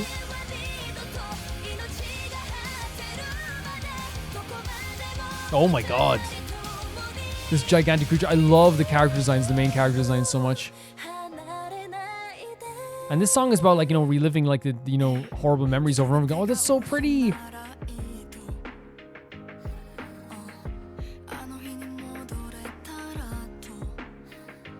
All these different biomes as well they're exploring too. Like a journey.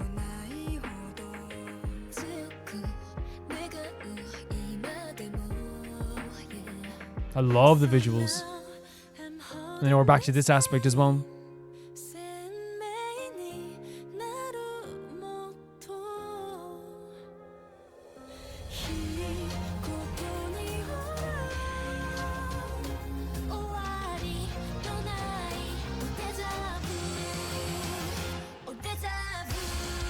So sick. Again, this is already a sick song. Couple it with this like, oh, look at that. The character designs are so well designed. It's a dead game as well, which is like, you know, it's sad to think about, but they designed these characters super well. The song fits so well.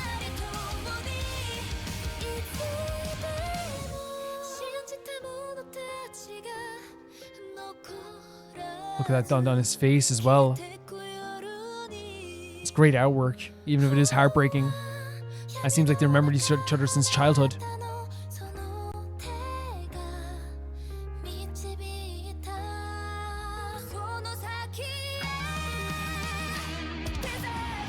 Oh my god. And this is my favorite part of the song as well, accompanying this as well. So sick. Yes! Such cool visuals. It's so interesting how they did this, right? This song is very impactful. Really impactful.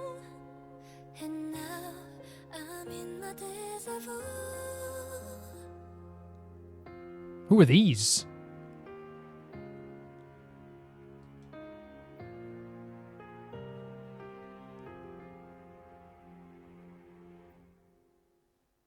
Interesting. Yeah, there it is. Oh my god. And it's an interesting area. We were like, oh, it's a very medieval style for this for Dreamcatcher, right? Like a very medieval style for their song. So I was like, oh, that's so cool, like, you know? And now we have this extra idea as well that they did it for King's Raid. Or maybe they added the song to King's Raid as well. But like, it really fits. It really fits. And now that we know, like, kind of like we have like the lyrics in our head of Deja Vu as well, the idea of like, you know, reliving that same pain over and over again. I wonder if it definitely feels like that is fitting for this game as well. And you can definitely let me know if that's the case, Hiyori, because that's pretty freaking sick. That we got this, like, I don't know, I don't think, if it is intentional, please let me know, like, if you guys work together on that, because if you didn't, that's pretty sick, right? That's a pretty sick, like, coincidence. Yeah, this game looks awesome, it has great visuals, like, I wonder what the actual game looks like, but, like, the actual artwork is really great, the character designs look awesome, some of the visuals looks just, like, so pretty, so pretty that they're, even too pretty to, even recount. They're so gorgeous. And like, it really does feel like there is like a I don't know, like there's like a pain throughout the whole trailer, throughout the whole music video, I suppose, as well. Like it desperately feels as though, and it says Japanese version, by the way, as well. Is it that the lyrics are in Japanese, or that it's I don't know. I'm not sure exactly what that would entail, or maybe it's just like a Japanese release, like they do sometimes with Korean songs, possibly as well. But yeah, like the character designs, like they did a really good job of like expressing those emotions while also like getting across who the characters' designs were, or what the designs were. Some of them like looked amazing. Like the two main characters there, the blonde lady and the blonde lad, so cool. Such a good design as well. I wasn't expecting that. That's so cool. That song really fit quite well to that. Awesome. Really awesome. Thank you so much for sending it, Ori, and thank you so much for sharing that. I just wasn't expecting that at all. It was such a nice coincidence to see something that fits so well with that song as well. Thank you. The next video is sent in by Blop. One of my favorite video game soundtracks is Storyteller from the visual novel Paranormicite. Let's check it out. Great, oh, neat. So neat. Love the splash art here. Really cool. I'm getting vibes of like someone telling me a story right now, you know? That's a little bit weird. The character's a little weird who's telling me, you know? Like you shouldn't trust them fully, but like they're very cool. At least that's the energy I'm getting.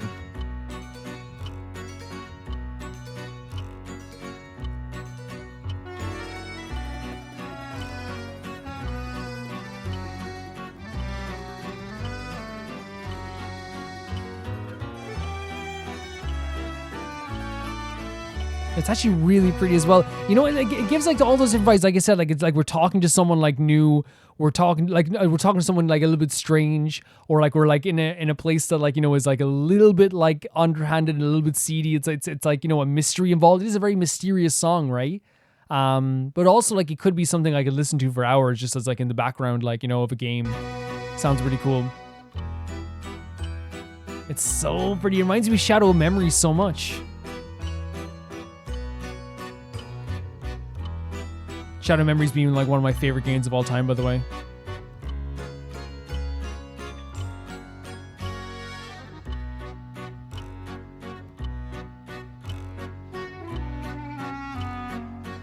So pretty. It's just such a fantastic vibe.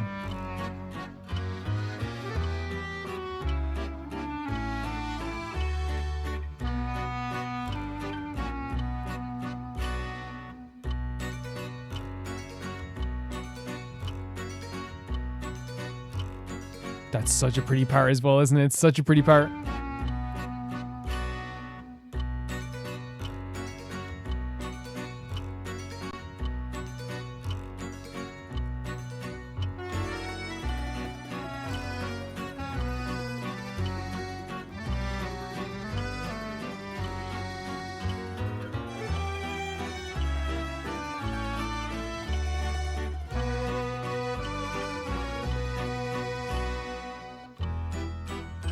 It is like, and you could also almost seem to feel like a dance to it as well. And the way it transitions there also like into like the next like softer part of the song, isn't? And it goes right back into it. Really, really cool. Like I don't know. I just think it's like a really nice vibe to it. It really does. I can still feel like I'm in like an underground like cafe or something, you know, or an underground like bar, or like someone's like underground. You know, it feels underground. Very mysterious, like we said.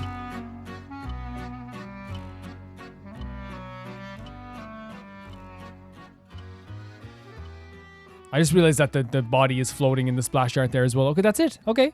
The channel name is Uploader of Music. They exactly what it says on the tin. That was pretty cool. Paranormicite. I think I might have seen this before, right? It has like a very interesting artwork to it as well. But I think that, yeah, like I was trying to describe how it felt, right? Because, you know, you don't really know how it's going to be in the moment when you're watching a song that plays in the background of like a game, right? But I really feel like it is like, you know, very much gives out those vibes of a mystery novel or a mystery story or a mystery TV show. In this case, a mystery game. Like I can see myself like and again, I used Shadow Memories comparison because Shadow Memories is one of my favorite games of all time. Your song was freaking fantastic. It was really lovely listening to it. It gave me this big energy of like a mystery and there's something going on. You could have it in the background for hours, but it will also make you feel uncomfortable if you listen in for too long, which I think is a really strong thing about any mystery song or any game that has a mystery to it. The splash art looks great as well, so that's another aspect as well that I definitely would love to like, I guess. If I was playing this game, I'd love to explore these characters because they look so freaking cool. And I only noticed now like the girl floating in the background, which is terrifying. But there's some really cool character designs. The song felt like a big mystery as well. I wonder as well, is this a game that like can be just bought on any platform at all? We could probably I could probably look it up later for sure and see if that's the case. Because right now it looks really, really sick. I don't know if anyone else has played this game as well, like talk about it as well, or you can talk about it as well, by the way. Blop, if you want, either in DMs or in the chats, please let me know, because I definitely like to hear more about it, because it looks really, really cool. Thank you so much for sending in. The next video is sent in by Angel313. This is the only video I found that has Kenich's past in it. It's not complete at all, but it has like all the major stuff in it. Like him relying on money. That is his story quest comes from him growing up alone. When he was 7, so he had none. In his story, it says that every kid in school would bully him, calling him selfish for caring for money, but I'm happy now that he's admired in his tribe, even if his ideals didn't change. Yeah, he's great. Let's check this out. Before he was 7, Kinich lived with his family. His father was a courier who took 3 days off for every 1 day of work, and made a pastime out of taking his day's wages to the betting tables, seeking to make far more than he wagered. If he won, he would bring Kinich a box of expensive sweets and hand-pick lovely flowers for his wife. If he lost, he would borrow some money from a colleague to get himself drunk, all the better to cover up his utter lack of earnings or winnings. Right. Kinich's mother remained lucid and would argue with him constantly while holding the little Kinich. At times, the man would admit his fault, promising to never gamble again. But other times, a kitchenware-shattering domestic war would break out. Oh my in God. which the victor would invariably be Kinich's father, stronger in body as he was. The way they're describing like the victor, right? That's such a horrible way of describing it. To the crops they grew in their backyard. This resilient woman was not adept at fighting, but was an excellent farmer. And just as well too, for there were 3 mouths to feed in that house. Oh my Not God. long afterward, Kinich's father would go on to lose their house, forcing them to move to the foot of a mountain, far from their tribe. This arrangement was not without its benefits, for it did come with a larger plot of land.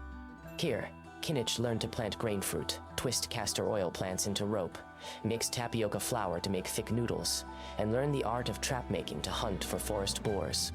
But the ills were more evident, for any violence here had no hope of neighborly mediation. The injuries he and his mother would suffer contingent only on his father's state of drunkenness. That's so One night, horrible. His mother snuck out and left without making the slightest noise, leaving her young son behind, perhaps for fear that her husband might pursue her to the ends of the earth otherwise. Kinich does not recall if she said goodbye to him. Oh my But God. nonetheless, I thought they cut off the he video daily there. succeeded her housework, farm work, hunting craft, and beatings. As Stop. he grew, however, Kinich gradually found means of escape. His athleticism proved exceptional, and as he grew faster each day, his father grew less able to catch him. Right, he's gone Each through time hell. he all but He's gone flew through out the hell. door. The wind would briefly conceal his father's enraged yells, granting him a rare moment of freedom. And perhaps fate itself had pity on him, for he was soon to experience true freedom.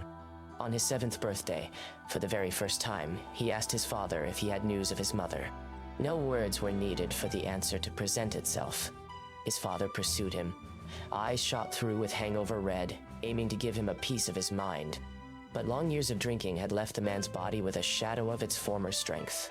As the chase led them past a precipice, he lost his footing by mistake, plummeting off the cliff. By the time Kinich had reacted, the man with whom he had lived for many years lay at the bottom of a col, unmoving as a forest boar tired of struggling in a snare. He would never again get up. The first thing Kinich felt was a daze, almost like being snowblind, before a staggering sourness knocked him out of that torpid. I'm sorry, I'm just like so like I'm like a bit stunned by like all the stuff that's only that's by happening squeezing here. his eyes shut, scrunching his nose, and Like what is breathing deeply. Hoyoverse doing? The video is actually called Why Hoyo, and I Twisting agree. his face in the process, did he manage to hold in the tears? After some time, he knew not how Brutal. long. He picked up his father's grappling hook and dragged the man's stiffened body back home. His father had never taught him how to use such equipment, but Kinich had learned just by watching in secret a few times. Now, he blitzed past one tree branch after another, the wind whizzing in his ears. On his 7th birthday, the mountains had sent him the gift of freedom. But when he opened the box, he found naught but solitude within. What? Wait, can we end on like, and he also like had a good day? The gift of freedom. Like the gift of But freedom, when great. He opened the box, he found naught but solitude within. Yeah, like, can you not like, you know, it'd be great if they were like, and he had a good day, and things were good, and things were happy. What a day for Kinich. That is so freaking crazy. Because here's the thing, I want to make it clear, there's nothing funny about anything in that whatsoever. It's just brutality after brutality. Like, he has been through so much that it's awful. Absolutely awful. So crazy the stuff that he's been through. Honestly.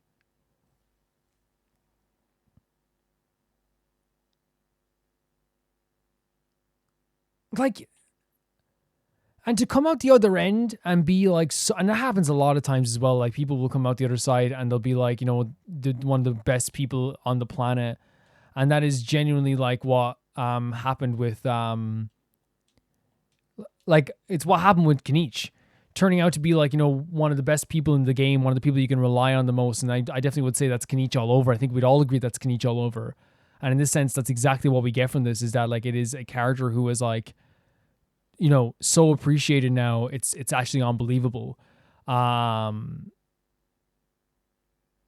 freaking insane. It really is so insane.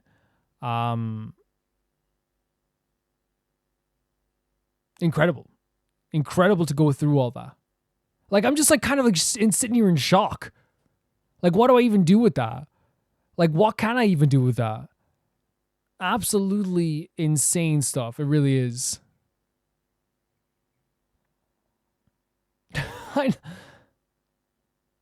I'm laughing because I'm so nervous as well. Thank you, Angel, for sending in. It puts a lot of perspective into like Kinich as a character as well. Still horrible to even think about, right? Still so horrible to even think about. But thank you so much, Angel. Thank you. The next video is sent in by Phantom Vaporeon, and it's Miku All Attacks Exhibition Complete. Let's check it out.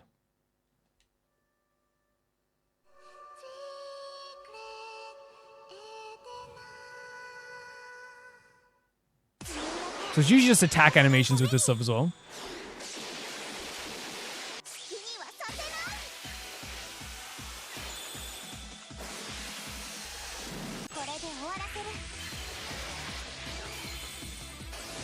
They're always like very vibrant and bright, right? Like they have some insane, like they have like some insane ones in these games.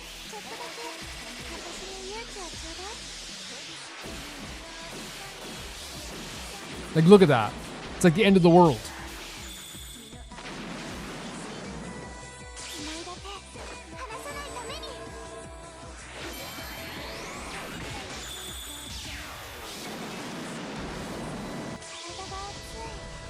It's turning into a freaking demon here as well, like, you know?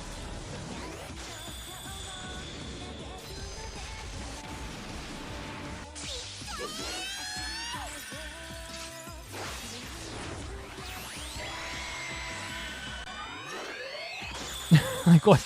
Like, it's hard to laugh sometimes because like some of the stuff is just like so over the top crazy. Like these gals are like committing like some of the biggest atrocities you've ever seen in your life in terms of like what they're able to do. How like this would destroy the universe, some of the stuff they're doing. Look at that. Insane.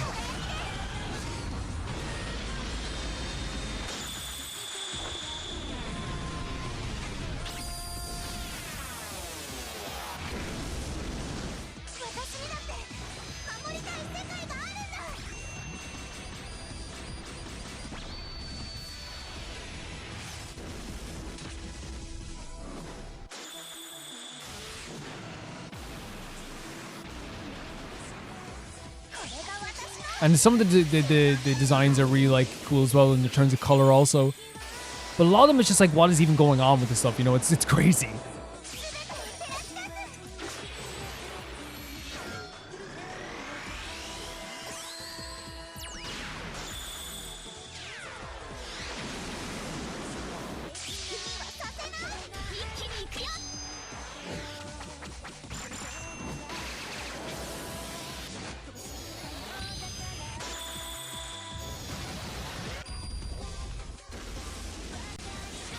And a dual attack here as well.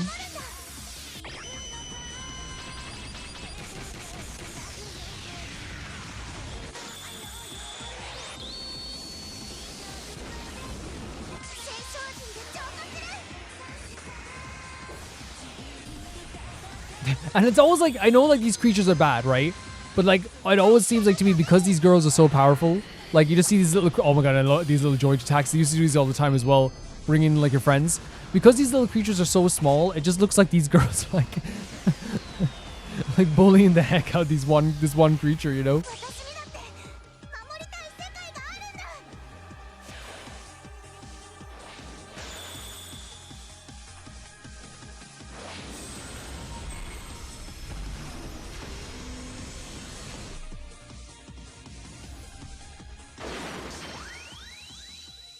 This is a cool UI as well, though. Very cool UI. Oh, like it with a paintbrush. Very cool.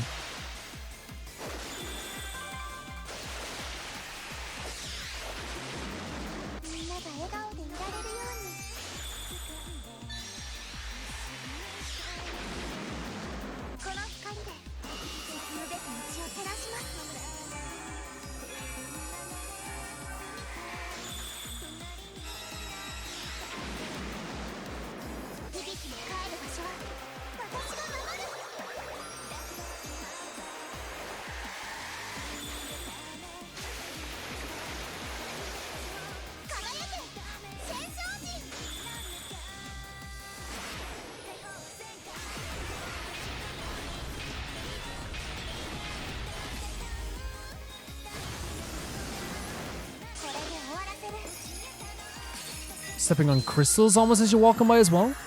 Like they all have like their own personality, I suppose, as well when it comes to some of these violent acts, you know.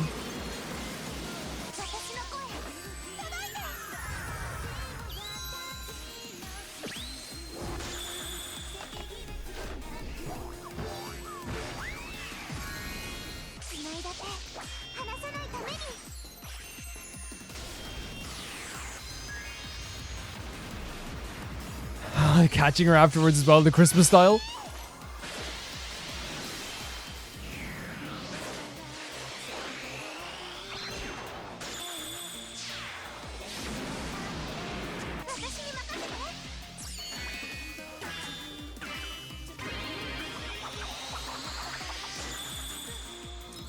These vines of roses almost as well.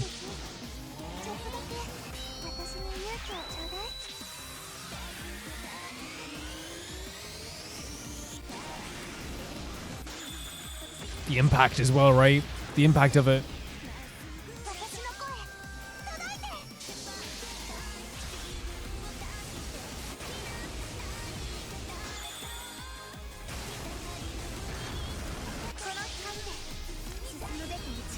Oh, they're cool outfits as well, right?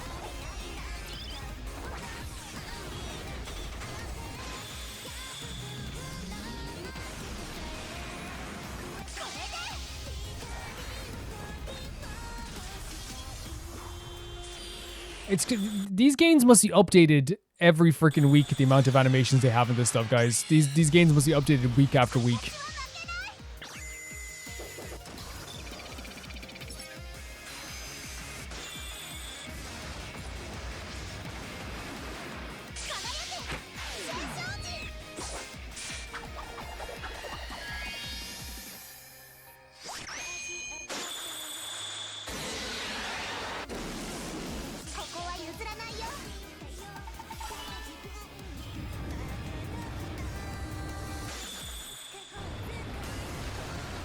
Just like a literal flood. These girls are more powerful than God. All the songs are about them moving forward and struggling. Girls, if you could do this and you're struggling, we need to have a talk. This is insane. I love when they show this stuff. You actually like landscapes in the place they fight as well. Is so freaking cool. Like, it actually is a pretty good looking game from that perspective as well. For sure. Crazy stuff. Crazy stuff once again. Yeah, the animations and stuff is really cool. I love, again, like when they show the actual like landscapes they fight in as well, which is really cool. Because you don't often get to see those in those animation stuff either. I actually did. I love seeing that aspects too. But yeah, some of those moves are just absolutely insane. It's hard for me to like really like give like full commentary all the time on like fighting like animations, because usually it's just like in the moment like, oh, that's cool, and some of them are like, okay, that's not as cool as the last one, but that's cool, you know. So sometimes you have to kind of like, I guess, take a, there's not a lot of analysis I could do of a game that of fighting animation just beyond how cool they look. And some of them like were really, really sick. Some of them were crazy. Some of them were really cute in terms of like their animations and stuff. But I do like that this game clearly is updated constantly, and there's so many different things for people to play in this. It's a sign of maybe creators like caring quite a bit, or maybe it just makes a lot of money as well. But it is like legitimately like it seems like a massive game with a incredible amount of customization as well, and you see that from these things as well. That obviously people are interested in the story also, and of course it goes along with the actual show as well, so that's another thing too. Thank you, Fandom Vaporeon. And the last video sent in by Dodo Dan, and it says that this is first of all, it's Monster Hunter Stories 2 Kinship Attacks. I gotta get better at reading the actual title of the video too, but I think it comes up on the screen anyway when we pause sometimes too. But I gotta get better at reading the title of the screen for sure. But Dodo Dan, sorry Dodo Dan, this is the unprofessional side of me. I closed the iPad once. Just a simple video adding the monsters theme to their ultimates in Monster Hunter Stories 2. Okay. Kinship attacks, but with... What is it? Kinship attacks, but with different music. Can I say as well, by the way, Monster Hunter Stories 1 I played a bit of, and I want to be clear on this. It's not the game's fault. I played it during a heat wave. And so I just like, I associated my bad feelings of feeling sweaty and horrible like with that game for a while. And now like, I'd go back for sure. But like, I think I just stopped playing after a few hours because I was like, F this whole experience. But then I played it again. So I was like, oh, it's not, it's just, it's a feeling of like, I always say that if you have a headache, you shouldn't play a game. If you have like a sore back, it's difficult too, because what happens generally is like you will associate that temporary pain you have or the temporary discomfort you have with a game. And I don't want to do that with any game. That's why I like to be comfortable when I'm playing games as much as possible. Let's check this out. So it's putting their themes with the, okay.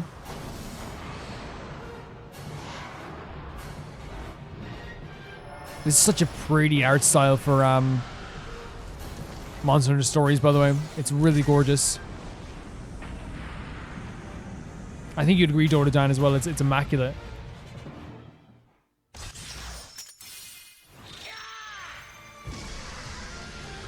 So it's putting their themes from the other games with the monsters in this one. How did it feel for you, Dodo Dan, as someone who's like a Monster Hunter fan, to be able to like, tame some of these creatures and like fight alongside them, I suppose? Because to me, that would feel great. It would feel like I'm the most insane person on the planet. That's so freaking deep. I just love the art style so much. And it's a create a character thing as well, right?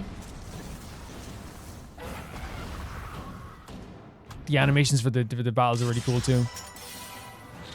I love a good turn-based RPG, so like... Now I start... You know what's so weird? Because you noted that I'm starting to recognize some of these creatures. Not the names, but like I recognize them from like the videos you sent. And I'm like, oh, these are all in this game. Like, how could you not recognize this one? It's like, what's the name of it? Oh my god, I'm gonna feel so bad because I don't remember the names all the time, but I do remember the actual creature's visuals, right? It's a water creature. Like, I remember that. I think it was also from, like, there was a video, there's multiple videos where we saw, like, nearly all the creatures, like, even fan-voted stuff as well. That's terrifying. Like, I would be done. You would never see me again.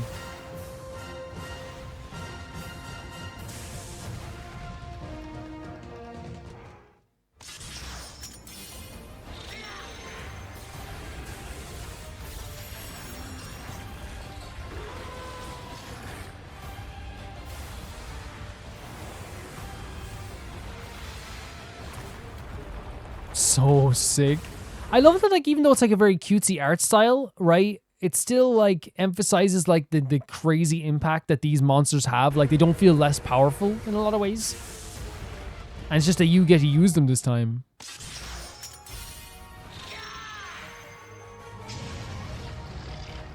Look at that. This little lad must feel like, again, the most powerful person. Oh my god, that's so sick. You get a full montage. Oh my god. That's so neat.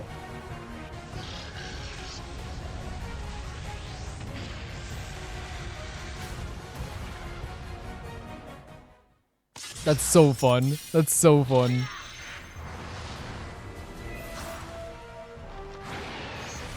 You know what I mean? Like, still, even the music obviously helps as well, but like, I feel like even the designs still have a very cool impact, right?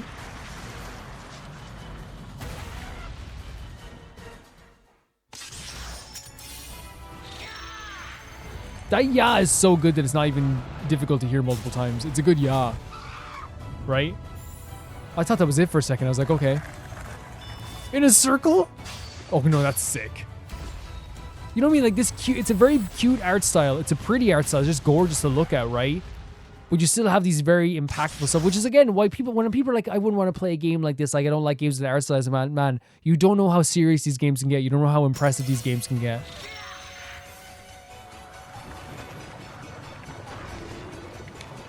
So cool.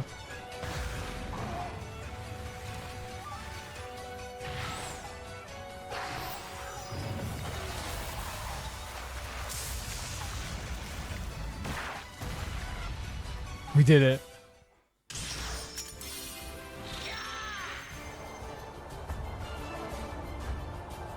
Like walking, like struggling through the snow. They all look so pretty as well, all the monsters.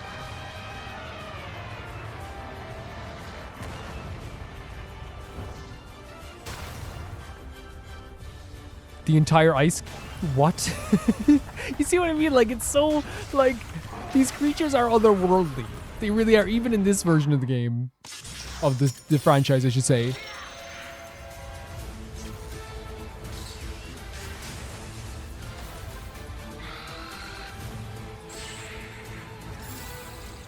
Cool green color tones.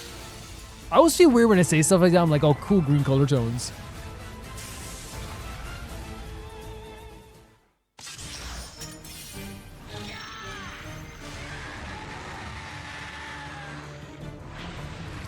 That's a scary beast. That's a scary beast. And you can just like catch all these guys. Well, not catch all of them, like tame all of them as well, right?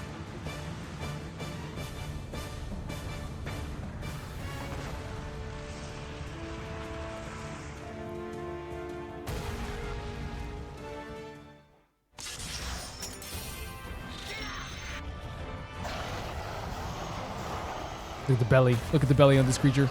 Look at the belly on this creature. Just barreling through the world here. It's so, like, and like when I say over the top, by the way, I mean in the best way possible, because I'm a Yakuza fan, right? And I love them accentuating a powerful creature or person through an amazing attack animation. I love it. F being tame when you can't, when you don't need to be. You know what I mean? Go crazy.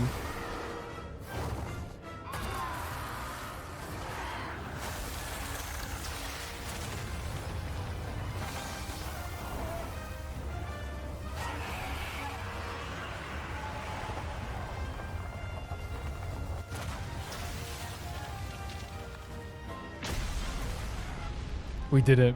I love that we did it at the end after every single attack, especially after these crazy attacks. Yeah, and like oh my god, look at that big boy with a fish. It's so good. Like, it's so good. How freaking awesome! Yeah, and again, like I said, the music. I hope you understand, Dota Dan. I don't know the context because I don't know the music and the different. You know what I mean? But it's still really, really cool, like the animations as well, that go along with this also.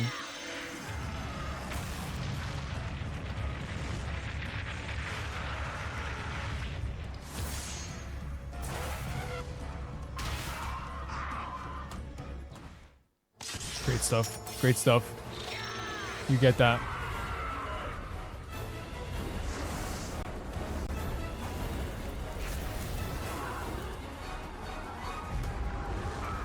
Holy F. You know what I mean? Every single animation, I'm like, yeah, some of them aren't as over the top as the other ones, and some of them aren't as crazy as the other ones. All of them are animated beautifully though, and all of them like really like I feel like have their own personality to them in a way too. Never gonna get tired of the yeah. Oh, what's happening now? No. What's that? That guy's disgusting. That guy is disgusting.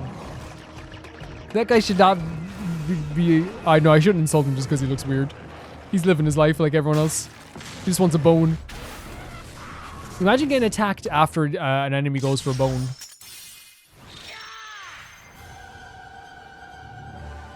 Are you serious with the theme song?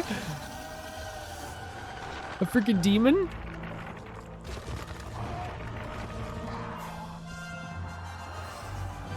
Jesus Christ, the music really made that scene. Oh, and that's the creature you showed me as well, Dododan. I remember this. I remember the exploding like things that it shoots off itself as well. Very cool. A lot of these I have seen before. I think I definitely have seen before in different videos. Running through the flames. Obviously the music is definitely making this like feel even more epic, right?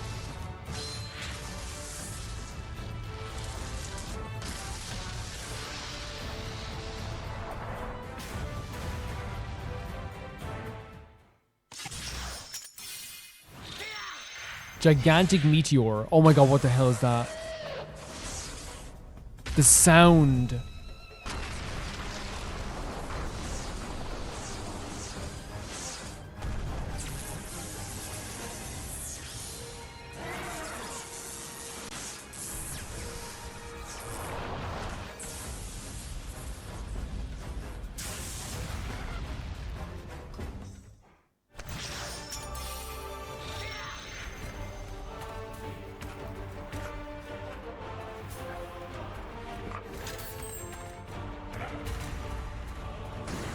And this little creature as well? But they're playing the actual theme song, which is so freaking awesome as well. Oh, the main character is so adorable. Jesus. I say little creature and it's one of the most brutal deaths in the entire freaking game so far. Literally very, very, very cool. It was really awesome seeing the different animations, the different creatures, and some of them I recognize as well. Some of them probably I saw before as well, but I just didn't recognize in that sense too. But it's really cool seeing like all the, and especially with the music in the background too, I feel like it accentuated it also. They did a really fantastic job, I feel like, with this as well. It's just awesome. Just really, really, really cool. And like, my favorite aspect of it was that with the music in the background, these like really adorable versions of like the actual monster creatures became like scary again. Because I remember playing Monster Hunter Stories for like a few hours. Like I think I said this like a year ago as well. Like I said, like, you know, it's a heat wave and all this stuff. I also played Freedom Unite, like I said before as well. Again, I have not gotten past like, I think like 5 hours in a Monster Hunter game, which is unfortunate. Maybe like a bit in like the 3DS one. So they're all still very, very fresh to me. So it's awesome to see like these cute creatures, like in a very different light, Dododan. That's awesome. Thank you so much for everyone for watching this video. Thank you so much for supporting the series. And I will say thank you so much to Never Gonna Play the Baby Gangster here on Patreon. That being Typhar2, Jamie Bull, Johnny the Banana, The Ghost of Inazuma, Felicious Felix, Yule, Radish, Anusta, Death Trap, Lynx Marky, Assassin, Colorbow, True Peanut Butter, Alpaca Juice, Peter Shelson, Heck, SR Fiji, and Leah. And I'll say y'all so soon. Bye bye.